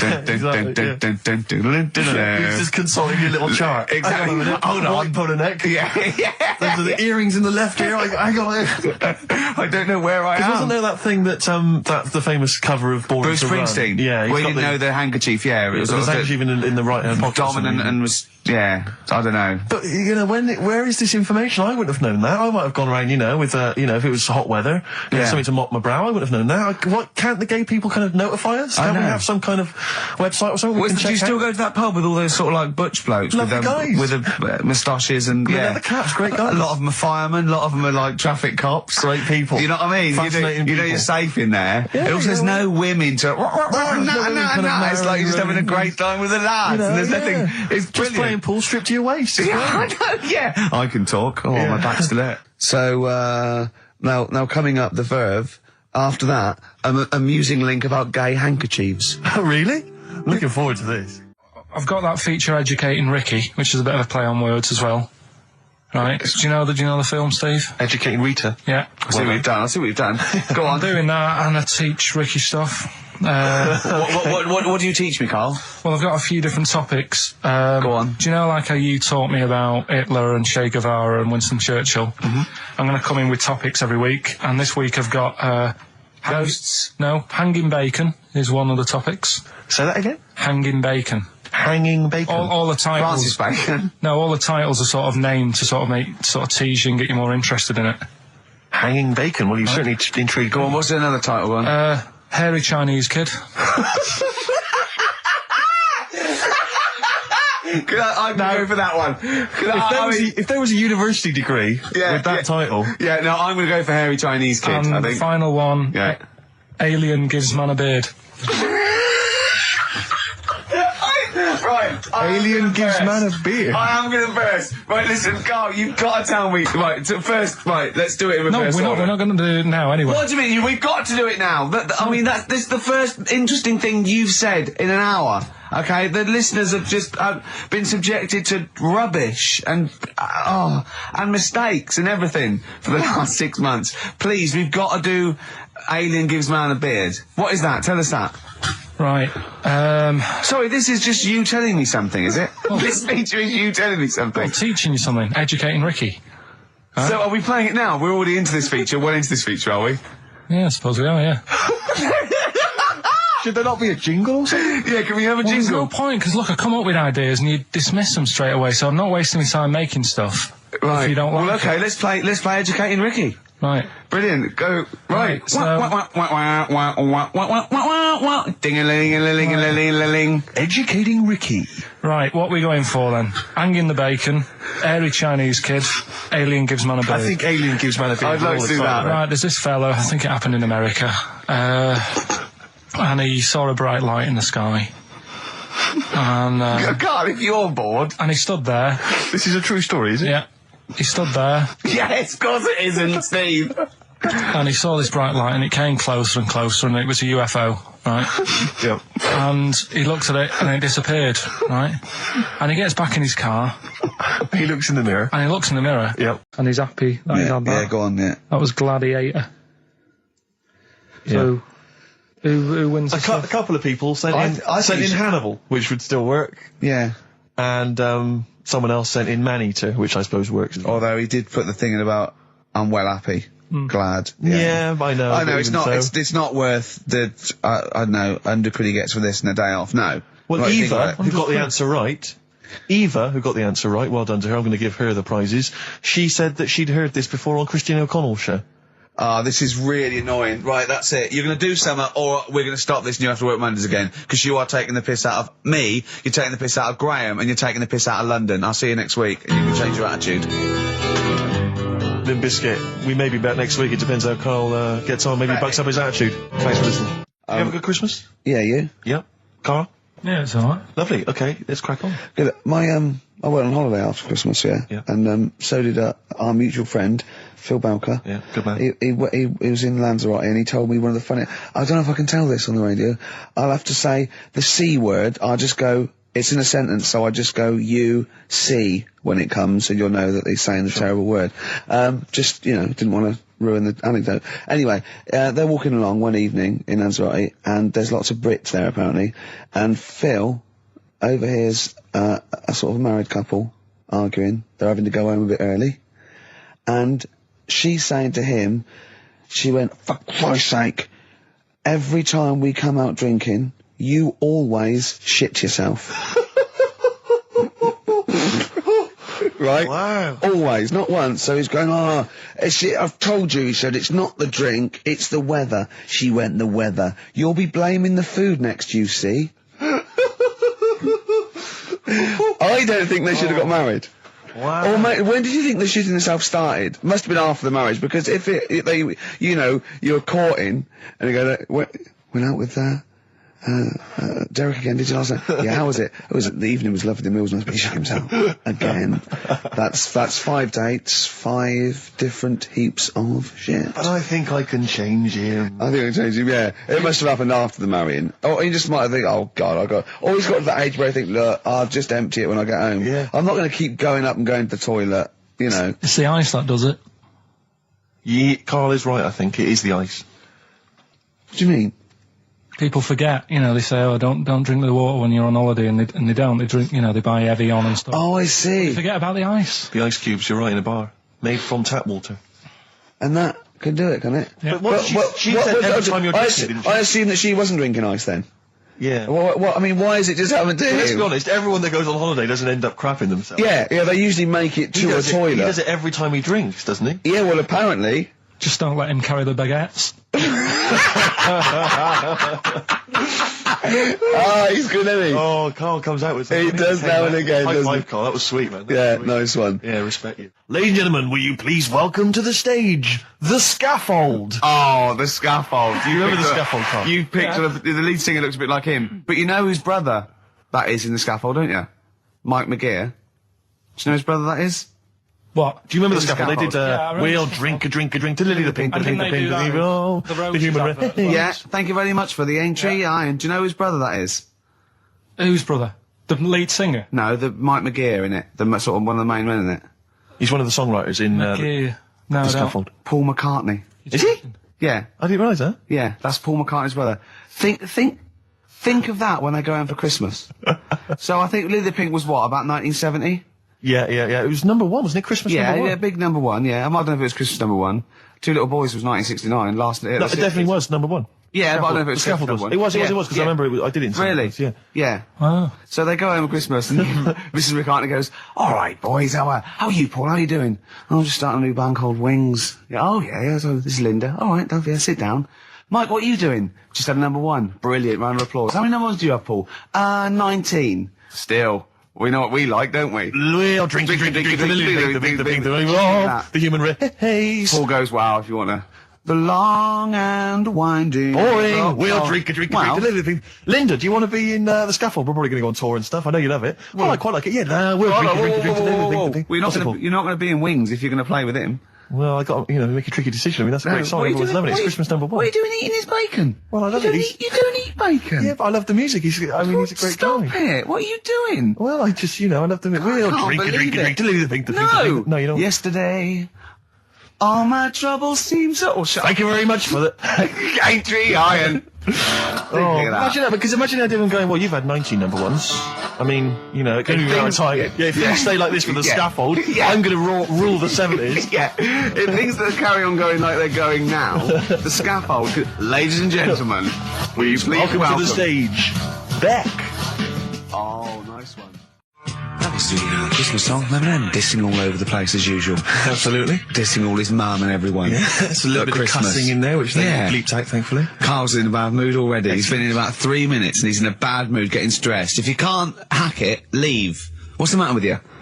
No, I'm just saying. I was meant to enjoy last Saturday off and I didn't. Why not?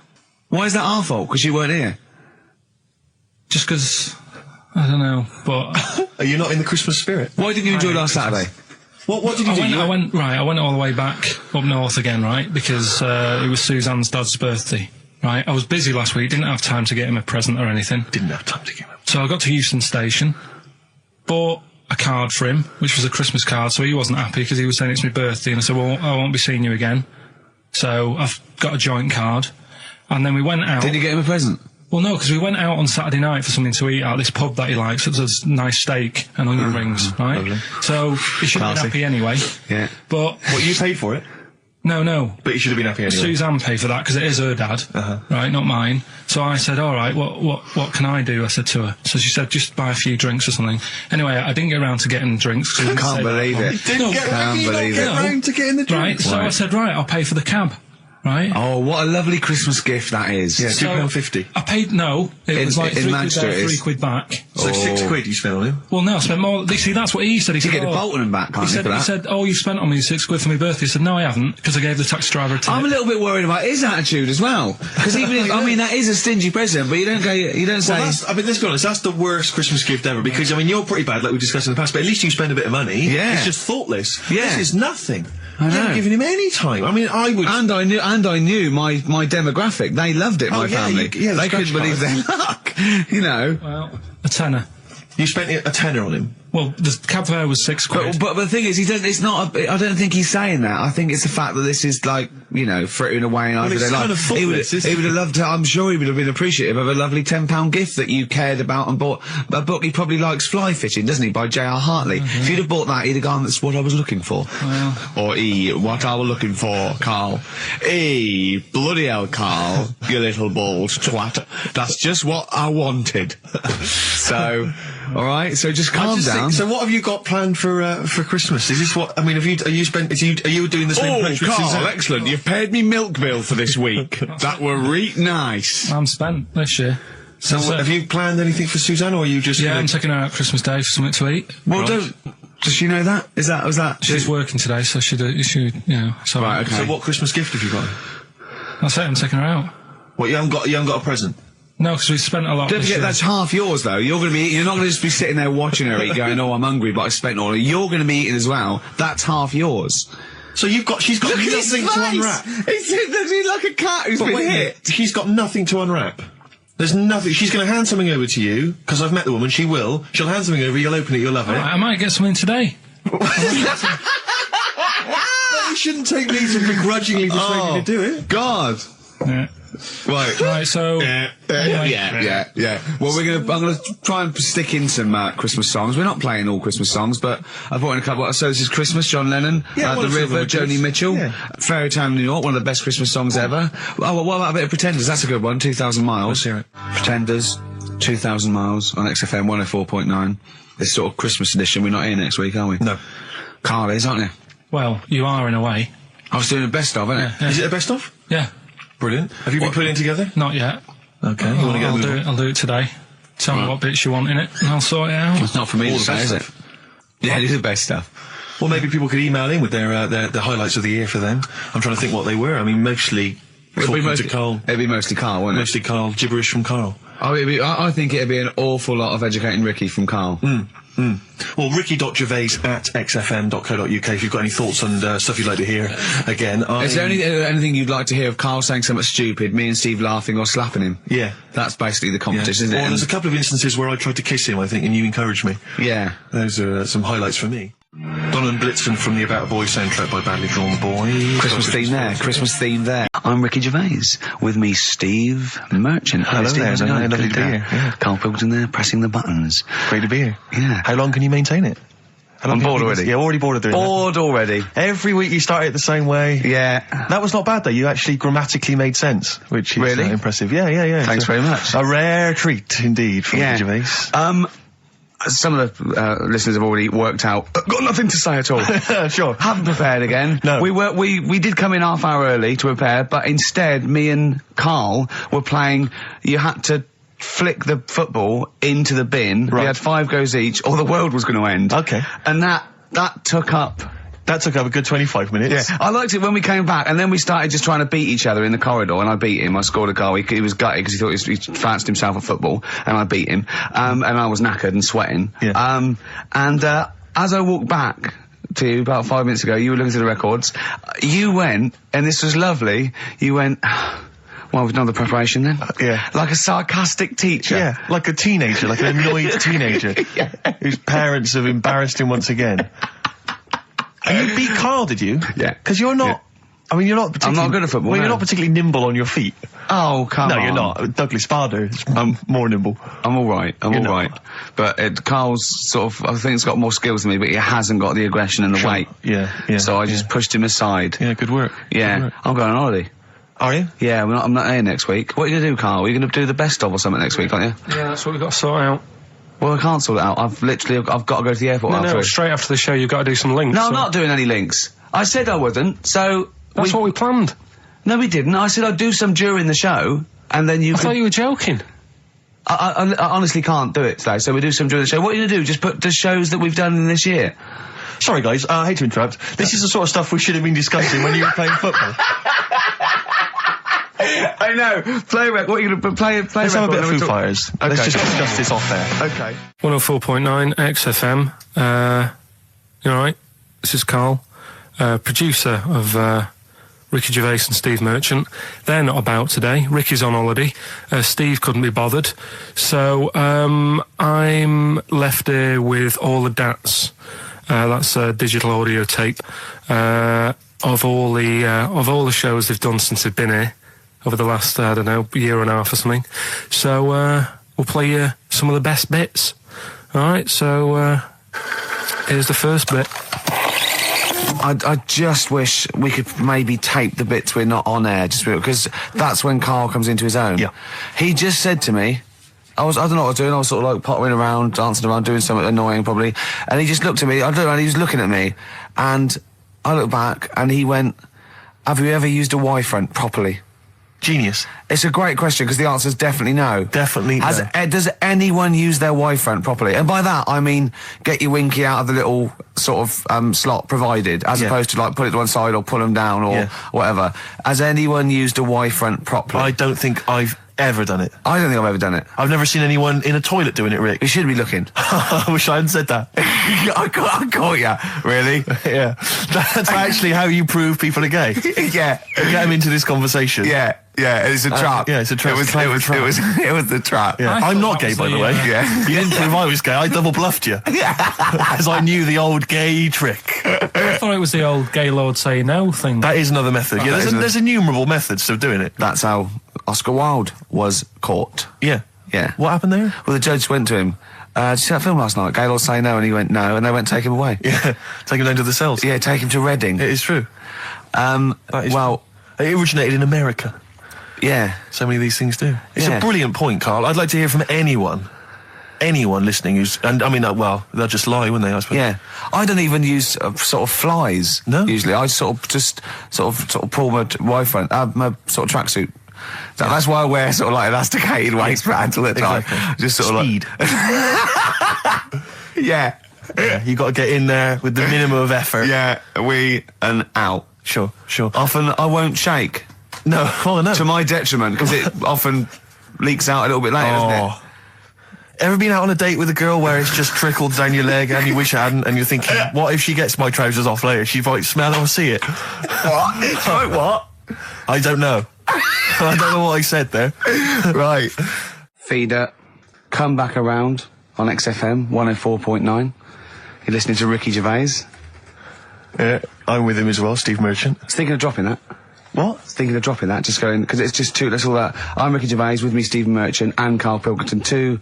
I mean, get to the music, so it's, hi, I'm Ricky Gervais, this is XFM. Sure. Here's Radiohead. Yeah. Some like that come out, that was Radio at XFM, I'm Ricky Gervais. Tony Blair, what's he all about? Yeah. That sort of, Snap, yeah. fast, because I quite, on a serious note, and you've always been saying it, I listened to an old show, because when Karl was compiling those things, I listened to an old show, and I listened to me, and I'm really concentrating now, because I sounded like the most inarticulate, brain-damaged older drunk I have ever heard given a show. Yeah. I mean, I was shocked. Not finishing sentences, leaving out words, slurring, just doing noises Yeah. that you understand because you know me. Yeah. So I'm really going to make an effort for the listener. Yeah, it's not going to happen, is it?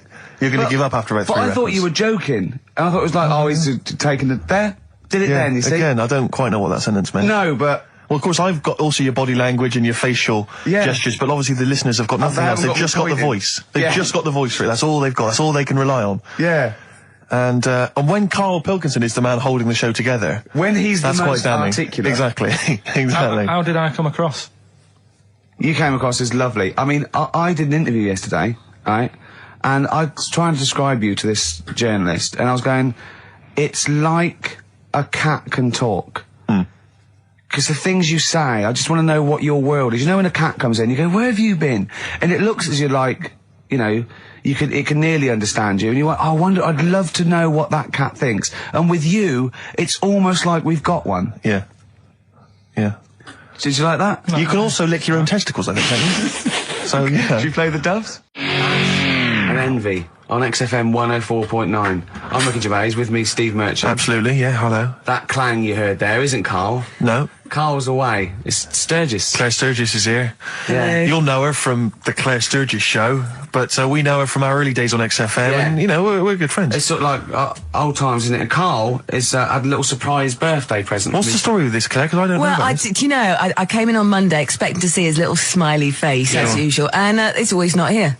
Yeah. What do you mean? So, but his girlfriend had surprised him and dragged him off to the Caribbean for a week. Wow. No, Canaries, isn't it? Oh, I mean, I don't Yeah, know. he likes the Caribbean. He likes the crabs. Yes. Yeah. I thought he was bored of the Caribbean. I thought he didn't enjoy it last time. No, he loved it, didn't he? No, I don't think he did enjoy No, the it's crabs. Tunisia he didn't like. Right. He's been travelling, hasn't he? I know, yeah. He gets he about. didn't like Tunisia because there's flies the size of matchboxes. Of course.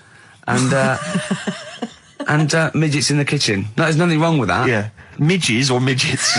Midgets, he said. Right. In It the was kitchen. midgets. He wasn't saying anything bad. He said that there were lots of midgets in there. Lots of midgets in the And kitchen. I thought it was he'd gone away to some sort of like theme holiday. Yeah. But no, this is I think Gran Canaria or the Canaries or whatever it's. And how called. old is Karl? 30. Is he 30? Is this 30 the big last three? week, I think. Yeah. Oh, so it was actually a birthday present. Oh, Yeah, it's it's a big deal. Yeah. Okay, I just so, thought, but that's all right. So have you got a competition that you can regale us with, Claire? Because obviously Karl provides a lot on this show. Hold on. We could do White Van Claire. White Van Claire? Yeah. Are you familiar with this? We ask No. you questions, topical questions, just Okay. getting your opinion really on the week's news. Okay, yeah. It's on the If you spot. look forward to that. But you know I'm a little bit, you know. A little bit simple? That's well, fine. just a little bit, you know. What? I always sit on the fence. Oh, right. Well, don't You sit on the remember fence. You from see, last the worst time? thing there was she was saying I'm a little bit like, you know, liberal. I was or I was- undecided, no, I was and you go- went simple. Yeah. You Well, assumed. I didn't know. I thought I'm a little bit, coked up? I don't know. Who knows? It's Sturgis. Anything could be possible. But the other thing is with Karl, we didn't know how good value Karl was until we asked him sort of intelligent this is questions. true enough, yeah. Because he looks quite intelligent. Well, this doesn't is he? it. I mean, So the thing with you, Claire, is I don't think we've probed you enough. We don't know what, You your haven't views are on a lot probed of me things. enough, But we actually, don't know what Steve, your no. views are, This is what I'm saying. We don't know where you stand. I mean, don't sit on the fence. This is the new Claire Sturgis. Yeah. All right, we're Yeah, going to delve deep, dynamic. find a personality in there, Claire. Let's go back All to right. the old days. How about a bit of the Smiths? That was beautiful, Rick. Go on. Oh, you've been practicing. Richard Ashcroft. Check the meaning on XFM 104.9. We're back, Steve. It's Saturday. That's true enough. Steve Merchant, that is. Hello there. I'm Ricky Gervais, obviously. Hello there. Carl's still away. Claire Sturgis is back. That's Hello. absolutely true. Yeah. Hello there, Claire. Nice to see you. So, I think a lot of people were hoping that Karl will be back this week, but Yeah, we're pleased they to have were. you. No, they were actually. I did get some emails during the week. Saying what? Just saying it's really nice to hear you again on the Saturday afternoon. It's nice, and but you're not really very funny. And when's Karl coming back? You know? So it's sort of being Sure nice it wasn't to me. us. No, it was definitely Because they think that as well. directed to me. But no one can compete with Karl. They can't. Well, we used to sort of like come in and but then when we discovered Karl early on, we just thought this is comedy gold. Just let him speak his mind. But then we started thinking, we can't follow him now. Yeah. So I remember Steve going, look, we've got to come up with some stuff. We need to chat. If anything we've got to say to each other, we've got to say that in the first 20 minutes, and then you just unleash Karl. Yeah, And he's because like it's just you can't follow him, and he's off on one. And they have stories of upbringings with bizarre creatures that lived in Manchester that were half human, half bat and frog and things. I'd love to take him back to Manchester in some kind of TV documentary. When Karl went home and just wander back, maybe try and find the amphibian twins or whatever those people were. They with weren't. Yeah, so there was two boys, both had big heads and webbed feet. They weren't related. They didn't hang around with each other. That was all the information we had. I went, why not? He went, that would have been too obvious. Yeah. Like they look at each other across a room and go, you think if I'm coming to see you just because we're a similar species? Yeah. You're mistaken, mate. You make your own friends. One starts to walk over there, one shakes his head and just mouths too obvious. Yeah, Don't do it. Too obvious. out of one of his mouths. Yeah, that's what they're expecting. Yeah, Don't do it. don't do it, Webby. Yeah, but anyway, he'll be back shortly, I'm sure. He phoned me. His dad's ill. His dad's in hospital, so Karl went back to sort of look after his mum. And he was so sweet. He said, I'm back here just driving my mum around. And he said so unbegrudgingly. He just went, it's like old times. And I said, sorry to hear that. And he went, that's all right, yeah. I think it's going to be fine. and I said, how was your holiday? He went, yeah, it was good. Except it were a nudist beach, so he didn't tell me. I went, of course it was. I went, what do you mean? He went, well, sitting on the... I don't know why they have to do it. I don't know why they have to do it. Why do they have to do it? He went, Suzanne said they think there's nothing wrong with it, like being a transvestite.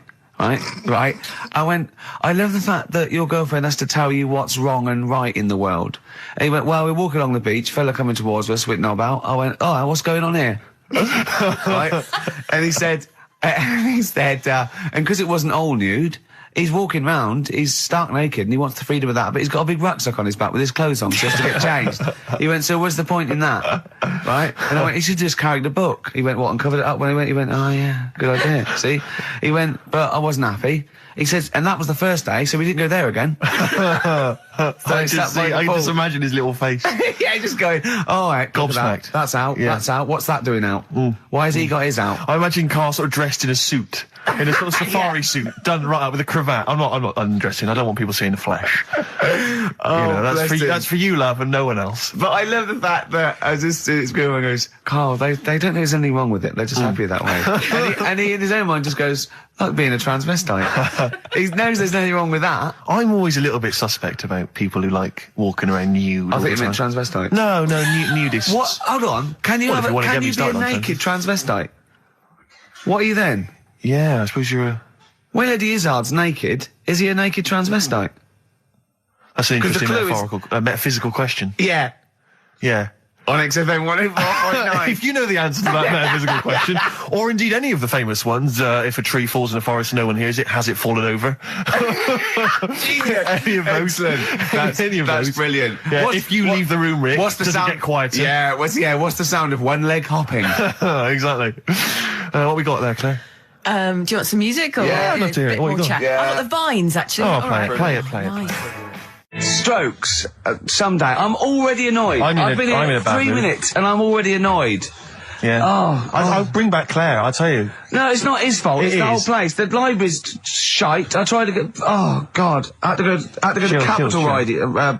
Fancy that. I had to go to Capital Library to get a couple of records I wanted. Right? Place is falling apart. The email's not working. It's so shoddy. He's had 2 weeks off. On holiday. I mean, they might as well bulldoze this, honestly, because for all the, It is ludicrous. And we get paid peanuts. You get paid, do you? And it really annoys me to have to fight. Anyway, just calm down. 104.9, I'm Ricky Gervais, with me, Steve Merchant and Karl Pilkington. Carl, you're back. All right. How was it? What, the holiday? Yeah. Well, it wasn't all fun, was it? Because my dad was in hospital. Oh, but he wasn't during the holiday. Not during the holiday, though, was he? You came back from holiday and then found that out, didn't you? Yeah, but it happened when I was on holiday. Did you know that, though, when you're on holiday? No, because I didn't take my phone with me. But it's time for White Van Man, which is where we ask Carl the questions that the Sun asks someone else. Exactly. It's an article in there where they ask them, typical man on the street, the big questions of the day, gives them their platform to the nation, and we think this is just too good to let out because we only care about one person's opinion in the country now. That's true enough. He's the K-man, and there he is. There he is. Right. What do you make of New York's ex-police chief saying we need more bobbies on the beat? He's come over here. He's the guy that sorted out crime in New York City. He's come over here. He said, you're going all over the place here. You need more bobbies on the beat, more policemen, a visible police presence. There was something last week about some copper in London who was sat on a bench, and he was asleep or something. Oh, yeah. And people were like outraged because like he should be looking after England's people, not nodding off on a park bench. Which is a bit daft because they were shouting he should be looking after England's people. Was this the 16th century you went back to? What do you mean he should be looking after England's people? Wherever he was, if he was in like a park somewhere, they were like really annoyed because he was asleep. But sure. He was probably undercover. No, but the thing is, if there would have been any trouble, I'm sure he would have woke up. Yeah. If there was any if someone needed help and he screamed, he would have woke up. So I don't know why they were having a go at him. Yeah. And he might not have been there at all. So, it was, so he probably have his radio turned on, didn't he? Yeah. Listening to Heart. So you're not concerned then that there's not, the crime's going up? I think there's enough. I see quite a lot of them whizzing around. Okay. You're happy then? Yeah. As long as you're happy, Carl. So you don't think it's too much crime? No. Just the right amount of crime? Yeah. What about the fact that new gambling laws give Blackpool the green light to become a British Las Vegas? What do you make of that? Are you a gambler? little bit when I go on holiday, like going in the arcade and having a little flutter. Sure. What's your favourite? I have a go on the fruit machines. Yeah. There's a good one called The Simpsons. Right. Is that your favourite? Yeah, it's quite good. Is that a tie-in with the TV show The Simpsons? Yeah. Okay. Will he make Blackpool the next Vegas? I don't think so. No, nor Can't do see I. it happening. No. You been to Blackpool? Yeah. What was it? Was it anything? It's a bit rank. Is it? It is a bit rough. Okay. Needs a lot of work doing on it. Yeah. No, that won't happen. Okay. And you're not worried about this encouraging gambling, generally? Gambling's not a vice you're concerned about? If you're a gambler, you're a gambler. Do you know what I mean? If Blackpool isn't done up, they'll go somewhere else to have a flutter. Sure. So it's not going to make any difference. Okay. No. Well, it's time. Well, Go on. that time, isn't it? Yeah. Play the jingle. Yeah. White van man, Carl. Brilliant. Recorded at great expense, that jingle. Yeah. Yeah, this is where we just hijack an idea from The Sun, which is White Van Man, where The Sun asks, in this instance, a cabbie by the look of it. Oh no, a fruit and veg shop owner. Ours is slightly different because the Sun sort of like pick on a perfectly normal member of the public. Exactly. So that's where we've got the upper twist. hand. Yeah. And they ask him about the the hot potatoes. This week, Carl, my first question to you, well, your thoughts, please, on the criticism of the BBC over their coverage of the Queen Mum's death. What do you make of this? You're aware of all the criticism that Peter Sissons asked some probing questions? No, I thought it wore was a burgundy tie. I thought that's it. Yeah, he just it didn't show respect. He just had a burgundy tie on. See, that's not really not showing respect, is it? No, it's not. You know, you show your respect by sort of doing the news on it, giving her a bit of coverage, and showing, what Bit of publicity. what a good woman she was or whatever. Yeah. And then you move on to sport news or whatever. Do you know what I mean? Yeah. I totally agree. I don't like the way everything's morbid. I was thinking about it. It's like, the way in birthday cards and that, people always put funny things in them. I think you should save things like that for funerals, for like funeral cards and that, and try and cheer people up at times when they're low. Do you know what I mean? Because on your birthday, you're quite happy anyway, so you don't need someone putting a funny comment in a card. I think, when you send a card... What would you suggest? Well, Whoopee cushion, but on the vicar's chair. How would you liven up the funeral? It's just little things in the card. I mean, you're just writing stuff like, well, at least you're still alive or whatever. So as you're giving the eulogy... So, that'd be good. So suppose someone's husband's killed in a car crash, you go around with some flowers and a little card, and it says, at least you're still alive. Well, maybe something funnier than that. Well, maybe like if you got up to give the eulogy during a funeral, just wear a pair of comedy tits. Yeah, or those glasses that are eyes on sort of springs. But why has everyone got to be so sad about someone dying? No, what annoys me is that when you see the people on television, these sort of members of the public, and they're crying about the Queen Mother, who was sad when anyone dies, sad when anyone nan dies. She was 102, and it's sort of like I think they should cry. Well, there's a picture in the paper I today. don't understand it. There's a picture in the paper today of various people who were lining the funeral kind of route yesterday, and there's a picture of a very young child, maybe sort of 5 or 6, on the arms of her dad, and her head bowed, and it says a young girl there weeps for the Queen Mother. And I was looking at it, and you can tell she's just tired. Well, she's just tired and bored. It's so transparent that it's not crying. It's Most just, what people are we cry doing when their here? nan dies? Exactly. It's sort of like... But what is a 5-year-old girl going to be? Why is she going to be crying? The Queen Mum said, I can't believe it. Yeah. Teletubbies? No, the Queen Mum. Oh, not the Tweenies. No, it's all in a minute. Yeah. It's like... Oh, dear. I mean, I know. I'm sure, I don't know much about her. I don't know if she was a great woman. And obviously, it's always sad when someone dies. But it's interesting that there was a lot of tourists in that long line of people that are now queuing for hours upon hours to see her dying in state. Because it's clearly just people who want to be a part of history. Must be gutting if you're over from Sweden and you find out that, the Queen Mum's died. Oh, you must be devastated. You probably don't want to carry on with your visit. Exactly. Really. Okay, listen, Carl. I think we've covered that. What do you make of the... what do you make of the first genetically modified baby? Oh. Are you worried about this? Do you know what did they do? What?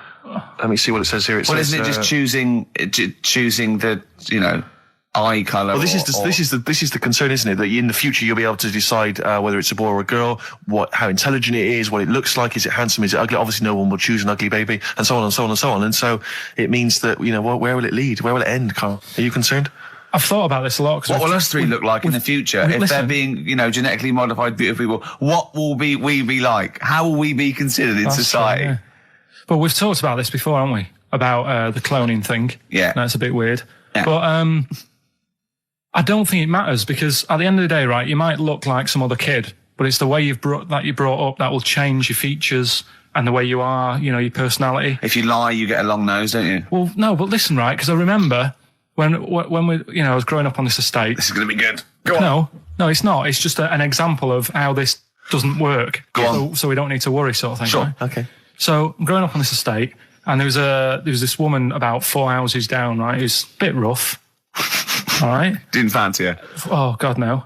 Right, but she had a Why? baby. Well, tell me about her first. I'm interested in this woman. Why was she? It was a Was very. it like being a man in a I dress? mean, I didn't grow up in a posh house or anything. And Sure. I'm not saying that if you live in a bit of a rough house, you're a bad person. What did she look like? But anyone can Tattoos? clean up. Looked And like Tony Green with a fag on. they didn't clean up much, right? Oh.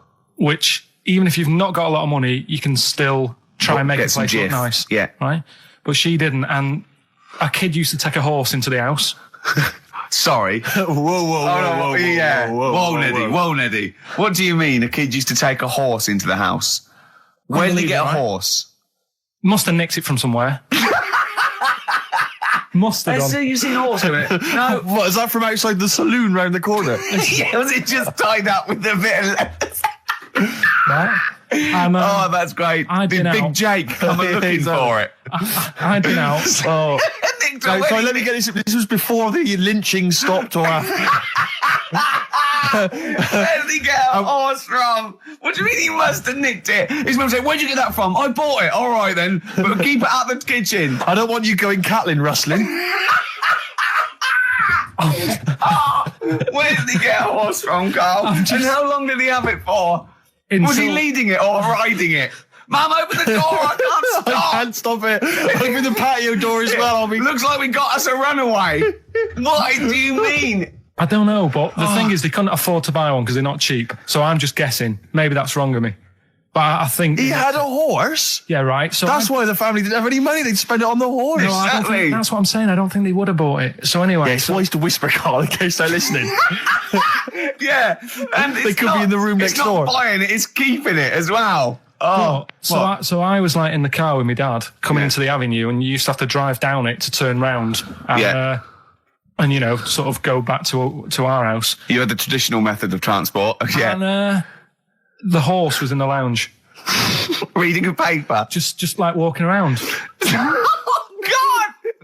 What? And when I was doing, I tried to earn myself some money once by flogging little flowers in plastic cups. What? This is And I went- genius. It just keeps coming. What do you mean you're trying to flog little flowers? What do you mean? Wait. Let's play a record. Let's play a record and come back to this. Wait a Because minute, this story's wait a going to minute. just unravel and unravel. It's going to go on for hours. Let's It play a gets track, deeper Carl. and deeper. It's Yeah, like come an on, Carl. onion, isn't it? We've created a whole world here where there's a man living with a horse. Just walking around the lounge. I come from the West Country. I've never heard anything like that. I just think of a big sort of like orange carpet and it's got a rediffusion telly and this horse going, I'm fed up in here. Exactly. This is really... I am not taking the rubbish out again. Yeah. Right, play a record. Let's have Velvet Underground. We've got that lined up. Oh, yeah, the God. classic from the first album. I'm waiting for the man. Let's come back to the horse in a second. Little flowers in pots. What do you mean? Well, that bootleg's going under the name of Nothing, Miss Jackson, I think, by Meats and Poultry. So there you go. I do love these bootleg things because they're so pointless, but they're so enjoyable. Yeah, it's great. It's fun to do. Yeah, exactly. they're really good they're fun. great. But not as much fun as White Van, Carl. White Van Carl, absolutely. Do you want to explain the premise? Well, we take the Sun asks someone else and asks Carl. It's simple as that. That's it. The Sun have just taken a normal person. We flipped it. We're going to ask Carl the same questions about the week's news. Yeah, just basically your opinions, Carl, as ever. What do you make of, well, obviously the big news, David Beckham's broken foot? Is this a big concern for you? No, I mean, it's sad. You know, it's sadder for him more than anyone because, you know, to like be in the World Cup is like the main thing for him, isn't it? Yeah. But he's still a young lad, and I don't think he'll give up. I reckon he'll still turn up. He'll be all right, and Yeah, good luck to the lad. You know I like David, I'm not going to slag him off. Voice words. He says that like he knows him, like he's popping round for drinks later. Yeah, like we tried to stitch you up. Go on. But obviously yesterday, was it yesterday? I think maybe Thursday. The Sun printed a big picture of David's foot and encouraged everyone to touch it at midday, because hoping that this would somehow, if we all thought and prayed together, somehow that would help his foot heal. Do you believe in that? No. Any belief in that? No, you're going down the old like Yoragella route, aren't you? Sure. I know it's stupid. Yeah. I'm sure. I mean, it's nice effort and everything. It sort of cheers everyone up. The White Van Man column in The Sun. Carl, seen it. Are you familiar with this? This is where every day in The Sun they interview a guy who drives a white van, just, in order to get the kind of voice of the man on the street in the paper. And he has to answer, or just give his opinions, really, on events that have made the news each week. There have been huge rises in street crime, especially muggings and carjackings. What's your view there? More youth clubs are needed, aren't they? You think more youth clubs? I like that. No? Okay. I like that because it's so 1950s. Yeah, it's sort of like you want a bobby on the beat that'll clip you around the ear. So once they've come out of national service... Yeah! No, I love that. And if you find someone smoking a wood bomb, you make them smoke 50. Yeah, exactly. Oh, this is great. That is great. Did you used to go to youth clubs? Yeah. And they kept you out of trouble? You used to get into a fight afterwards when you came out. But for the sort of hour and a half you were there? You had a bit of pool and some boxing and a bit of pop.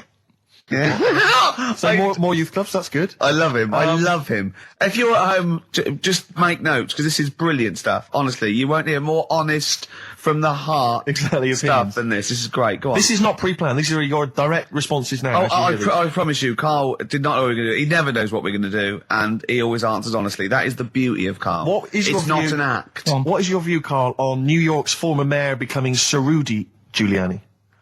Sir Rudy Giuliani. Is he happy with it? He appears to be pleased with it. Let it go ahead. Fair enough. Okay. Go ahead. Oh, he's genius. Okay. Is he happy with it? He's like your nan. Yeah. What do you make of a cat that's been cloned in a secret 2.5 million research project? To find out what? If they can clone cats, yeah. Have they had to hurt it? Sorry? Have they had to sort of hurt it to do that? Have they had to hurt it? Yeah, or is it just scraping its tongue for some stuff? I think the cat's fine. The point is that they're cloning another creature, which is potentially very dangerous. Have you seen that film where they bring Hitler back? That cat. What if that cat turned out to be a world dictator? Exactly. What do you reckon of cloning generally, Carl? You concerned about it? When they're cloning for organs, they just grow them for the, Do you know what cloning means? Yeah, it's when you, make something else that's the same, isn't it? Right. Yeah, I mean, it's not going to do any harm. Okay. And finally... When you're on the World Council. Yeah. Finally, what do you make of some city workers who were caught bonking in the glass lifts of the Lloyd's building? What do I make of it? Yeah. Is that a problem for you? Do you think that's unprofessional? Was it the lunch break or...? I think it was lunch break. It was their own... All right. It's their own time, I think, fair enough. It only takes 45 seconds to go from the bottom to the top. Is that a problem? They moved quickly. They acted, on instinct. Do you think fair enough? If that's their natural instincts and they're both consenting, you think fine? Yeah. Okay. Yeah. Thanks very much, Carl. Thanks very much, Carl. Carl, we'll have more of Carl's world-weary opinions next time on the show. Yeah. Now it's time for White Van Man. White Van Man. Yes, for those that don't buy The Sun, they think it's beneath them. White Van Man is a column they have, I think, every day, actually, and they just get sort of some, Joe Public to kind of comment on the week's news. Just seems to me, that it might be interesting to get Carl's views on some of the big events. Not because we think that Carl hasn't got a valid sort of viewpoint. No. Because Carl sees the world differently to some people, that's all, and that's what's interesting. Like an artist does, or a... Exactly, yeah. He's very bohemian in his outlook. Yeah. Do you feel that you're up to scratch on this week's news? I don't like this bit. Do you? No, just relax. Why not? It's pressure. No, because you just have to give us your first opinions. For your honest answer, that's all we've ever asked of you, Carl, and it's all you've ever given us. Your honest, your first from the heart view, yeah? All Don't right. worry, just relax. Just chill out. Are you worried that people are listening and thinking you're an idiot? If my girlfriend's listening now, go and have a wash or something. Go and have a wash. Not very nice, is it? Is it the opposite of Napoleon and Josephine? Yeah, go on. If you're going to visit me again, Josephine, for Christ's sake, wash. Well, I'll ease you in with something fairly easy, a music-based question. Kylie Minogue versus Dido as Queen of the Brits. What's your view there? Go and have a wash. It doesn't really matter, does it? It doesn't really matter. What doesn't really matter? With the Brits. I was watching it the other night, and I think Kylie will be a good-looking old woman.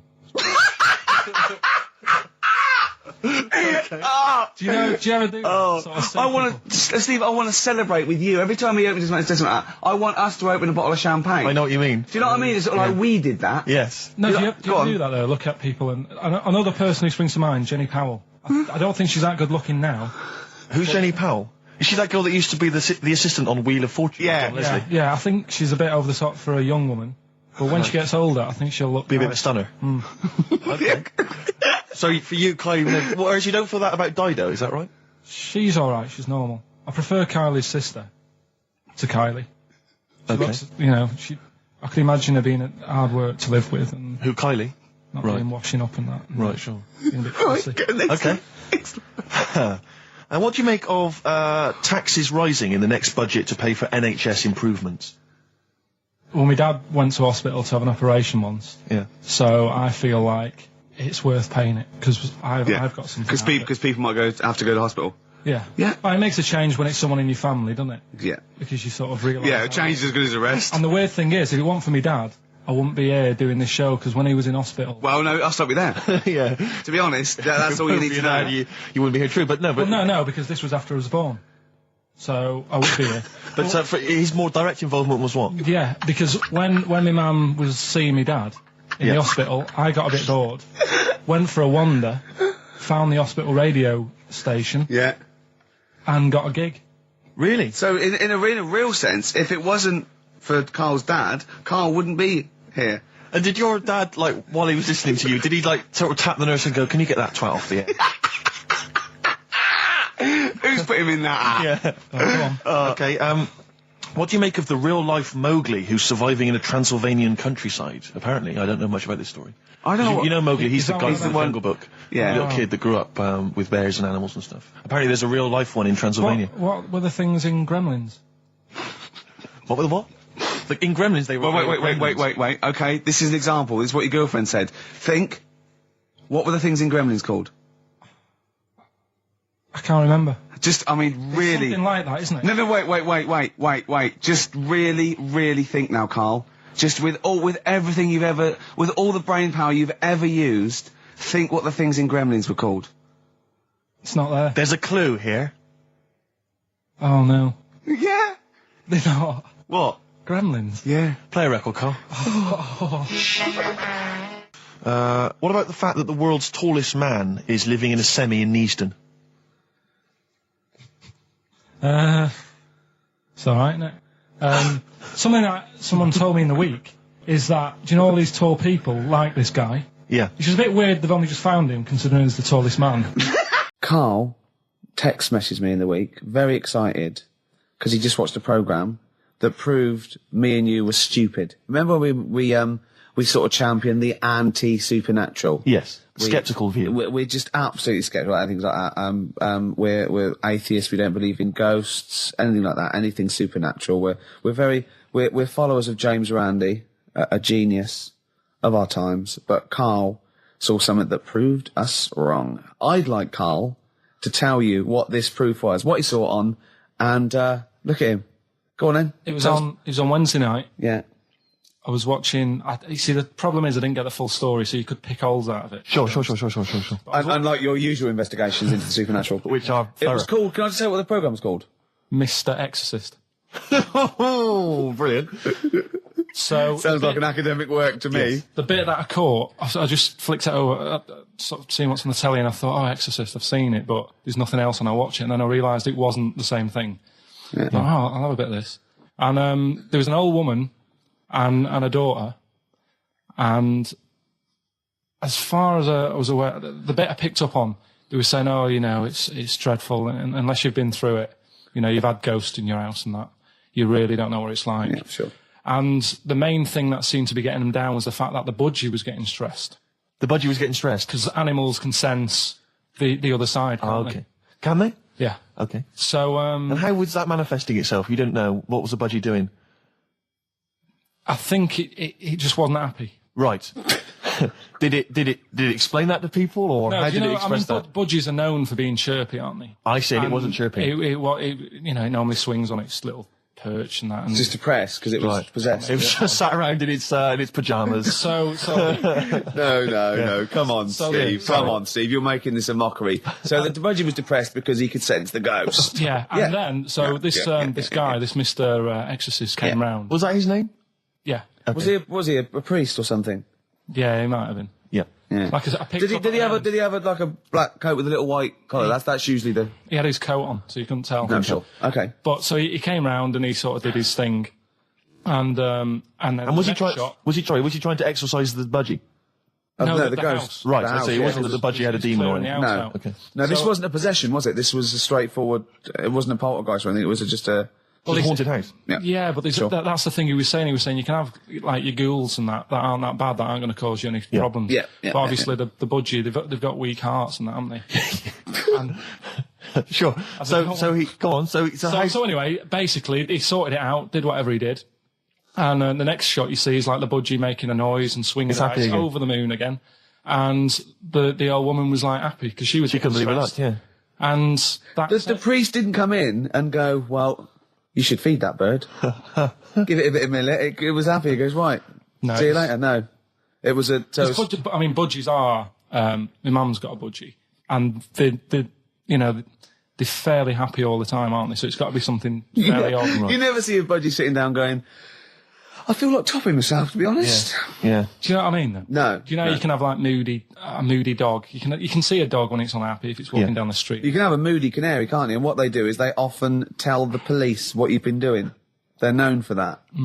Yeah. So basically, so that for you is proof that the supernatural exists. A bird in a cage got a little bit annoyed, wasn't chirping as much as it normally did. Who knows why? There could have been a little draft up its, and Cloaca. Exactly. That's Anyway, a medical term. Anyway, a man came in and did whatever he did. Yeah. Use your phrase. Mr. Exorcist, though, Steve. Yeah. This wasn't any bloke off the street. This was Mr. Exorcist. Yeah. Yeah. So And for you, that's the proof that there's. just because like if it was a person, you go, they're playing up for the camera. yeah, a budgie could possibly act like that, Steve. Yeah, I see what you mean. You're saying a budgie would not be it wouldn't be trying to become famous. or No, just want to get on the telly. not like Lassie. No, sure. It was sure. basically a show off. Yeah, or Champion the Wonder Horse. Yeah. What do you think?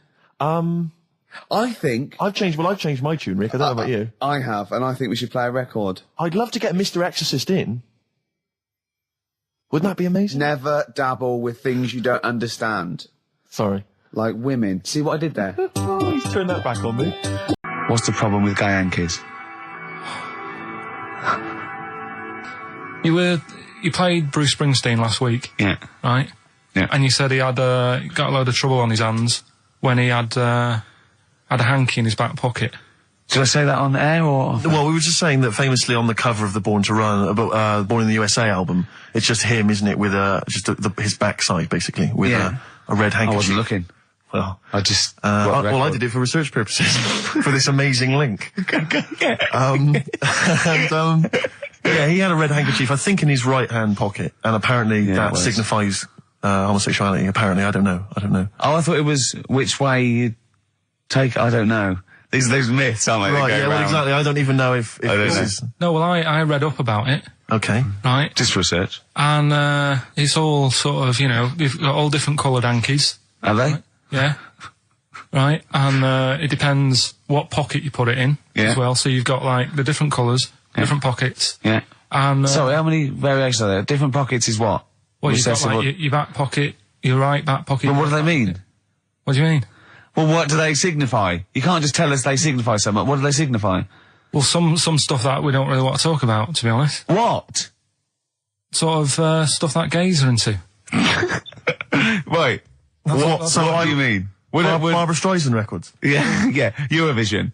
No, like a couple of the things that were there that I know we can mention. He said something about. I love what he thinks he can't mention. Yeah, I love yeah. it. Decency. What is this? 1956? No, but I mean, it isn't just, having it away. This is, Having it away. I love him. Having it away. you get up to some weird stuff. I love the fact he didn't want to offend, but he's offended a lot more people by saying Of they course. get up to some weird stuff.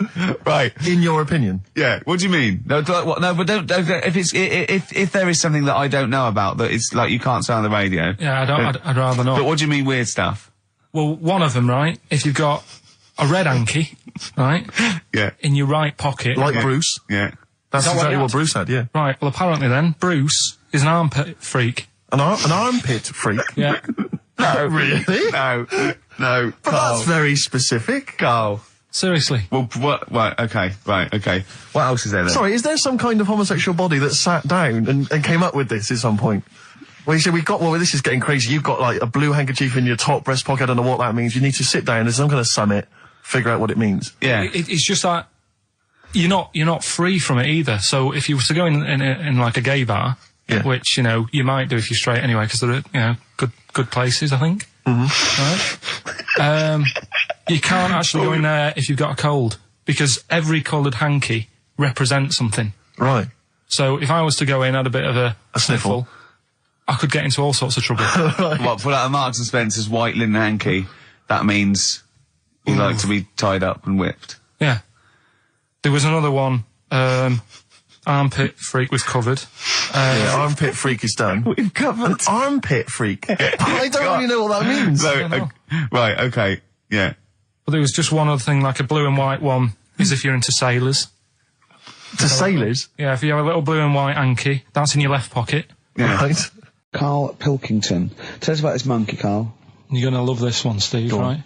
Yeah, so last week we were talking about how, like, a lad left his family because there was problems at home and that. He went and lived in the wood, he got airy. Right? No. Leave it there, Rick. We haven't got time to go into Right, it. so... That's what happened. And that's what happened. He lived with the monkeys, he went airy. That's Anyway, what happened. That's what happened. looked into some other stuff about, like, airy kids and all that. Yeah. Came across this story about a bloke, right, who worked in a zoo. Oh, dear. Right? So... Trouble's brewing. Loving his job and that, but it's quite a lonely sort of job because you don't see many people, you're just dealing with animals all the time, right? So, anyway, he gets a bit pally with a monkey because it's the closest thing to a human. Well, that ape is. Right. Yeah, but you can't really go that close to apes.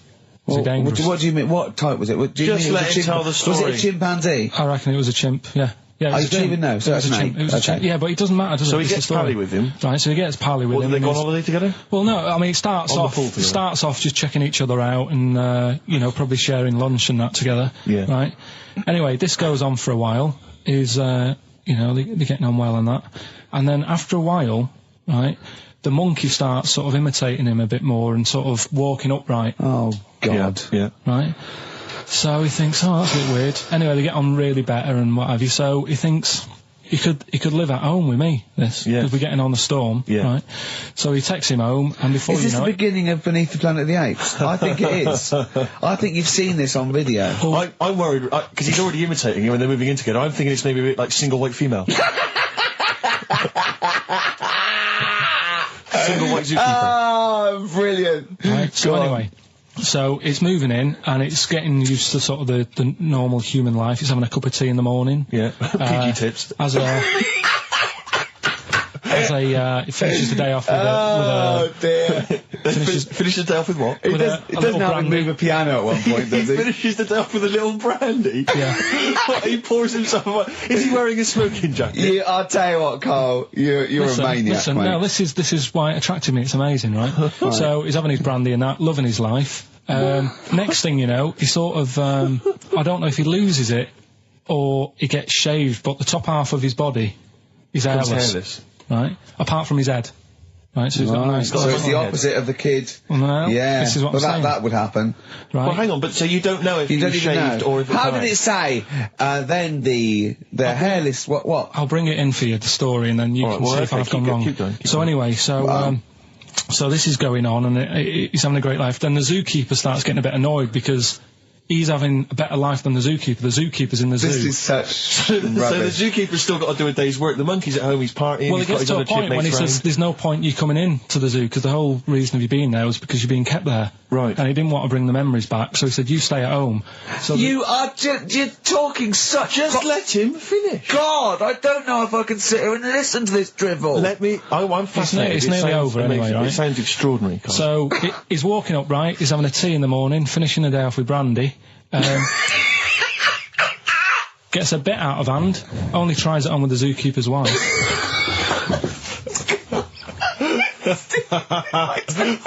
Make him go away, Steve. How does he do that? Well, because he's around humans a lot, he becomes a bit of a charmer. And, But what is it that he could do to seduce her? Pick fleas out of her? he didn't say. He was built. Yeah, it's well known. So what about that? Wait, what do you mean, what about it, Carl? It's obviously not true.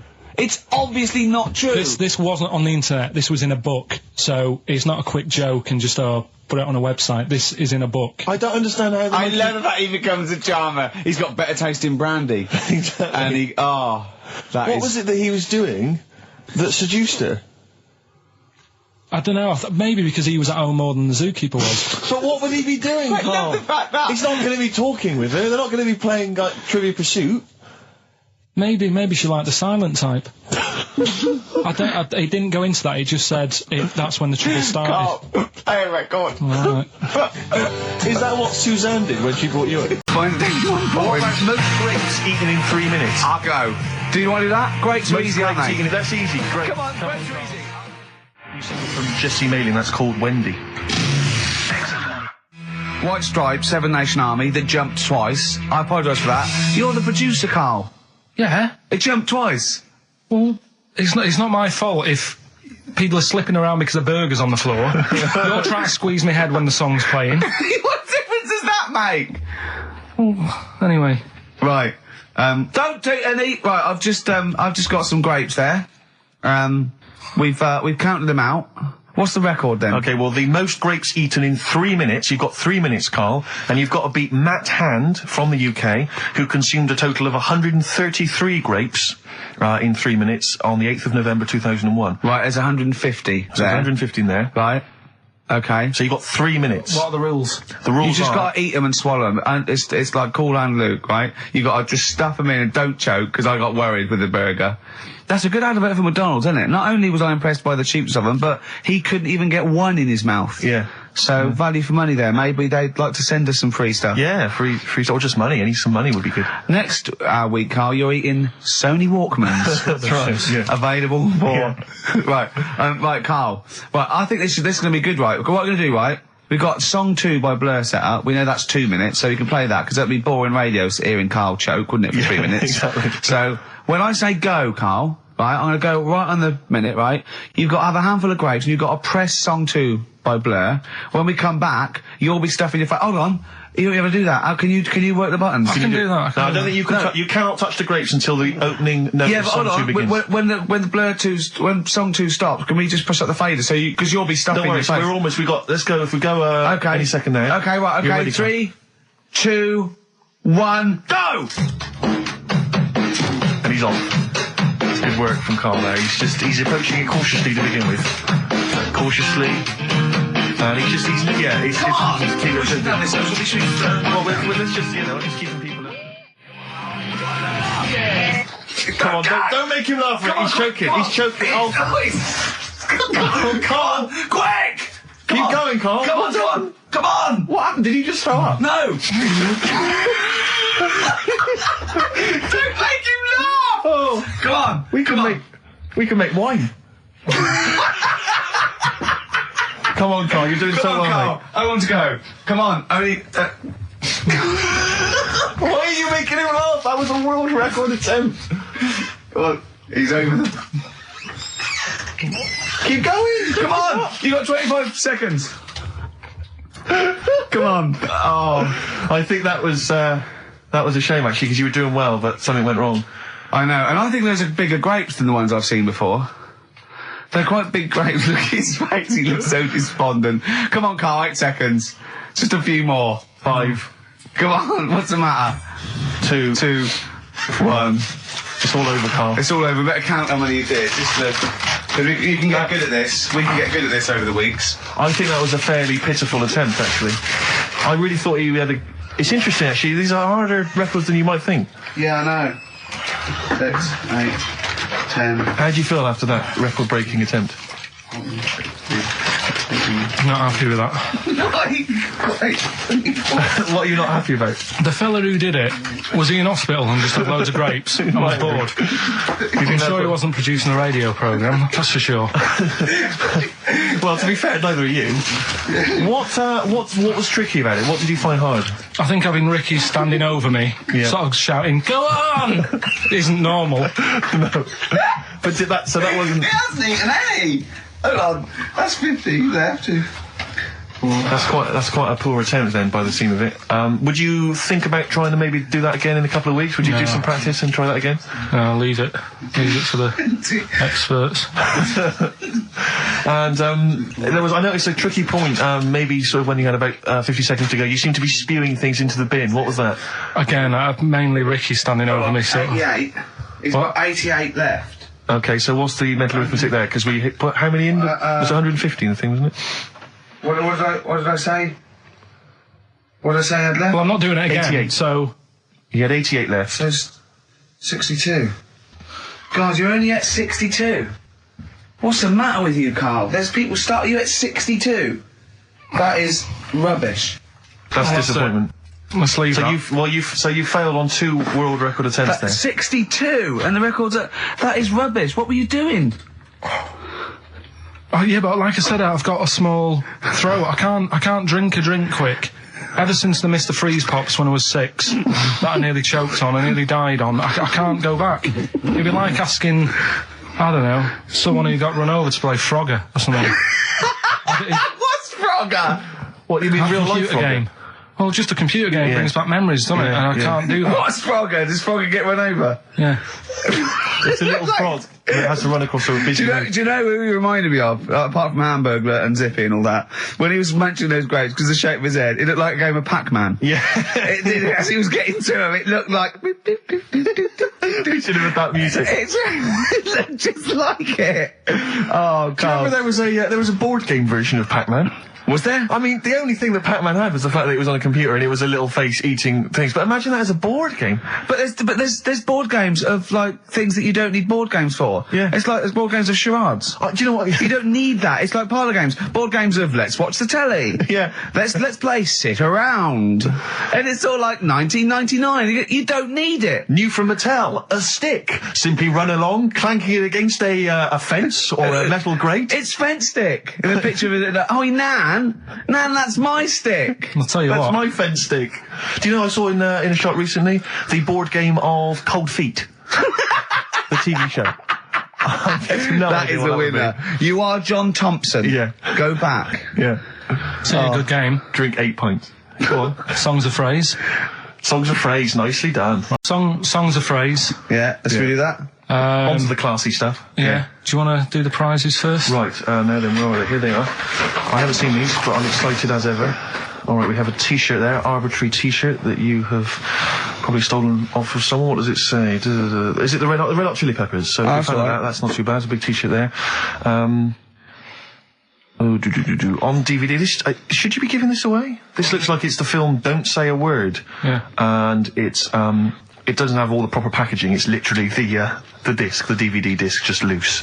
So enjoy that. The current album from Oasis, Heathen Chemistry, DVD, on DVD, The Life of Mammals, the complete series, the David Attenborough recent DVD, that. Walking with Cavemen, which I think is a DVD, it's currently on TV, isn't it? And, well, there you go. And also the X-List, which is a good new compilation, double CD compilation from XFM with loads of stuff on there, including Nerd, Snoop Doggy Dogg, Athlete, all sorts.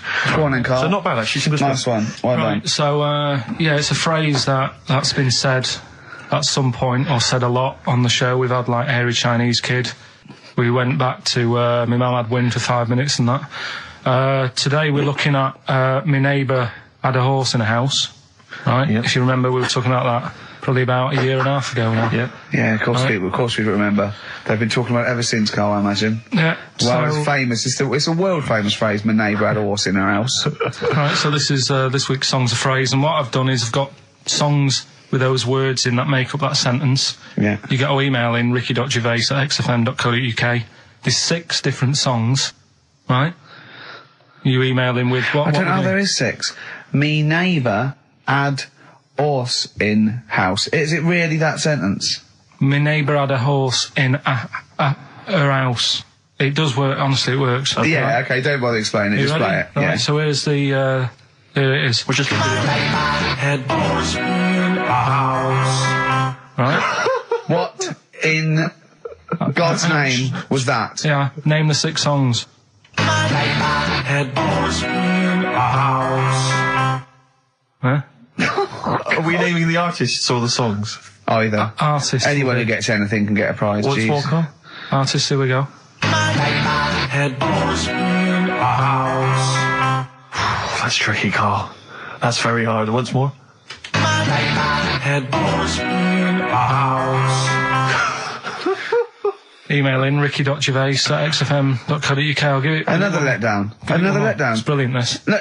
How can you just say that after I've just been stuffing grapes in my face and Well, that? you didn't get one burger in, right? Even when you tried to chop it up, there's 3, right? So that's it. Well, Steve, out of the goodness of his heart, went to McDonald's, okay? I got some grapes, at 62. That's got nothing to do with this, though. This is my game show here.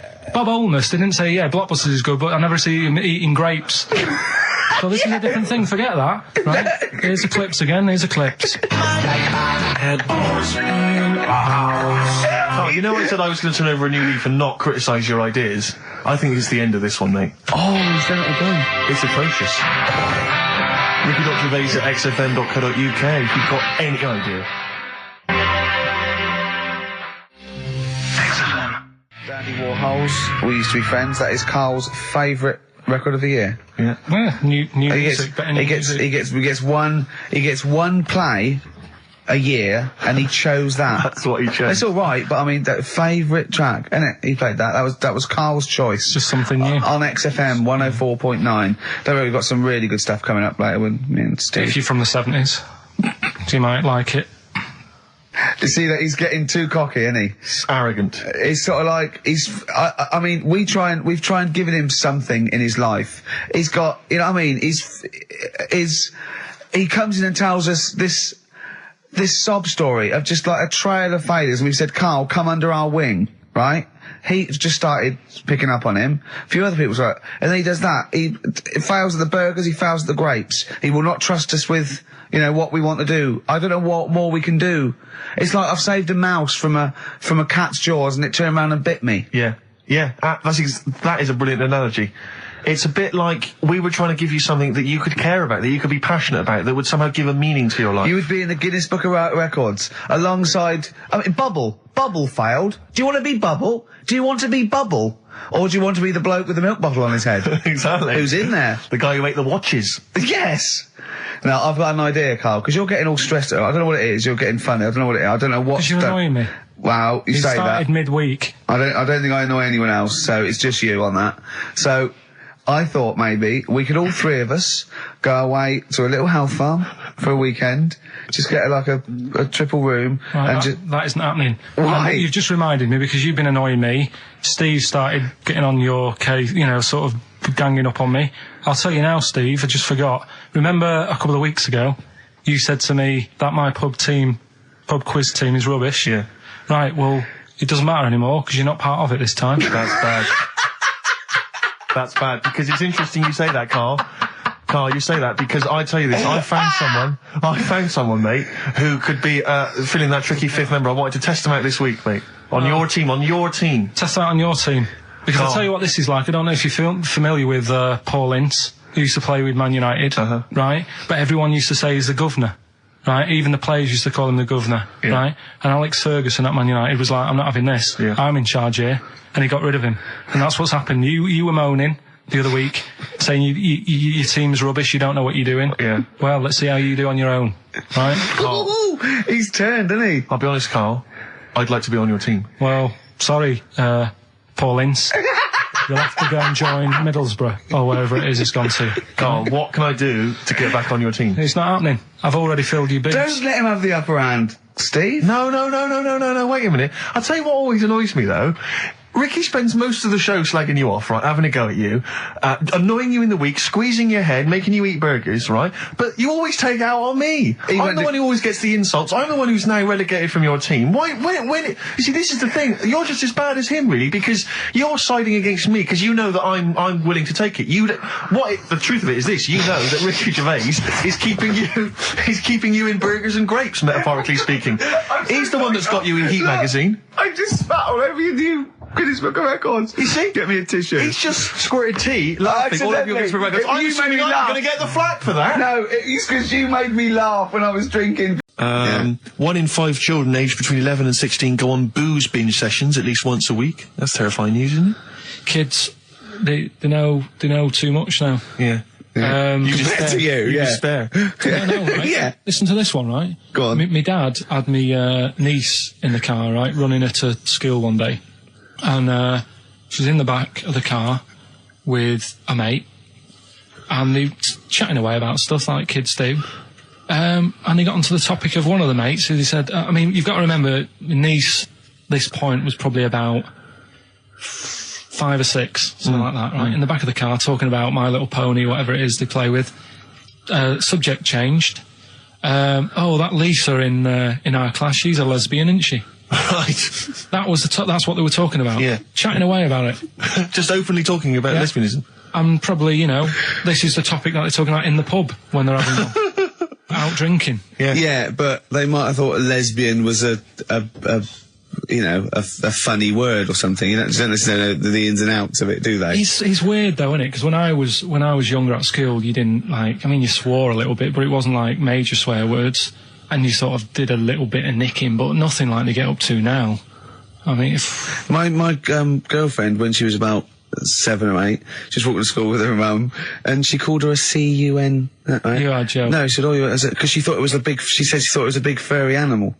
So she was being nice, and I remember, where'd you hear that? Where'd you hear that? Like, just heard it at school. So they might not know what it means. Well, I tell you, I'm going to have to use kind of euphemisms here to tell this story, but when I was at school, I learned, the stronger version, it's not the same word, but it's very similar with one letter changed. I'm going to use twit. Yeah. You know the word I'm thinking of? Yeah. But I'm going to use the word twit to replace it, right? And I went round... Do you think that's twat? Yeah. All right. That's what I'm thinking of. And, so can I say it? Am I allowed to say it? No, it's weird though, because some people from Cornwall use that like saying twit. So if people listen in Cornwall... Do you know a twit is a pregnant goldfish? Well, I learned the stronger version of twit. Yeah. Twat. For those that aren't sure. I learned this in school when I was like 10 or whatever, and I didn't know what it meant. I thought it was just a stronger version of twit. Yeah. I thought it was just if you were really annoyed with someone because they were a real twit. Because I is worse than I. Exactly, apparently. So, Carl would be a twit. And so I started using this at home because I didn't realise what it meant. I started using this at home. Oh, you twit, you're a twit. And saying it to my dad, you're a twit, but not saying twit. Yeah. And my dad didn't know what it meant either. That's great. I couldn't believe. So he started using it as well, right? So then we'd be driving in the car. He'd be saying to my mum, "You stupid twit." Say this to my mum, "You don't pull over.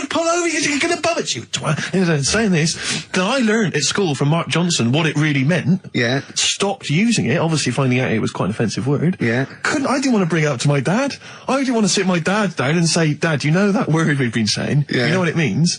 So now, to this day, I've never brought it up with him. So we'll be driving. I go home for Christmas. We'll be driving around. He'll be calling my mum that word, left, right, and centre. I think she knows. I think she's just embarrassed, or she's just upset, and she knows what it means. She goes, "Why does he keep calling me this terrible word?"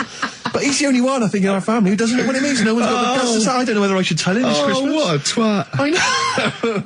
Yeah, but I know you guys are laughing about the height thing, and for those that have only just tuned in, I am 6'7" tall, which is tall, and that's big. And I pride myself on it in a way. I've worked hard. I've not smoked. I ate well. Yeah. It's an accomplishment. But obviously, I didn't have much involvement in it. I just am, and it's a curse because mainly the problem is that you can't get stuff. You can't get clothes. You can't get shoes. Yeah. He's size 14 feet. Yeah, but it is genuine, and I don't know. I mean, it costs a lot to buy a pair of size 14 shoes, and if you were genuinely poor, I don't know how you'd afford to be tall, because the clothing costs more, everything costs more. I've seen this in comics that you'd actually go to school in a barrel, wearing a barrel with just braces. It'd just be a barrel, and you'd have sort of flip flops, and you'd take a mule with you. They all had a mule, didn't they? The poor people always think that you'll be in a pub or something, and people just think they can talk to you about it. They just think, "Hey, you're lanky." It's just like because it's like they. But that really annoys you, doesn't it? Well, it annoys me because it's like they think I should be proud of it. Well, exactly, but they don't think that this is not a disadvantage. This is not a disability, is it? You're taller than most people. It might get a disability. No. If you were 8'3", it'd be slightly disabilitating. You would, but disabilitating. What? Disabilitating? Yeah. No, you're a medical man, aren't you? But no, the point is, it's a disabilitating because when you go on public transport, like if you're on a coach, yeah. the only place I can sit on a coach is that seat On the driver's lap. either on the driver's lap or that seat at the very end. Yeah. You know which sits into the aisle. Yeah. That's the only place I can. Why sit. don't you just and there's stand always up, some sort of stand kids up. at the back waving at drivers. You could drive it from the back. Here he comes. Watch it. Were you a tall baby?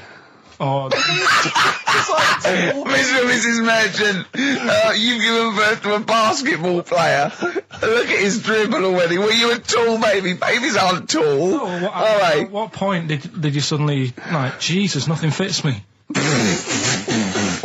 Well, it didn't happen overnight, Carl. Let's do a little graph. How tall were you at 5? Oh, I don't know. 3 foot. 3 foot. How tall were you at 12? 6 foot. 6 foot, you really? I don't know, do I? How do I remember? I don't remember this. Well, when did teachers start calling you freak boy and Really, lanky? they didn't. It wasn't Didn't they? so much. It was no. You went to a funny school. I went bowling with him once, so I'd never been bowling before, and he'd been once before, and he went, let's go to this bowl. We went to a bowling alley, right?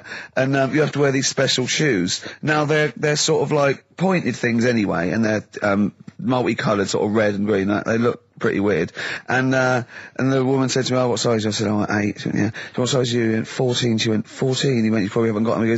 She goes, yeah, I think we have got one pair. And she put them on the table, and it was like Krusty the Clown. And I just started laughing. They looked so long, and he had to run round this bowling alley in these freaky clown But shoes. they don't look freaky clown like when I'm wearing them, because the rest of me's in proportion to it. It looked like a little wall bracket. One of the worst things that happened to me was when I was like, I don't know, when I was about 16 or something, we went to, it's a fire There's a alarm. fire alarm going off. There's a fire alarm going off. And the fire light's going off. Yeah. Should we not just maybe we play a evacuate? record and go and check that out? Wrap it up if you want. No, not wrap it up. Play a record. I'm going to go. No, See you later. it's gone off, Rick. It's gone off. Oh, well, we might have burned down. Yeah, I think we'd know about it. The flames licking around our ankles would be a clue. God. I'm going to go and investigate. You shouldn't ignore a fire alarm, should you? Blimey. We're entertaining the nation. Oh, look at him. He's scared of fire. What do you mean?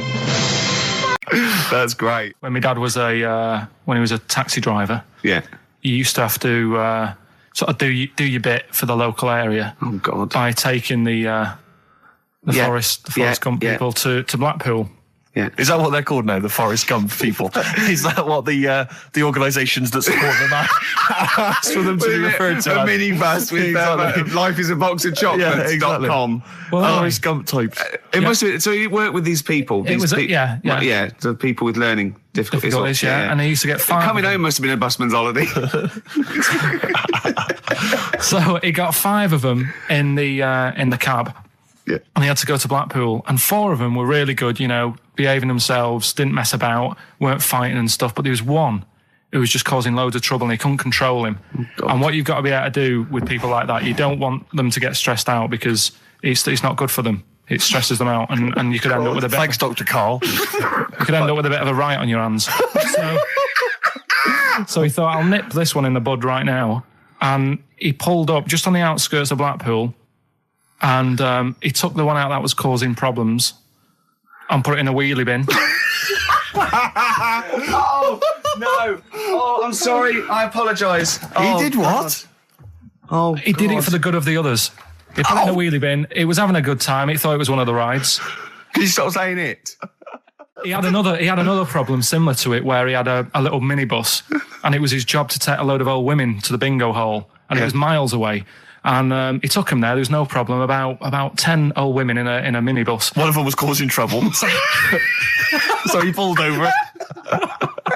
No, right? So he took him there.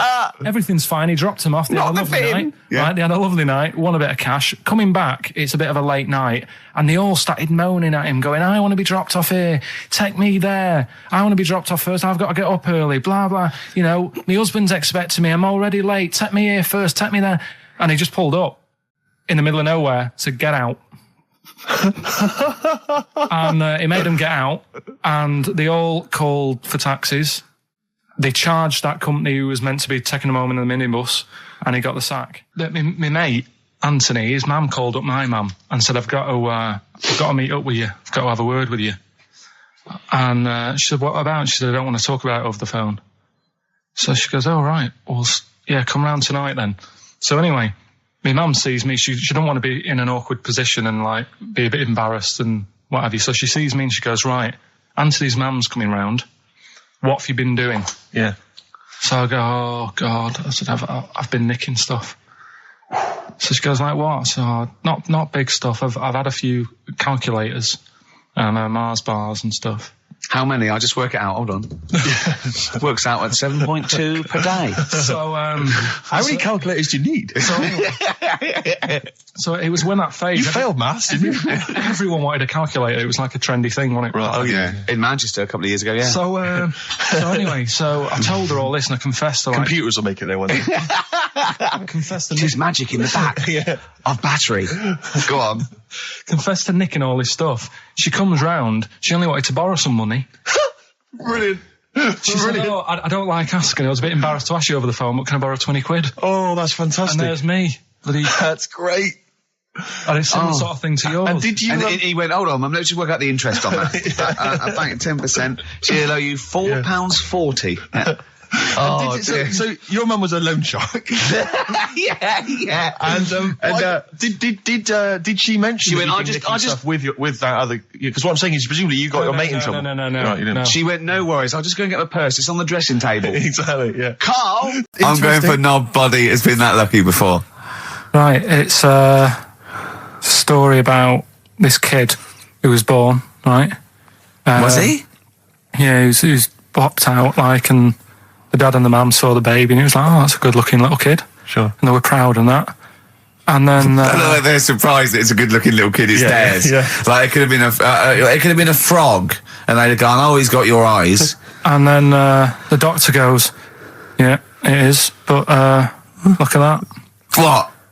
He said, it's a boy and hasn't got a knob. I love the doctor saying that. I love this GP. Right. Oh, this midwife saying that. Oh, we love little boy. Yeah, but no knob, baby. Mr. and Mrs. I mean, think. Right. No, but I'm speeding it up a bit. All right, come on. So the baby's right, so the baby's like that, and the doctor says that, and the woman's like, oh, it's our first as well, and stuff, right? She's really gutted. What's the second going to be like? So, no head. So just a knob. Doctor says, you know. We'll call it Carl. All right, go on. So the doctor says, well, I'll leave it with you for a bit, get used to the idea, right? As opposed to throwing it away. So he wanders off. Yeah. He comes back with a smile on his face. Right? Found the knob. So the mum and dad are like, what are you smiling about? He said, you're not going to believe this. Baby's just been born. It's got 2. Right? You can have one of them. And they did a little operation. Where did you get this information from? That's in a book. What book? Is it the same as the book that you carry round with you? No. With the woman with 3 legs, the juggler with 9 arms, and the bloke who found shagging a chicken under a rock. Is it in that book? Weird though, isn't it? Well, it's not true. It is true. What, in the same hospital, there was a baby born without a knob. Luckily, Carl. It happened. You're not, you swear to God you're not making... The doctor came back smiling, because you won't believe it. There's a baby there with an excess of a knob. It happened, honestly. I'm not... All these things are not made up, the educating stuff. That's why I do it, innit? Teaching you stuff. Always teaching you stuff. All right, if anyone can confirm the baby with no knob, they're going to confirm it because they're going to go to the same dubious website that Carl got it from. I always try to be level-headed and reasonable in these situations. And it's always Guatemala or Mexico. Rodriguez was born without a knob. Luckily, baby next door and was one 2 knobs. What a load of shite. Play a record. Good that, innit? On XFM, 104.9, Ricky Gervais, Steve Merchant, Karl Pilkington. As ever, Rick, there's always someone who steps in to defend Carl. Okay, what is the defence? What is the defence? Here's an email from Scott Coomer. He says, Carl is actually right. I've got an A-level in statistics and probability. It doesn't matter how long they have and how many monkeys you have. You cannot guarantee they would type the complete works of Shakespeare. Infinity makes it probably they would get it right, but not definite. Yeah. Well, yeah. Yeah. That's what I was saying. No, you weren't saying, Carl. You don't understand it. Infinity sort of sorts it out. But if they do anything, they nearly do everything, won't they? No, I mean, they'll give it a good shot. and that. No, that's not the point. But the I'd point be is this. surprised if they did one page right. Right, listen, it's not to do with consciousness. It's not to do with them aiming. They are It's- just bashing away it's at the like, keyboard. It's like they're used to show that there isn't consciousness. They chose the chimpanzee because it can type, presumably, hit the keyboard. It's because they hadn't come across you at the time.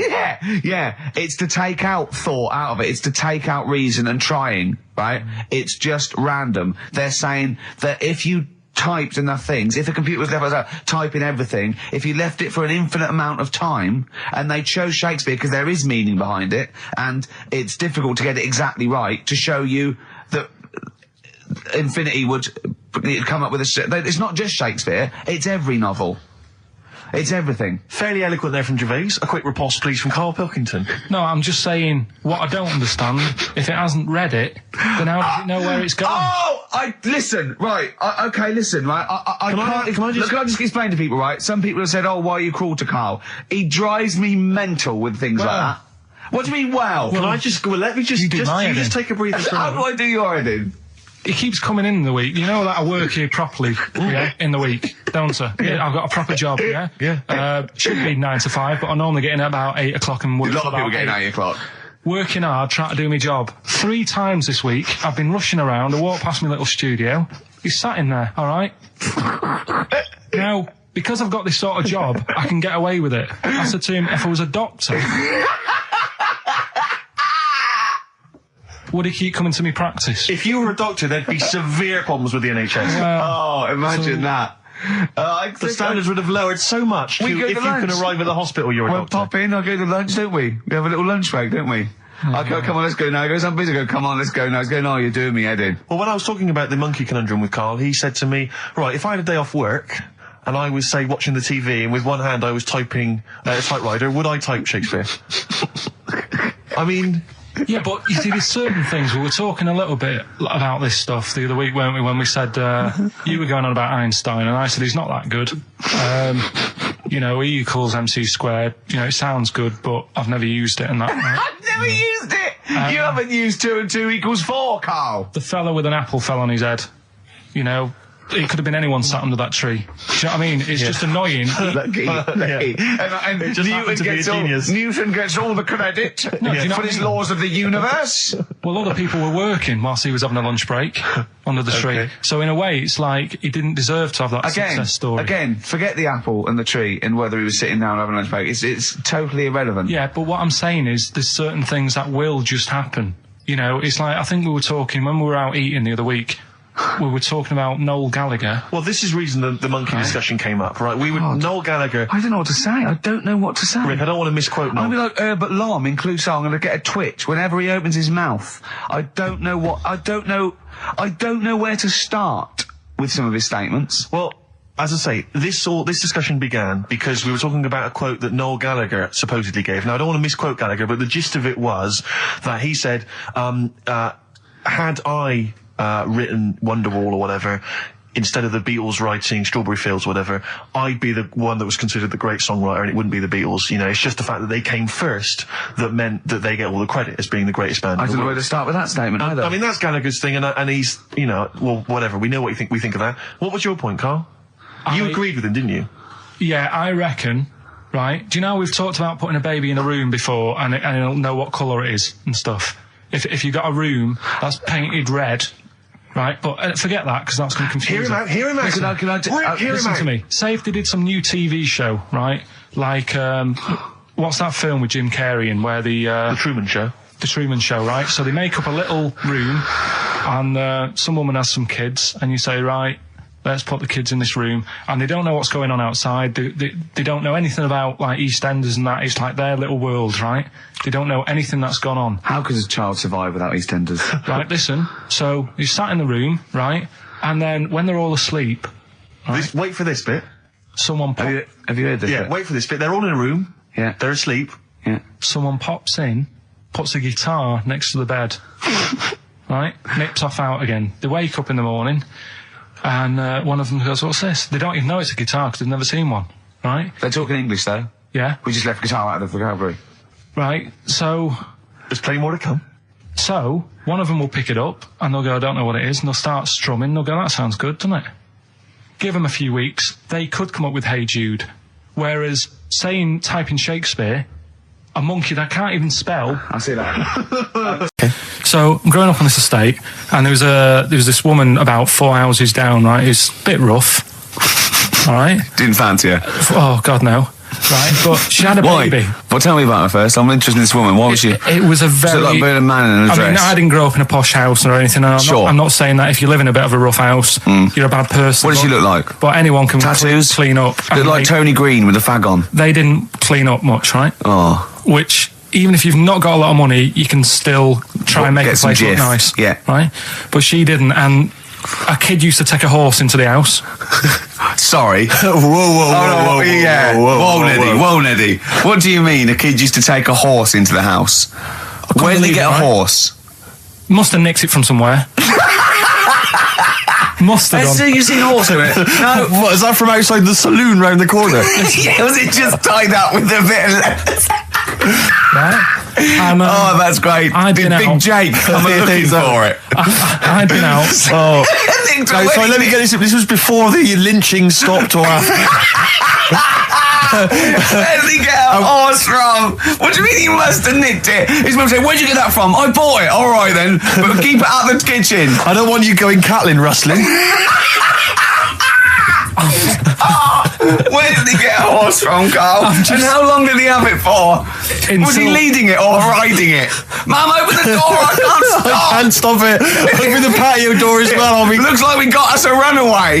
What do you mean? I don't know, but the thing is they couldn't afford to buy one because they're not cheap. So I'm just guessing. Maybe that's wrong of me. But I think... He had a horse? Yeah, right. So that's why the family didn't have any money. They'd spend it on the horse. No, I don't think, that's what I'm saying. I don't think they would have bought it. So anyway... Yeah, it's wise to whisper, Carl, in case they're listening. Yeah. And they could be in the room next door. It's not buying it, it's keeping it as well. Oh. So I was like in the car with my dad coming into the avenue, and you used to have to drive down it to turn round. And, you know, sort of go back to our house. You had the traditional method of transport. Yeah. And the horse was in the lounge. Reading a paper. Just like walking around. Oh God! What? And when I was doing, I tried to earn myself some money once by flogging little flowers in plastic cups. What? This is genius. It just keeps coming. What do you mean you're trying to flog little flowers? What do you mean? Wait. Let's play a record. Let's play a record and come back to this. This story's going to just unravel and unravel. It's going to go on for hours. Let's play a track, deeper Carl. and deeper. It's like an onion, isn't it? We've created a whole world here where there's a man living with a horse. Just walking around the lounge. I come from the West Country. I've never heard anything like that. I just think of a big sort of like orange carpet and it's got a rediffusion telly and this horse going, I'm fed up in here. Exactly. God, that Darren's good. Darren Brown's good, isn't it? Oh dear. Well, listen, still to come, right? We've got the monkeys thing. Oh, chimpanzee that. And when I was out last Sunday, right, at Johnny's birthday party, Steve was there. Yeah. Got talking about stuff. And a debate that we didn't really finish cropped up. It blew your mind, didn't it? Amazing. Oh, I know about this. Steve told me. This is the infinite amount of monkeys. Or a monkey with a typewriter at an infinite amount of time would eventually come up with the works of Shakespeare. Yeah. There was no debate. It's a philosophical, mathematical problem. There's no debate. It's true. It wouldn't happen. No, listen, Carl, listen. Infinity sorts it all out for you, right? An infinite amount of monkeys at a typewriter, right? They do everything. They type everything. Infinity just sorts it all out for you. There's no getting to it and they're going, oh, well, let's have a look what they've done. This one's come close. Did Romeo and Juliet. It would do it all. It would type everything ever possible, conceivable. Yeah, but... It's a mathematical... Well, we've heard your side of the argument, Rick. And I'll be honest with you, it's a persuasive one. But let's hear Carl, because he heard about this in a pub last week. Yeah, so you've got some strong What's your problem with it? What's your problem with it? Well, first of all, right, you're saying it's a load of monkeys. It's not just one monkey that can live forever. No, wait. It's either a chimpanzee with a typewriter with an infinite amount of time. He would eventually, by definition, mathematically, type everything ever possible, okay? Or it's an infinite amount of chimps with typewriters, and one of them will type it first time. But already that's not right. You either need to have What do one you mean? monkey. What? You mean let's hear his employment point. laws? He What do you mean can- it's not right? Let's hear him out, please. If it's one monkey Yeah. with a typewriter that's got loads of ink in it and that, right? At least it knows what it's done in the past. It's not. Keep going. Crime. If you've got a load of monkeys, it's like if you have too many. What's that saying about too many chefs? Too many chimps spoil the soup.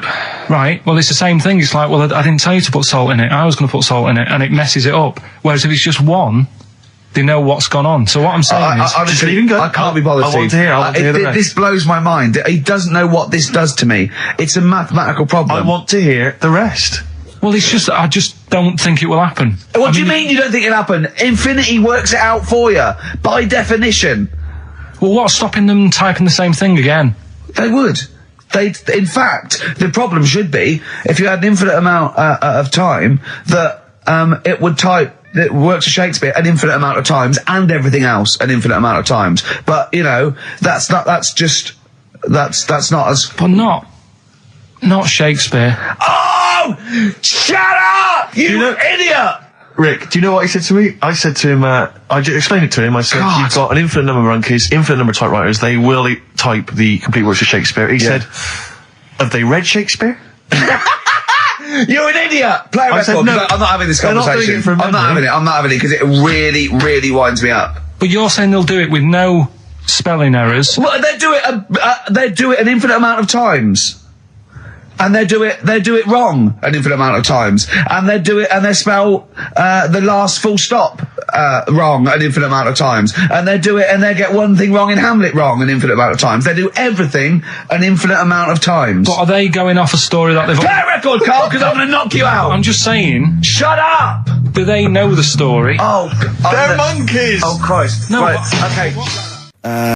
I don't care what he's doing. Well, basically, right, there was a load of hassle because they were using these monkeys in this Alfred's advert. Yes. Right. And what happened? Get to the point. It turned out it wasn't a problem because they were mechanics in the first place. Well, they were monkey mechanics. Yeah. What are you talking about? Mental. What are you talking about? That's not a Right, story. anyway, listen, let's get back on They were to... mechanics in the first place. Right, listen. Right, so they're making this documentary. Right? And stumble across a little gang of... Get on with it, please. Little gang of monkeys. That's Yes. the first time I've ever laughed. I'll hear that. I know. Well, brilliant. What do you want, a cake? Come on. Can we play a song? Oh, I don't understand what is wrong with you, you freak. It's making me laugh. Just tell us the story. All right then. All right. So anyway, right. So there's this documentary being made. They found a little gang of monkeys. Right, play a song. I don't know what's going on here. I apologise. It's just if you were looking forward to monkey. Got a hide you love away. According to the Beatles on XFM 104.9, I'm Ricky Gervais with me, Steve Merchant. Right, Carl, come on. where monkey were we? news. Where Everyone's were we? composed. A jingle, please. Oh, chimpanzee that monkey news. Excellent. Okay. Right, where were we? We would just start again. There's some people making a documentary. For what? Okay. Making a documentary in a jungle and that. Right. Stumble across a little gang. Okay, come on. All right.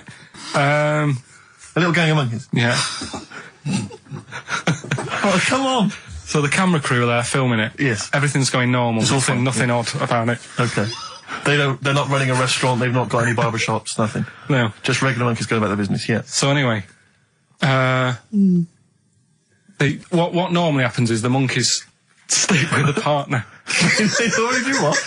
They don't sort of sleep around and that. Once they find right, the girlfriend or the boyfriend or whatever, Yeah. they stick with them, right? Okay. But anyway, they were watching this one, right? And it's going around a bit, sleeping around, Oily. and it was getting fatter. It's like, this is a bit odd, Yeah. right? So followed it round and see it having it away. Turns out, little prostitute.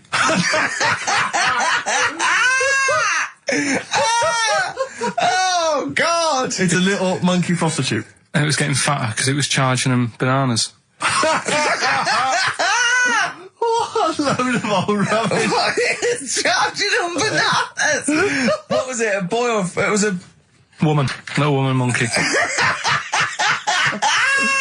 That's the most extraordinary monkey news I've ever heard. Oh! That is genius! Has this documentary been televised? I don't think it's been on yet.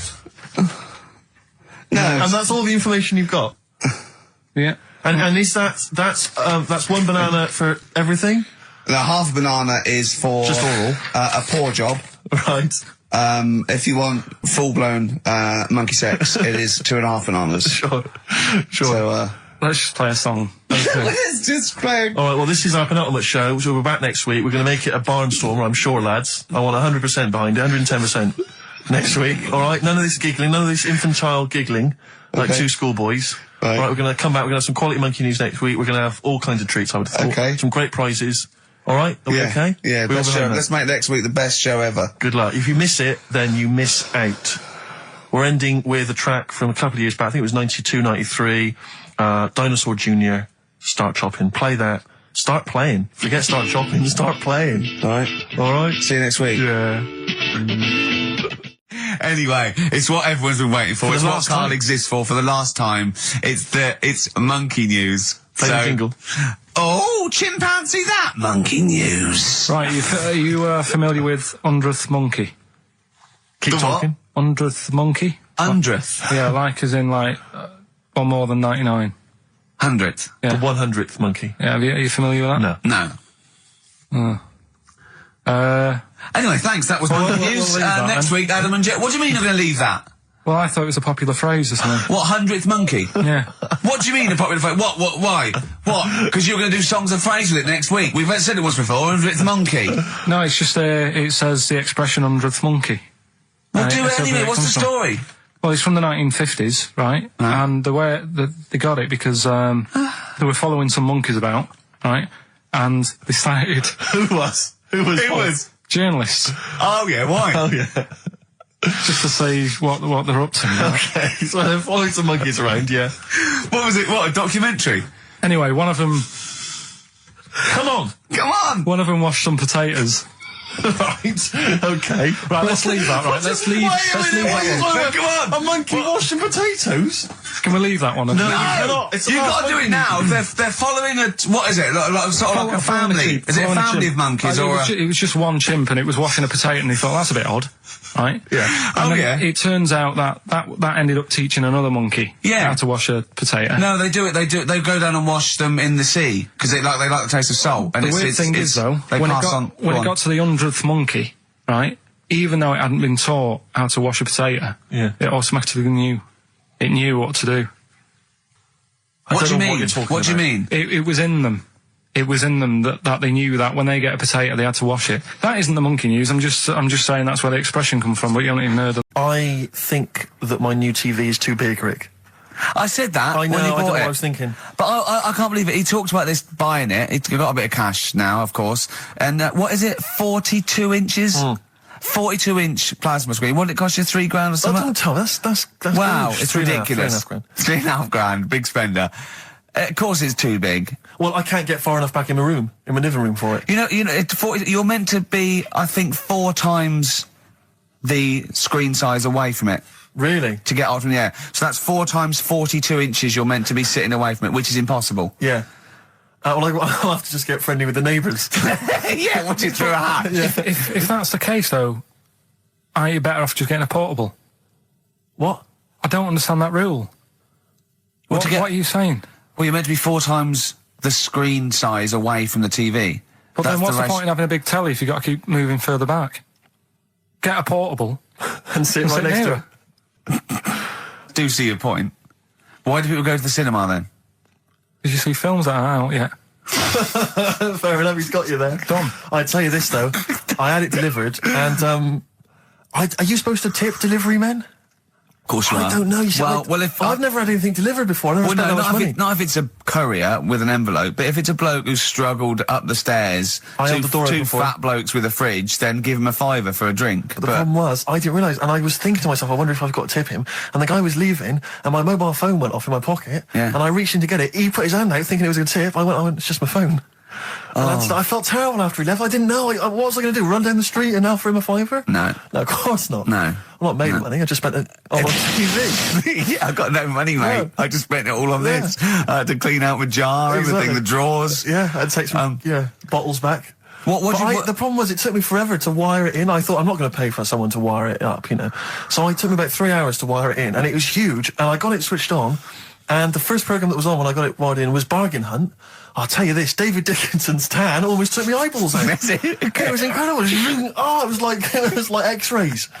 So the close. glow. You know, a huge plasma screen with this orange thing coming out, and he keeps turning to the camera, doesn't he? Just to get you. Yeah, he turns away. You get a bit closer. They go, "What's he doing?" He just turns around, takes the cornea off. What do you think, Bargain Hunters? Bargain Hunt. Oh dear, that's why I'd buy a plasma screen to watch Bargain Hunt. I mean, it's ludicrous. This is the problem, is because what do you watch? I mean, have you watched anything that's been worth having? The only thing I've watched really worth watching. 24. Well, 24 works great, but also films. Obviously, that's the main reason I bought it, because films just look amazing on there. Yeah, DVD on the plasma screen. There's that one that a bloke, right, was going to get a phone call at 4 o'clock to find out if his business was, okay, right? And if he didn't get the phone call, he knew he was broke, destitute. So dead on 4 o'clock, the phone didn't ring, so he went up to the roof, his office, and he jumped off to commit suicide. And as he was passing his window, the phone was ringing. Oh, no. Carl, it didn't happen. Didn't happen. Think it through. Think it through. Who told that story? Who told that story? As he hit the pavement at 120 miles an hour. He's the only person who could have known that series of incidents. Also, why didn't he wait? As his life's at stake, why didn't he wait till 5 past? I was going to give it 5 minutes just in case. In case the lines are busy. Yeah. And what sort of bloke goes, I'll call you at 4, okay, if your business, well, call me anyway. No. If I don't call exactly 4, then, no, you have to commit suicide. Commit suicide? I would, because if I don't call at 4, that's the end of it. Well, call me anyway. No, that's not the way I work. Why can't he just call me and tell me the other way? Well, I'm telling you how I do it. If you're bust, I don't call. Can't you just call to verify in case something goes wrong? What if it's engaged? It won't be engaged. Just commit suicide at 4, please. It didn't happen, Carl. What exactly is there then? Is it just a kind of moon? I've said in the past to you, Rick, that my grandparents, so I love them dearly, but it's like for the last 30 years they've been waiting to die. I know. It's like they just sort of, it's like, the novelty wore off of life. Life in the 50s. Yeah, they got kind of bored of it. Life, in the 40s, it was brilliant. All sat around the old Joannas, the bombs fell, singing. They loved that. The 50s, that was great as well, because that was the post-war years. It was, it was a bit tight in the pocket, but it was all right. Everyone pulled together. And then the 60s came along, all the crazy music, the funny hair. Let's stay in bed. They basically stayed in bed. And it was one Christmas when my grandmother said to my dad, what do you like for Christmas? What do you fancy for Christmas? And this must have been, I don't know, 20 years ago. She said, what do you fancy for Christmas, Ron? And he went, well, I could do with a nice big kind of warm winter overcoat. She said, don't worry about that. Don't worry about that, because your father will be dead soon. It's right, you can have his. Meaning my granddad. Well, to be honest with you, my father's still waiting. Which is good news. Good news for my grandfather. Less good news for my dad. He's freezing. He's freezing. He finds out, how is he today? He's fine. Oh, okay. Oh, I'm freezing. It's such a weird mindset, that. I think that to me is what sums up people from that older generation, the 40s and 50s. And it seems to me that you've got that kind of mindset. It's like you were born in the 30s. And whenever you talk of your childhood, it's like you had like a baked potato to take to school. And a hoop and a stick is a Christmas gift. The other thing is, I think that that sort of generation, it seems that the man is dependent on the woman. There's a total dependence. Oh, absolutely, If she dies, he's done. Yes. He's done for. Just pine away. If he dies, she's got 30 years of pottering. Absolutely, yeah. Do you know what I mean? Yeah, and going to the youth club and the church. I know what you mean, yeah. It's sort of like that. It's sad. Of course, it's sad for them, but it's not the end of their life. No, sure. And it sort of is the other way around. I don't know why that is. Yeah. It's terrible. That's a little melancholy thought for I know, Christmas I've really brought it. You brought it down. You've brought it down. I've brought it. This isn't a nice show at all. This is terrible. Well, we're going to have people just killing themselves. What? Well, I didn't really want to make it a Christmassy type show because I don't really like it. Oh, he's done it again. Well, he did Christmas once, didn't like it. No, my dad always said... All right, steady on. Dad said Christmas morning was for for me. So he used to stay in bed. So he never... That's brilliant. That's a great thing to say, isn't it? Yeah. Christmas morning's for you. Run wild. Do what you want. Just don't bother me. I'm going to Honolulu for 2 weeks. That's great. Dad, it's Christmas. Do I have to do anything? No. So my mum used to get up because she used to like to see my face light up, you know, when I open my presents. And then, to give fireworks. And then I'd have to go to my bedroom from about 6 o'clock onwards because, like, my mum and dad were into having big Christmas parties, and I wasn't, like, old enough to go.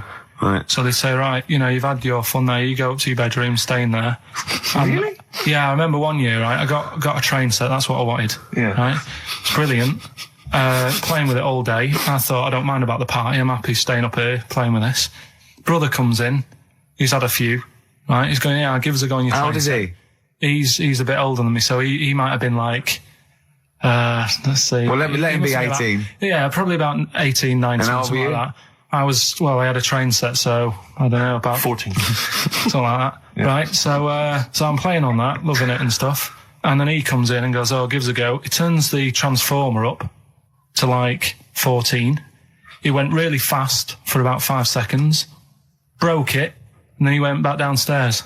Wow. So Christmas, I hadn't even got to Sounds Christmas like Day. the Conservative government with British Rail. Satire, that is. Satire, Rick, I just thought that there's satire. It's If there's any saying- satirical if there's- shows listening or it doesn't work. It magazines- doesn't work in any way because there's the analogy falls down. No. Apart from there being a train. Think it through though. British Rail was trains. Yeah. And the government broke the trains in many. Well, they didn't break them, like not officially breaking them, but they kind of. It does work. It's perfect. Oh, I'm very pleased with that. And I can't. And no one's asked him to be on. Have I got this for you? It's weird, isn't it? 'Cause It's strange that when you've got a satirical mind that's as quick as that. Yeah. All And right. he's broke your little train set. So what did you do? I just like watched telly and had some sausages. I bet you were happy with that, though, weren't you? Oh, it's a bit annoying though, isn't it, when your main present of the year's been broke. And did then, it ever get it fixed? No, that was it. Put away. I'm intrigued why your parents wouldn't let you come and join in the festive fun. Was it like really debauched down there? Was it like eggnog everywhere? And Well, no, but I mean, that's fair enough. 6 is a little bit early, but I just think, you know, if you're a kid, you know, he had his fun, put him to bed at 8, maybe. And do he you think won't. so on Christmas Day? I thought that was a day for family. Well, not if there's a party going on. And Well, then don't have the party on the Christmas Day. is Well, my point. that's another option. Yeah. Your parents are weird, aren't they? A strange breed. Well, I think that was the year, right? You're talking about buying presents and stuff. I think I did treat my mum to. I didn't buy my dad anything. I think that was like when I got a bit older, he used to get me dad something because he wasn't that bothered anyway. No. So, got me mum. There was a cheap shop, right? Of course. Thank God for that. Called Snips. Right? So I went in there and I thought, let's see what I can get her. And remember Victoria Plum? I don't think so. Well, it's like a fairy character. Right. Right. And my mum's into gnomes and stuff. Right. So I thought, right. You must be pleased with you then. Victoria Plum. I was thinking, is that one of the neighbours? Is it like a brandy Do you liqueur? remember Victoria Plum? Victoria Plum. Victoria Plum, yeah, it's like a little fictional sort of character, right? Okay. So I saw it, I thought, yeah, she'll love that, right? So I did my paper round, saved up for 2 weeks, right? Oh. Got that sorted, went to Snips, bought the Victoria Plum. Next day, I'm in town with her, right? So I think, I know what I'll do. I said, come in here a minute, right? So we go in and we're looking around, and I tested her, right? I went, look at that there, that's all right, innit? And she goes, oh, it's bloody awful. Oh, Carl. Oh, Carl.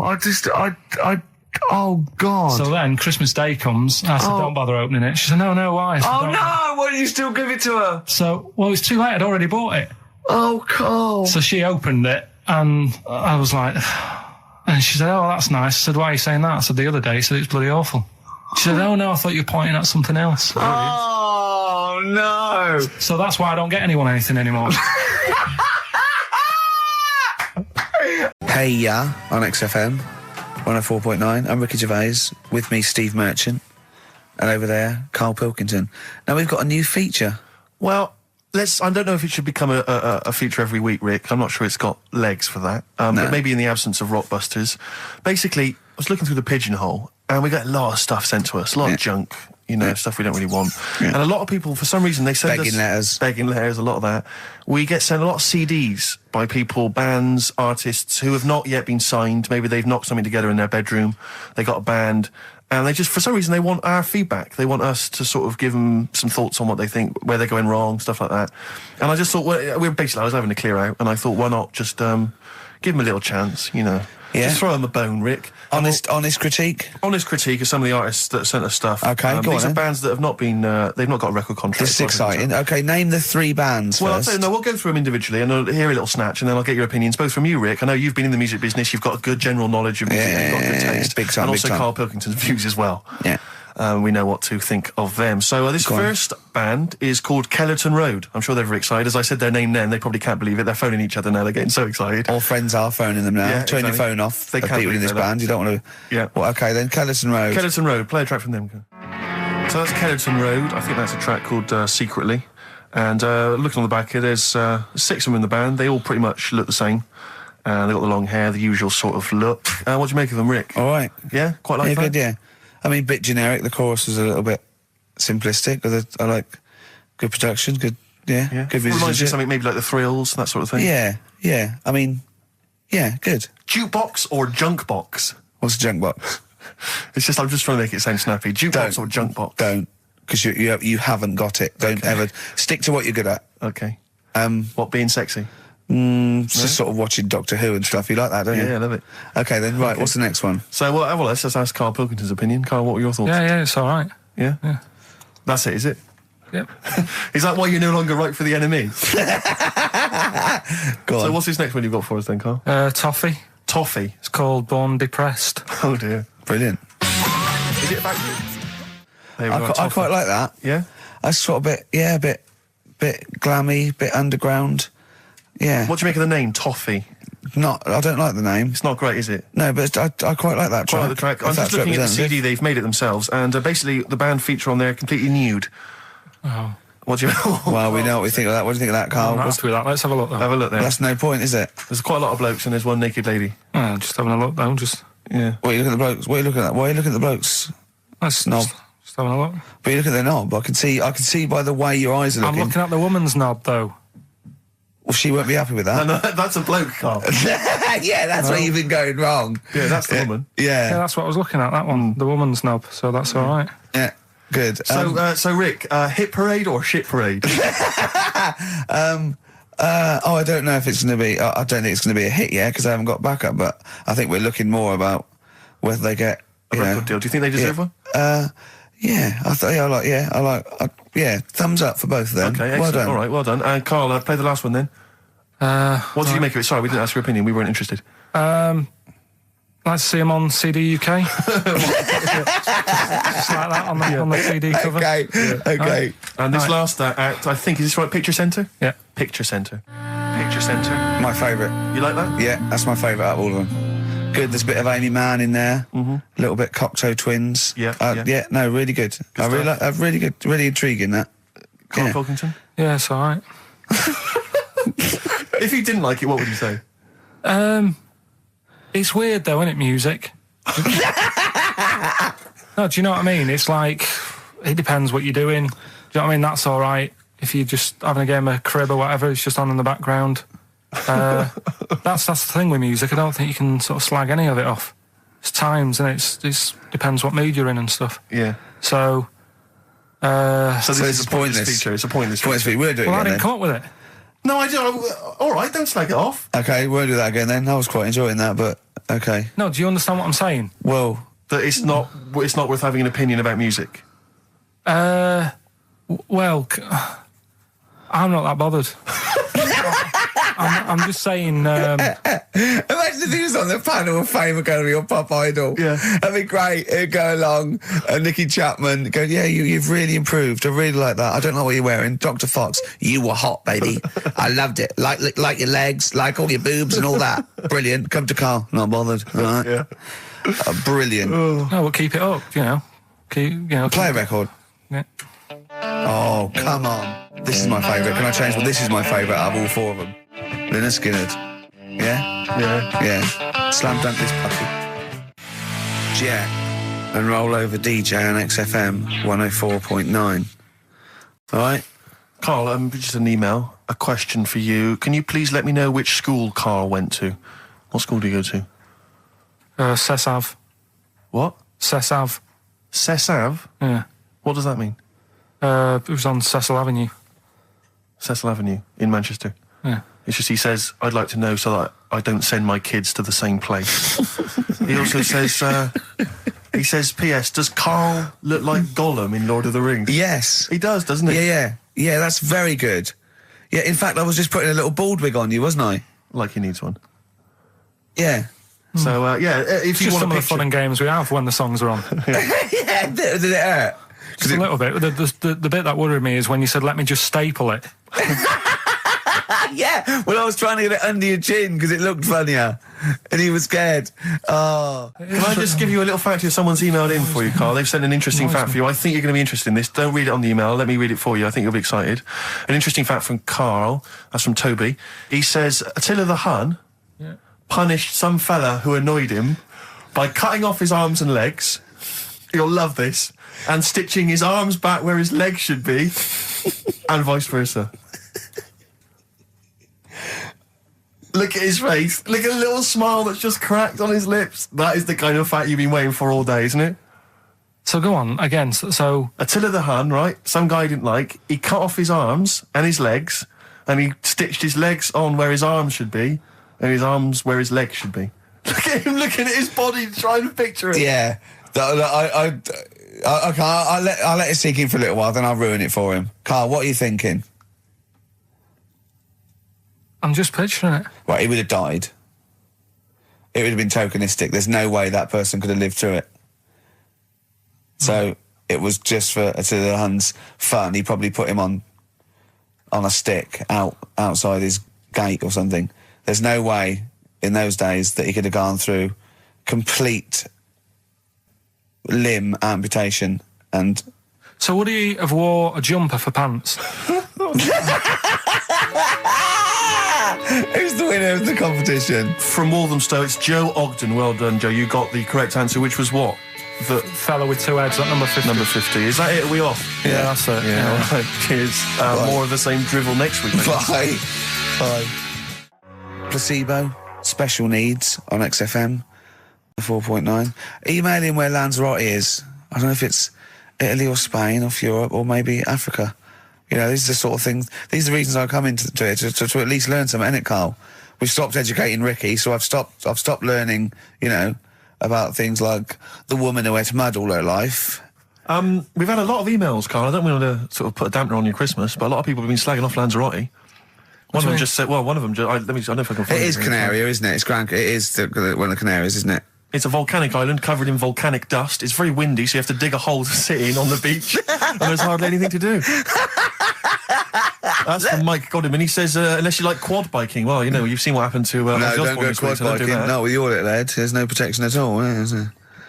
I don't know what you're thinking. I don't know. At least Rick Mann and Ozzy had lots of hair. Yours would be like Humpty Dumpty. It would crack like a little egg. And then we'd seen, there's no kings or kings horses. So, well, they couldn't do the job anyway. No, shouldn't really send them. They're not really qualified. Horses not equipped to put back a medical man like Neil Fox in. Yes. To mend but not eggs. Some kind of military horse. I bet he's had egg on his face a few times, hasn't he? What, Foxy? Yeah. Most of the series are Pop Idol. Right, Karl. Lanzarote, good or bad? Well, you got to give it a go, haven't you? Yeah, well done. Give everywhere a go. Exactly. That's what I was saying. You know, don't just take the word for it. I mean, if it had said an Ananova, Lanzarote shit, he'd have believed it. Sure. You know, if he'd have overheard it in a pub, Lanzarote a crap, he'd have believed it. He'd have seen it on a website that was mainly concerned with monkeys and witches, he'd have believed it. Yeah. As it is. Everybody raves about New York, and when I went there, I thought it was rubbish. Well, you're an idiot then, because that is possibly the greatest city in the world, along with London. Subjective, though. That's why they have holiday programmes and that, innit? So you see it and you decide for yourself and that. Yeah, but you saw Venice on a holiday programme, as you put it. You went there and you went, it was rubbish, full of black bin liners. Well, it is. Right. Didn't they show them? It stunk. Didn't Judith Chalmers say that? Oh, it stinks here, and there's loads of rubbish everywhere. No, she didn't. Did she mention that? Oh, that's what I mean. So it depends what you want from holiday, doesn't it? Well, yeah. But So... you're an idiot if you don't like New York, so next. Anyway, come on, break up, guys. Kiss and make up. Yeah. Oh, they're monkeys! Oh, Christ. No, Right. okay. Right, Karl. She's a girl and I'm a man. Good that, innit? On XFM, 104.9, Ricky Gervais, Steve Merchant, Karl Pilkington. As ever, Rick, there's always someone who steps in to defend Karl. Okay, what is the defence? What is the defence? Here's an email from Scott Coomer. He says, Carl is actually right. I've got an A-level in statistics and probability. It doesn't matter how long they have and how many monkeys you have. You cannot guarantee they would type the complete works of Shakespeare. Infinity makes it probable they would get it right, but not definite. Yeah. Well, yeah. Yeah. That's what I was saying. No, you weren't saying, Carl. You don't understand it. Infinity sort of sorts it out. That if they do anything, they nearly do everything, won't they? No, I mean, they'll give it a good shot. No, that's not the point. But the I'd point be is surprised if they did one page right. Right, listen. It's not to do with consciousness. It's not to do with them aiming. They are just bashing away at the keyboard. It's like they're used to show that there isn't consciousness. They chose the chimpanzee because it can type, presumably, hit the keyboard. It's because they hadn't come across you at the time. Yeah. It's to take out thought out of it. It's to take out reason and trying, right? It's just random. They're saying that if you typed enough things, if the computer was left typing everything, if you left it for an infinite amount of time, and they chose Shakespeare because there is meaning behind it, and it's difficult to get it exactly right, to show you that Infinity would come up with it's not just Shakespeare, it's every novel. It's everything. Fairly eloquent there from Gervais. A quick riposte, please, from Karl Pilkington. No, I'm just saying, what I don't understand, if it hasn't read it, then how does it know where it's going? Listen, right, listen, right, Can I just explain to people, right? Some people have said, why are you cruel to Karl? He drives me mental with things like that. As I say, this discussion began because we were talking about a quote that Noel Gallagher supposedly gave. Now, I don't want to misquote Gallagher, but the gist of it was that he said, had I written Wonderwall or whatever, instead of the Beatles writing Strawberry Fields or whatever, I'd be the one that was considered the great songwriter and it wouldn't be the Beatles. You know, it's just the fact that they came first that meant that they get all the credit as being the greatest band. I don't know where to start with that statement either. I mean, that's Gallagher's thing, and he's, you know, well, whatever. We know what we think of that. What was your point, Carl? You agreed with him, didn't you? Yeah, I reckon, right? Do you know we've talked about putting a baby in a room before and it'll know what colour it is and stuff? If you got a room that's painted red, right? But forget that, because that's going to confuse Hear him out. Listen to me. Say if they did some new TV show, right? Like, what's that film with Jim Carrey in where The Truman Show. The Truman Show, right? So they make up a little room and some woman has some kids and you say, right, let's put the kids in this room, and they don't know what's going on outside. They don't know anything about, like, EastEnders and that. It's like their little world, right? They don't know anything that's gone on. How could a child survive without EastEnders? Right, listen. So, you sat in the room, right? And then, when they're all asleep... Right, wait for this bit. Someone Have you heard this bit? Wait for this bit. They're all in a room. Yeah. They're asleep. Yeah. Someone pops in, puts a guitar next to the bed. Right? Nips off out again. They wake up in the morning... And one of them goes, what's this? They don't even know it's a guitar because they've never seen one, right? They're talking English, though. Yeah. We just left guitar out of the vocabulary. Right, so... There's plenty more to come.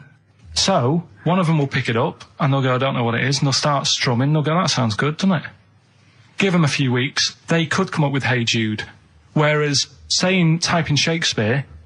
A monkey that can't even spell. I see that. You can't answer it. I might come with you, Rick, if that's all right. We've got to sort out that Christmas special as well. Yeah, no, sure. All right, I see that. I'm shooting off then as well. Cheers, Carl. Oh, God. 17th century? But it happened in Hackney, right? If you're outside London, that's in a place in London. And it's this monkey that's going about Hackney, nicking DVDs. Even the monkey didn't go for videos. Even the monkey knew, well, there's no point getting on VHS. The gradual on VHS. You're having it. Throw it back. Right, and there's a girl called Lisa who works in our office here, right, and I mentioned it to her because she lives in Hackney. I said, you familiar with this? And she said, I remember something about it, which annoyed me. The fact that a monkey's running riot, but she didn't know the full story, and she lives there. What do you mean a monkey? Do you mean a chimpanzee or a monkey? I don't know. Is he a zoo in Hackney? Is he a zoo there? I don't know what sort it was, but it was like. Is there a zoo in Hackney? I don't know. That's what I was asking. So right, get on with the story. So anyway, it's been robbing stuff, and the other bit that really puzzled me, right, is the fact that And you're not easily puzzled by monkey news? They took fingerprints. What do you think about that? Well, they took fingerprints, presumably because they didn't know it was a monkey to start with. No, they did. They saw it, nicking stuff, and they said, get fingerprints. So that means there's more than just one doing it.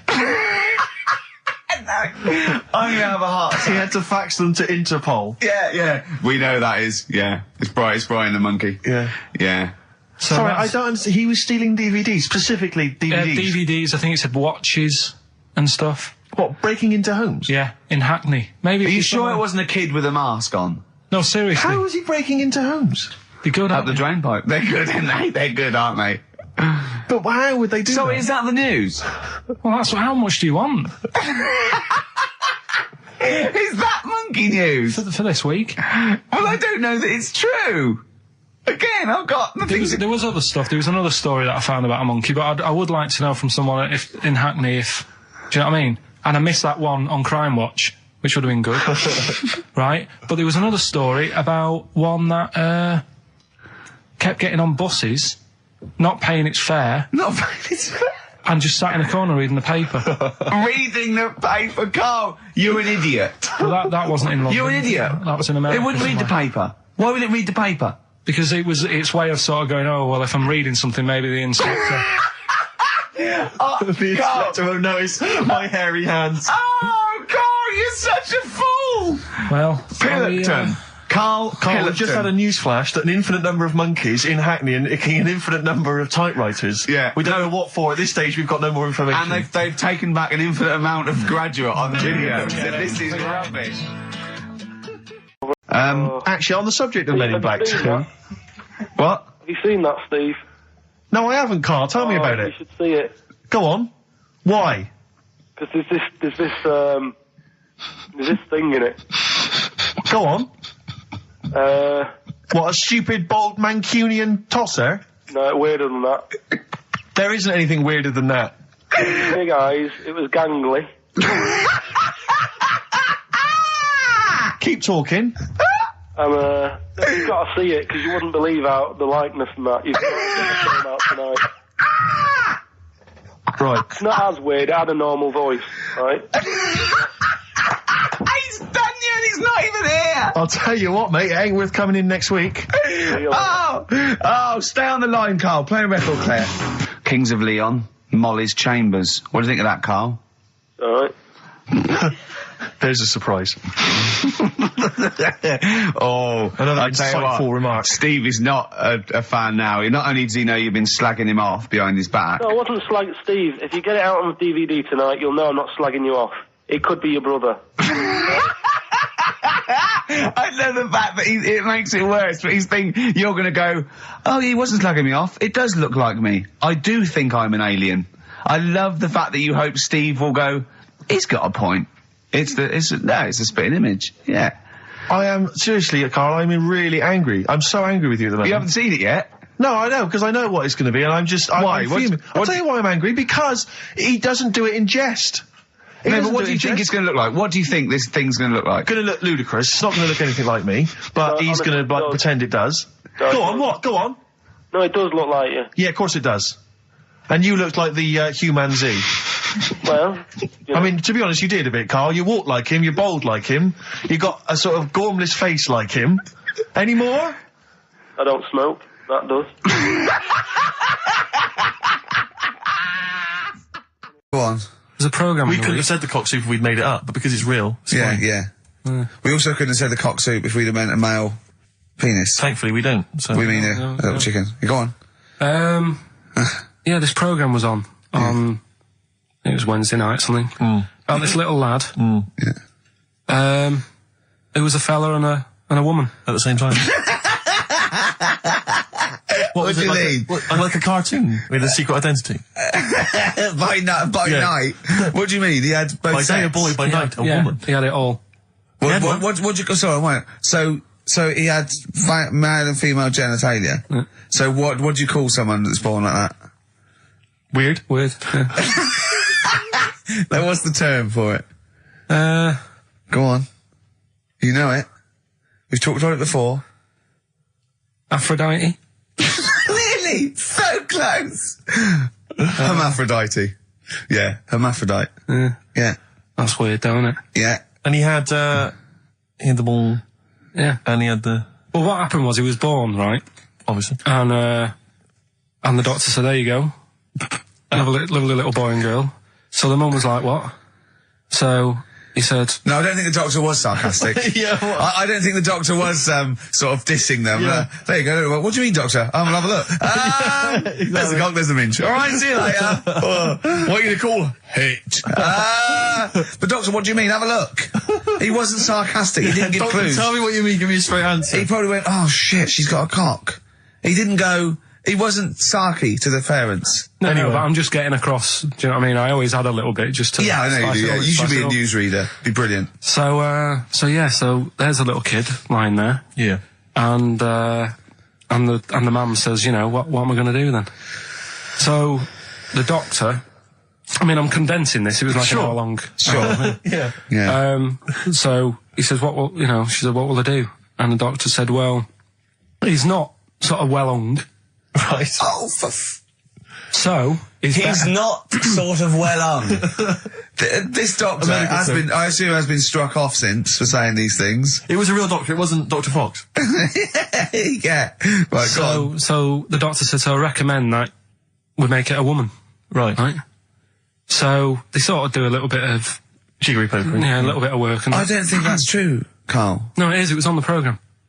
But I think they can tell really what they were meant to be from their chromosomes, can't they? They can tell whether they're X, Y, Y, or yeah, X. It's not very well hung. No, I tell you what, because back then, when this was going on... Yeah, no, right, I'm just thinking they might not have had the doctors then thought if you had a kid, right, and you thought, it's a bit ugly, maybe it'll have a better life if it was a fella. If it was a girl and it's a bit ugly and you think it's going to get a hard time. Right, don't talk shite. What? What?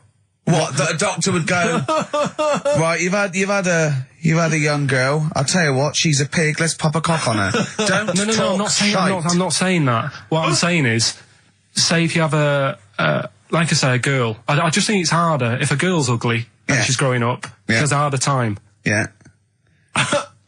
Don't you agree with that? Possibly, but you don't change someone when they don't... No, yeah. You don't change their gender because they're I'm a just bit of a saying minger. what I'm saying is the Elephant Man would have had a harder time if it was Elephant Woman, is what I'm saying. But listen to me, listen. What the doctor was saying is, if you get a baby before it's 2, back then they thought you could sort of say, well, instead of giving it a go-kart, give it dolls to play with. Right, back when? What are we talking about? The Middle Ages? We put a song on, come back to this. Yeah, it's Bruce Springsteen, Atlantic City. Bruce Springsteen, Atlantic City, on XFM 104.9. Okay, look, have another go, Carl. What were you saying? As an hermaphrodite, it was born both sets. The doctor said it's not true, Carl. Opens the door, jams the things, you know, like the little catch, so the microwave works. She jams it with a screwdriver or a knife or something. Yeah. Puts the microwave on, sticks her head in, boils her brain. Don't be ridiculous. Right? Well, why is that ridiculous? Boils her brain. She boiled her brain. She boiled her brain. And this is what's good about the internet. I went straight from that, and there was a subject about brains. And do you know that Russell Crowe, when he dies, is giving his brain to charity or something, some sort of... some people who can do stuff with it. She gave hers to Pot Noodle. Vesta. Yeah. Oh, That's boiling the sort of a stuff. skull. Yeah. It's not true. It's not true, Carl. It's the same as the woman who put her poodle in the microwave, isn't it? And all It's that. just urban myths. They're urban myths. But again, where does it start? Someone made it up. Yeah. For a laugh. They're just too convenient urban myths. Everyone's you can tell an urban myth's not true because it's always this happened to a mate of mine, and when you say what happened then, they go, don't know, that was it. Was it? Was that it? Was it? Someone boiled a brain and that was it. There was no more story. Well, Were there any dates, locations, times? I think it was in Belgium. There's that one that a bloke, right, was going to get a phone call at 4 o'clock to find out if his business was, okay, right?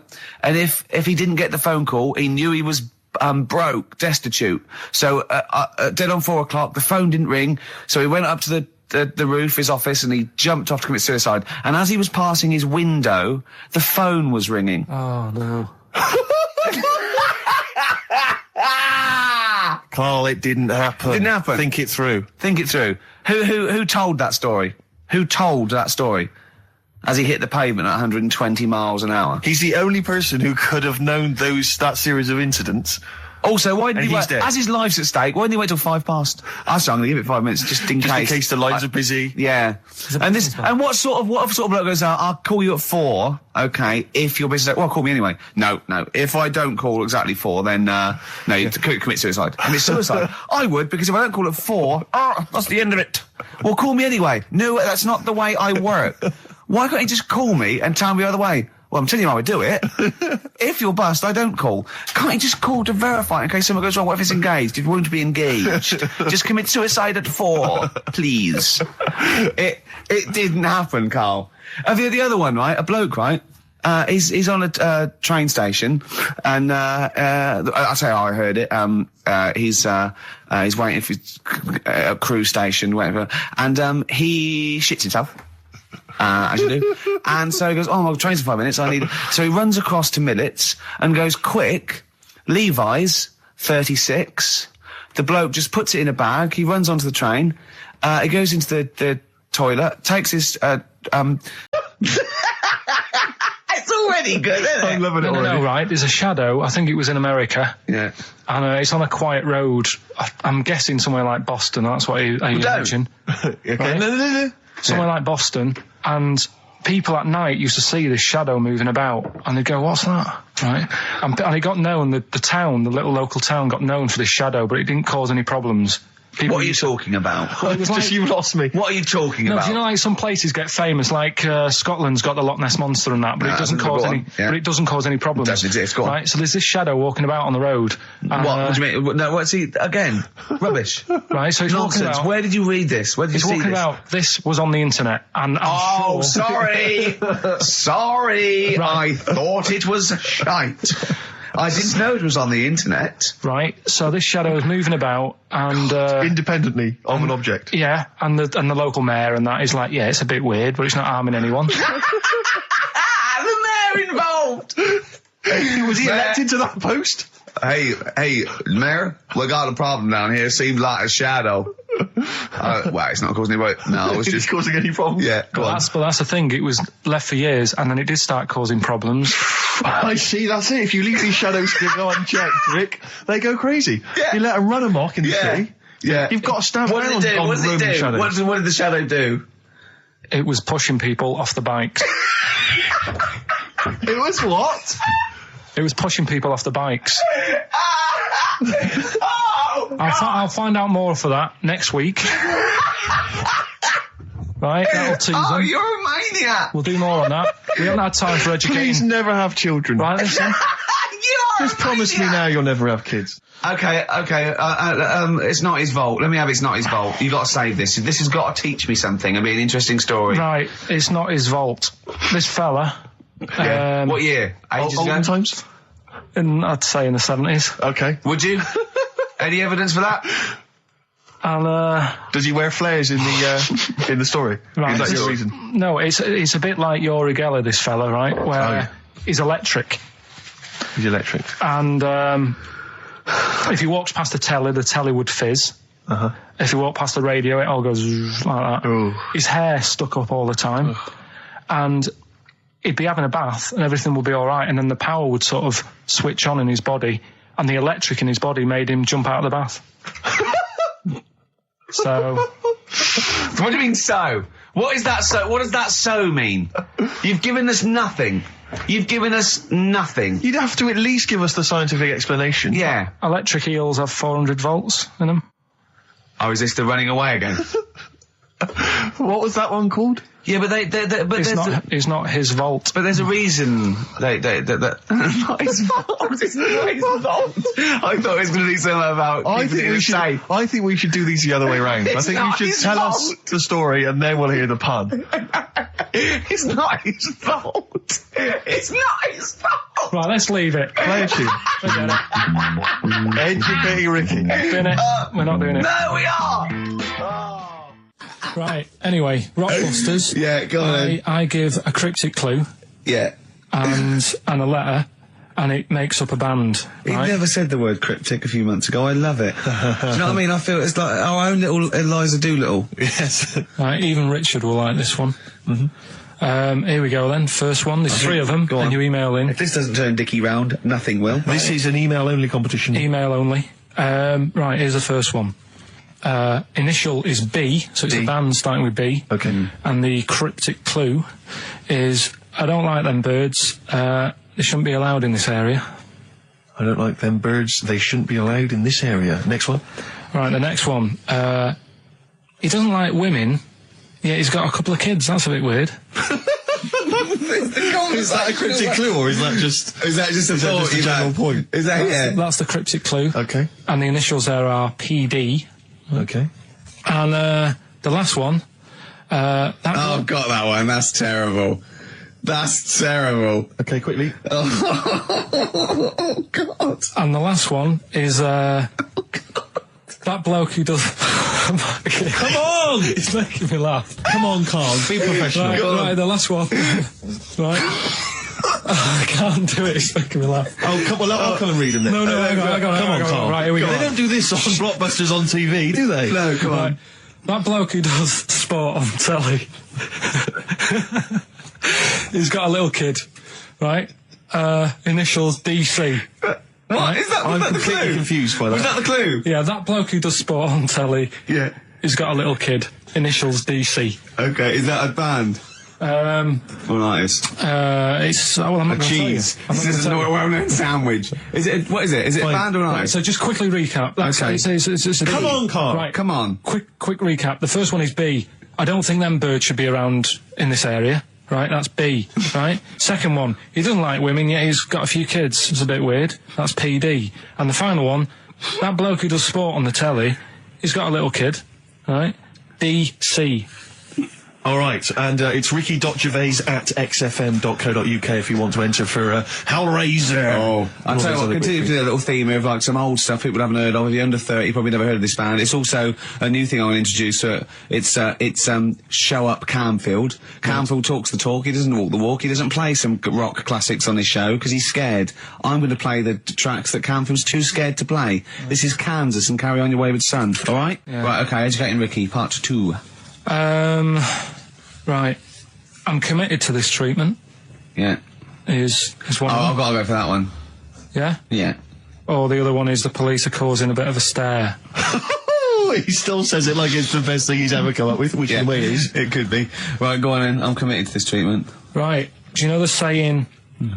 Is it just sayings now? Are they all sayings? This No, week? no, they're not. Okay. No, the other one isn't. Frog in your throat? The saying, there's a frog in your throat? Yeah. I assume it's when you croak a little bit. You sound like a frog. No. Right. Might seem a bit weird, this one, right? But years ago... Oh, yeah. Sorry, well, what is that clue? Committed to this treatment? It's about frogs Kermitted. It probably works better with a K and an ER written down. Well, also, if you pronounced it Kermitted, yeah. but not committed. Committed to this treatment! Right, go on then. That's genius. So, yeah. For what? You go to the doctors and you go with throat hurting a bit. Right. And what they did ages ago... Ages ago? What year was this approximately? We are going back quite a bit with this one. Oh, okay, go on. And the doctor would say... He did history.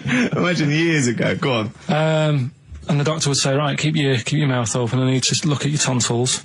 And the jaw would ache a bit because they weren't as quick back then because they didn't have the technology and stuff, and they'd have to like stare at it and study it and stuff.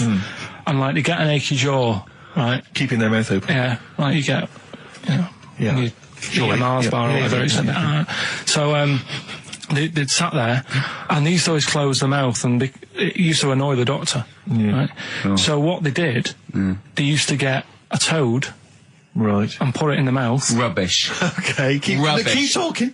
Keep talking. And that way they couldn't close the mouth because either they'd squash it, right, or apparently you're not allowed to lick a toad's back. So the doctor would have them for breaking the law? No, but it's poisonous, right? A toad's back. You should never lick a toad's back. Or put it in your mouth, really. Oh, just stop for a second. Wait. What? Can I just ask one question? Go on, yeah, just ask one question. I've got a few, but go on. Sure.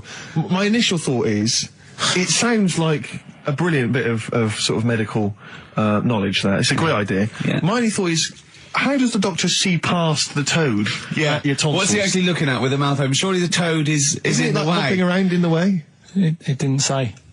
Sorry, and my first question is, was this on the internet? Yeah. Yeah, okay. Carl, that is bollocks. That is, I mean... Well, alright then.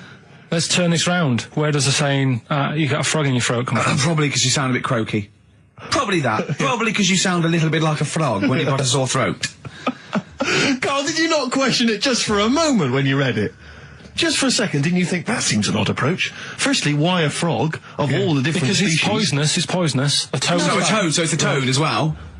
Yeah, well, that it worked. I'm committed. Worked. No, my point is it's frog in the throat. I was going to change it to, have you heard the news Toad Day? But I went with the frog. Oh, God! Right, so that's rubbish. So that's rubbish. Next, can I have, Let's play a tune, let's come up with the God. last one. Can I just say... No, just play it. Yeah? Yo, Carl. Right, okay, right, the results of, We ain't got a winner for the first time. Yes, we have, we've got loads. We've got loads of winners. No, we haven't. We've done this feature for 3 weeks. 104.9 XFM, Ricky Gervais, Steve Merchant, Karl Pilkington's pressing the buttons. Yeah. We're playing some great moments from the last 3 weeks. And some great records, Steve, from the last 2 weeks. That's true enough. Yeah. We're not actually here today. What are you up to today, Rick? It's 8 hours earlier, so, this is about 2 o'clock probably. Mm-hmm. So, it's about 6 o'clock in the morning. I'm still in bed, mate. I'm asleep. In my hotel room. Now, where are you? We're in LA.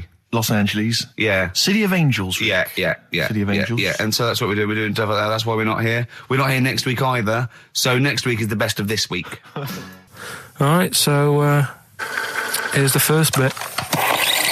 Class. Rock the Casbah. I love the fact you had at least 3 minutes to get that right. I know. Prepare and get that right. I know, but my mouth was full of Maryland cookies. Mm. Yeah. You know, last week, this would blow your mind. He came in, do you know what he'd bought? For himself, about 10 penguins. Who buys penguins still? I know. Or wagon wheels. Oh, I've never liked wagon wheels. Have you not been a fan? No, but I'm sorry about that. It's The Clash and Rock the Casbah. Mm-hmm. Talking about records, have I told you that time my brother-in-law, he was moving out of his place, I think moving in with my sister, and I was about like, I don't know, 13, and so he was about, 30, and I moved in, and he brought round all, his records when he was storage to leave them at our house, right? And he had all these old sort of records, 50s and 60s records, no, I was right, and they put them upstairs, and I was looking through them, and it's just all like Elvis stuff and Beatles stuff, and there was a mate of mine who loved Elvis, okay, and he had loads of chemicals, yeah,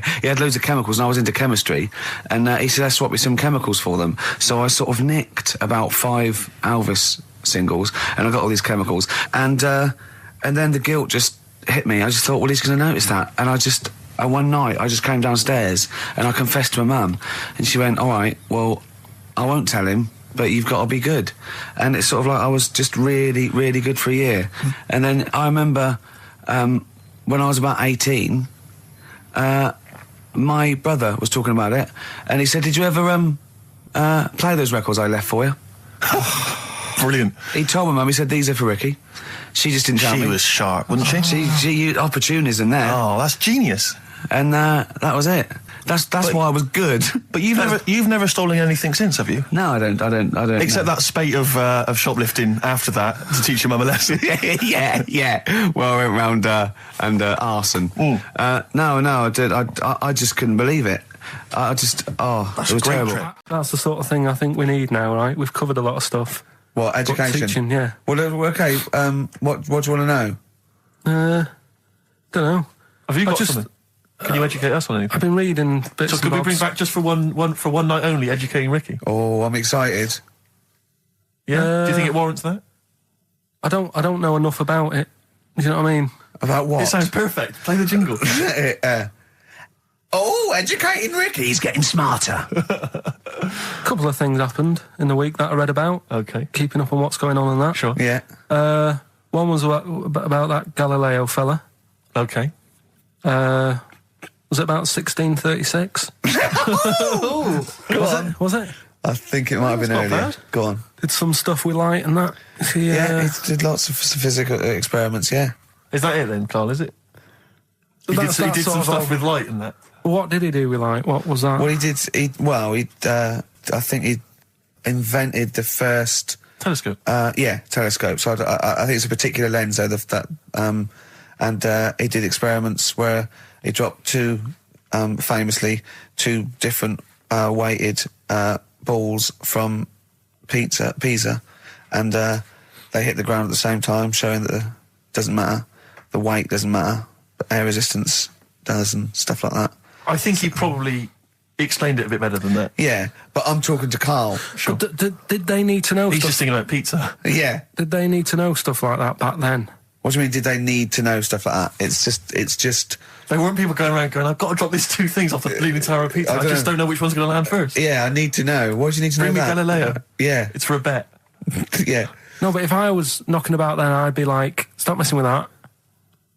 We need a telly. Or, do you know what I mean? I bet he thinks the Flintstones is real. I know. That'd be brilliant. That's what I'd do if I was a caveman. I'd make a telly out of rock. Yeah. And a pelican And a as car a that I cement just mixer. ran along the road with. Yeah, exactly. Yeah, we need a car. Yeah. Well, we haven't really got the internal combustion engine. Can you stick your feet through the bottom? Yeah, just get me a car, for Christ's sake. Anyway, so I learned that. And then... What? You learned his name. Yeah. Other people I learned the name of this week. Oh, if a chimp could watch telly. Go on, Carl, go on. Brilliant. I love that. That's like a ride song or something. That's my favourite one. Ride-ish. Ride-ish. Feeder. Just the way I'm feeding on XFM 104.9. Rick, quick question for you. Go I'm on. thinking a lot of people maybe are tuning in for the first time because of the advertising campaign. Sure. Should we reintroduce Carl again? I know we've done this a few times in the past, but just worried that people are going to not really kind of get the measure of him. I'm Ricky Gervais. I'm the one off The Office. Yeah. Steve Merchant. He's not the one in The Office. He's not Gareth. Some people think he is. He's got a funny, weird West Country accent that actually Mackenzie was affecting for the role. Steve wrote it with me. He's the tall, lanky fella. Carl is our sort of, I say producer, but he's the one that pressed the buttons because I was Dog's too... Body. Yeah, but I mean, it was just because I was too big to run the desk. Yeah. Too like important, I used to have to do. Literally too big. You couldn't get behind it. Yeah, and then we discovered that, you know, he looked a bit like a boring sort of, all right, yeah, but then when we sort of, you know, poked him with a stick, he came up with, he doesn't realise, but some of the I think, some of the funniest extraordinary things I've ever heard. Say hello, Carl. All right. Yeah. Well, classics, I think, so far, that have gone straight to the list include, have you ever used a Y front correctly? Yeah. Brilliant. You never see an old person eating a Twix. Eating a Twix. These are sort of things. He's back on his campaign to get rid of jellyfish. Why is that, Carl? Oh, did you see the paper yesterday? Go on. There's a jellyfish, right? It's about 15 foot long, about 5 foot wide, and there's a fella swimming next to it. And the paper's going, oh, look at this we've found. There's loads of them in Japan. Yeah. And it's because the water's getting hot, so it's making jellyfish really big. Oh dear. How's the campaign going to get jellyfish get rid of them? What was your point about jellyfish? They don't do anything? There's no point. They get in the way. Jellyfish, yeah. It ruined me holiday because I got stung by one. Yeah. But you think the same thing about Liverpudlians, and we can't just go around, wiping out things that ruin your holiday. Well, let's do the jellyfish first. And then we'll move on to the Scousers. Yeah. But yeah, I don't know what they do, and I'm trying to look on the internet. I've been busy this week. You're jellyfish now, not Scousers. Yeah. You don't know what I don't know what they do either. To sort of try and work out what would happen with the sea if it didn't work, because they say like if there's no. See, this is what we're talking about. People who listen for the first time, they've got to listen to every word you say. You want to find out what would happen with the sea if it didn't work. If jellyfish weren't in there, do you know what I mean? Because stuff like coral, apparently the sea would be in a right state if you didn't have any coral in it. Fish, do you know what I mean? I always worry about how many fish we're sort of eating. Because you go past... Sorry? No, do you know, like, you go in Marks and Spencer's or Selfridges... There's loads of fish in there. And there's really fancy stuff that you think they've killed that, and it looks good on the counter, pretty impressive. Yeah. But is anyone going to buy it? Yeah. Do you know what I mean? It's a big, like, a shark sat in ice. Yeah. And you go, yeah, they've got like a lot of fish. You sure you won't go around the Tate Gallery? No, do you know what I mean? I've never seen a big shark sat in ice in Selfridges. They do it. And it's like, you go in the morning and you can go back at night and the same shark sat there. Yeah. And it's... So you know it's the same shark, do you? It's the same one. So what, same face? Are you sure he just hasn't lost his mum? And he's just like, he went shopping with her Christmas shopping and he's just like, he's stranded, he doesn't know where, he's just waiting. You know I'm right. I've never seen a shark in Selfridges. Well, all right, then say maybe that's one day a week, but on other days they'll have like... Shark Monday. I think, Selfridges. Today at Selfridges is Shark Monday. Yeah. No, it's just that... So your point is that there's all these fish not being eaten. Yeah. So and they're being killed. They're taking them out of the sea, no one's eating them. And you're worried, what, that the sea's going to rise because the more things you take out? Well, we're just going to run out. Because the fish drink it, don't they? And that keeps the water level down. Yeah. No, well, you know what I mean. There's stuff that worries me. You're worried that... Was it you who said that you were worried that... Because, you know, there's sponge in the sea. Yeah. But if they took it all away... No. Like, is that him? That's a Stephen Wright joke. Is that Stephen Wright? What was the joke? Sponges grow in the sea. That kills me. How deep would it be if they didn't? I love the fact that he confused you with Stephen Wright, who for a living purposely says ridiculous things. Yeah. Does that worry you, Carl? Well, think about that and play a record. What do you want? I'd love to. A classic, a beautiful song by Simon and Garfunkel called April Comes She Will. Anyway, Carl, look, you almost let it slip then as you were talking about your filling out that application form. There's some big news that everyone needs to know, which we were stunned by in the week, although the more we sort of talk to you, the more it starts to fall into place. Yeah. But, Carl, what's the story? That I haven't got me exam results from the GCSEs. He never turned up to get his exam results. I was working. And so, how many did you take in the end? Because you weren't even sure about that, were you? You think you took maths and English, don't you? Yeah. And you think you've handed in the artwork for art, don't you? Now, art was continual assessment, wasn't it? Coursework. And what was the you made? I made a man sort of putting his arms into a car. You made a model of a man putting his arms into a car. What was this? So that one's passed. Was that this a homage to break-ins in Manchester? Was this? What was this? Oh, look, he does what he sees. Yeah. So you've got that. That's safe. You definitely got that one. So you've taken art, you've taken English and maths, you think? So this is what we're going to do, listeners. We're going to try and find out his exam results for him and tell him next week. Live on air. We're going to call his school, we're going to try and track him down, and we are going to have a little envelope, and we are going to give Carl, at the age of 29, his O-level results. GCSEs, yeah. Now, Carl, so you took maths, yeah. You think, you took English, do you remember turning up to do those? Do you remember sitting in the room filling in the forms? Yeah. Okay, and how did you feel you did? I don't think I did well. You don't think you did well? Did you revise? No. Why didn't you revise? Because I don't really believe in it. Okay. Well, it's just that if you don't know it, then you don't know it. You shouldn't have to start looking at the book. If I went to like the hospital, yeah, and the doctor said, "Oh, you need your appendix out," but hang on a minute, I've just got to read up on it. Yeah, that isn't good enough. Okay, he should know, and that's the way I feel about it. To be fair, though, he did do the revision beforehand. Yeah, they don't usually pass on maybe when they're in practice. Yeah, information they took in by osmosis. Yeah, yeah, and bloke comes in and goes, "Can I just see what you did with that?" And I goes, "You've passed." Yeah, phew, that's a good one. Yeah. Good job I watched Casualty.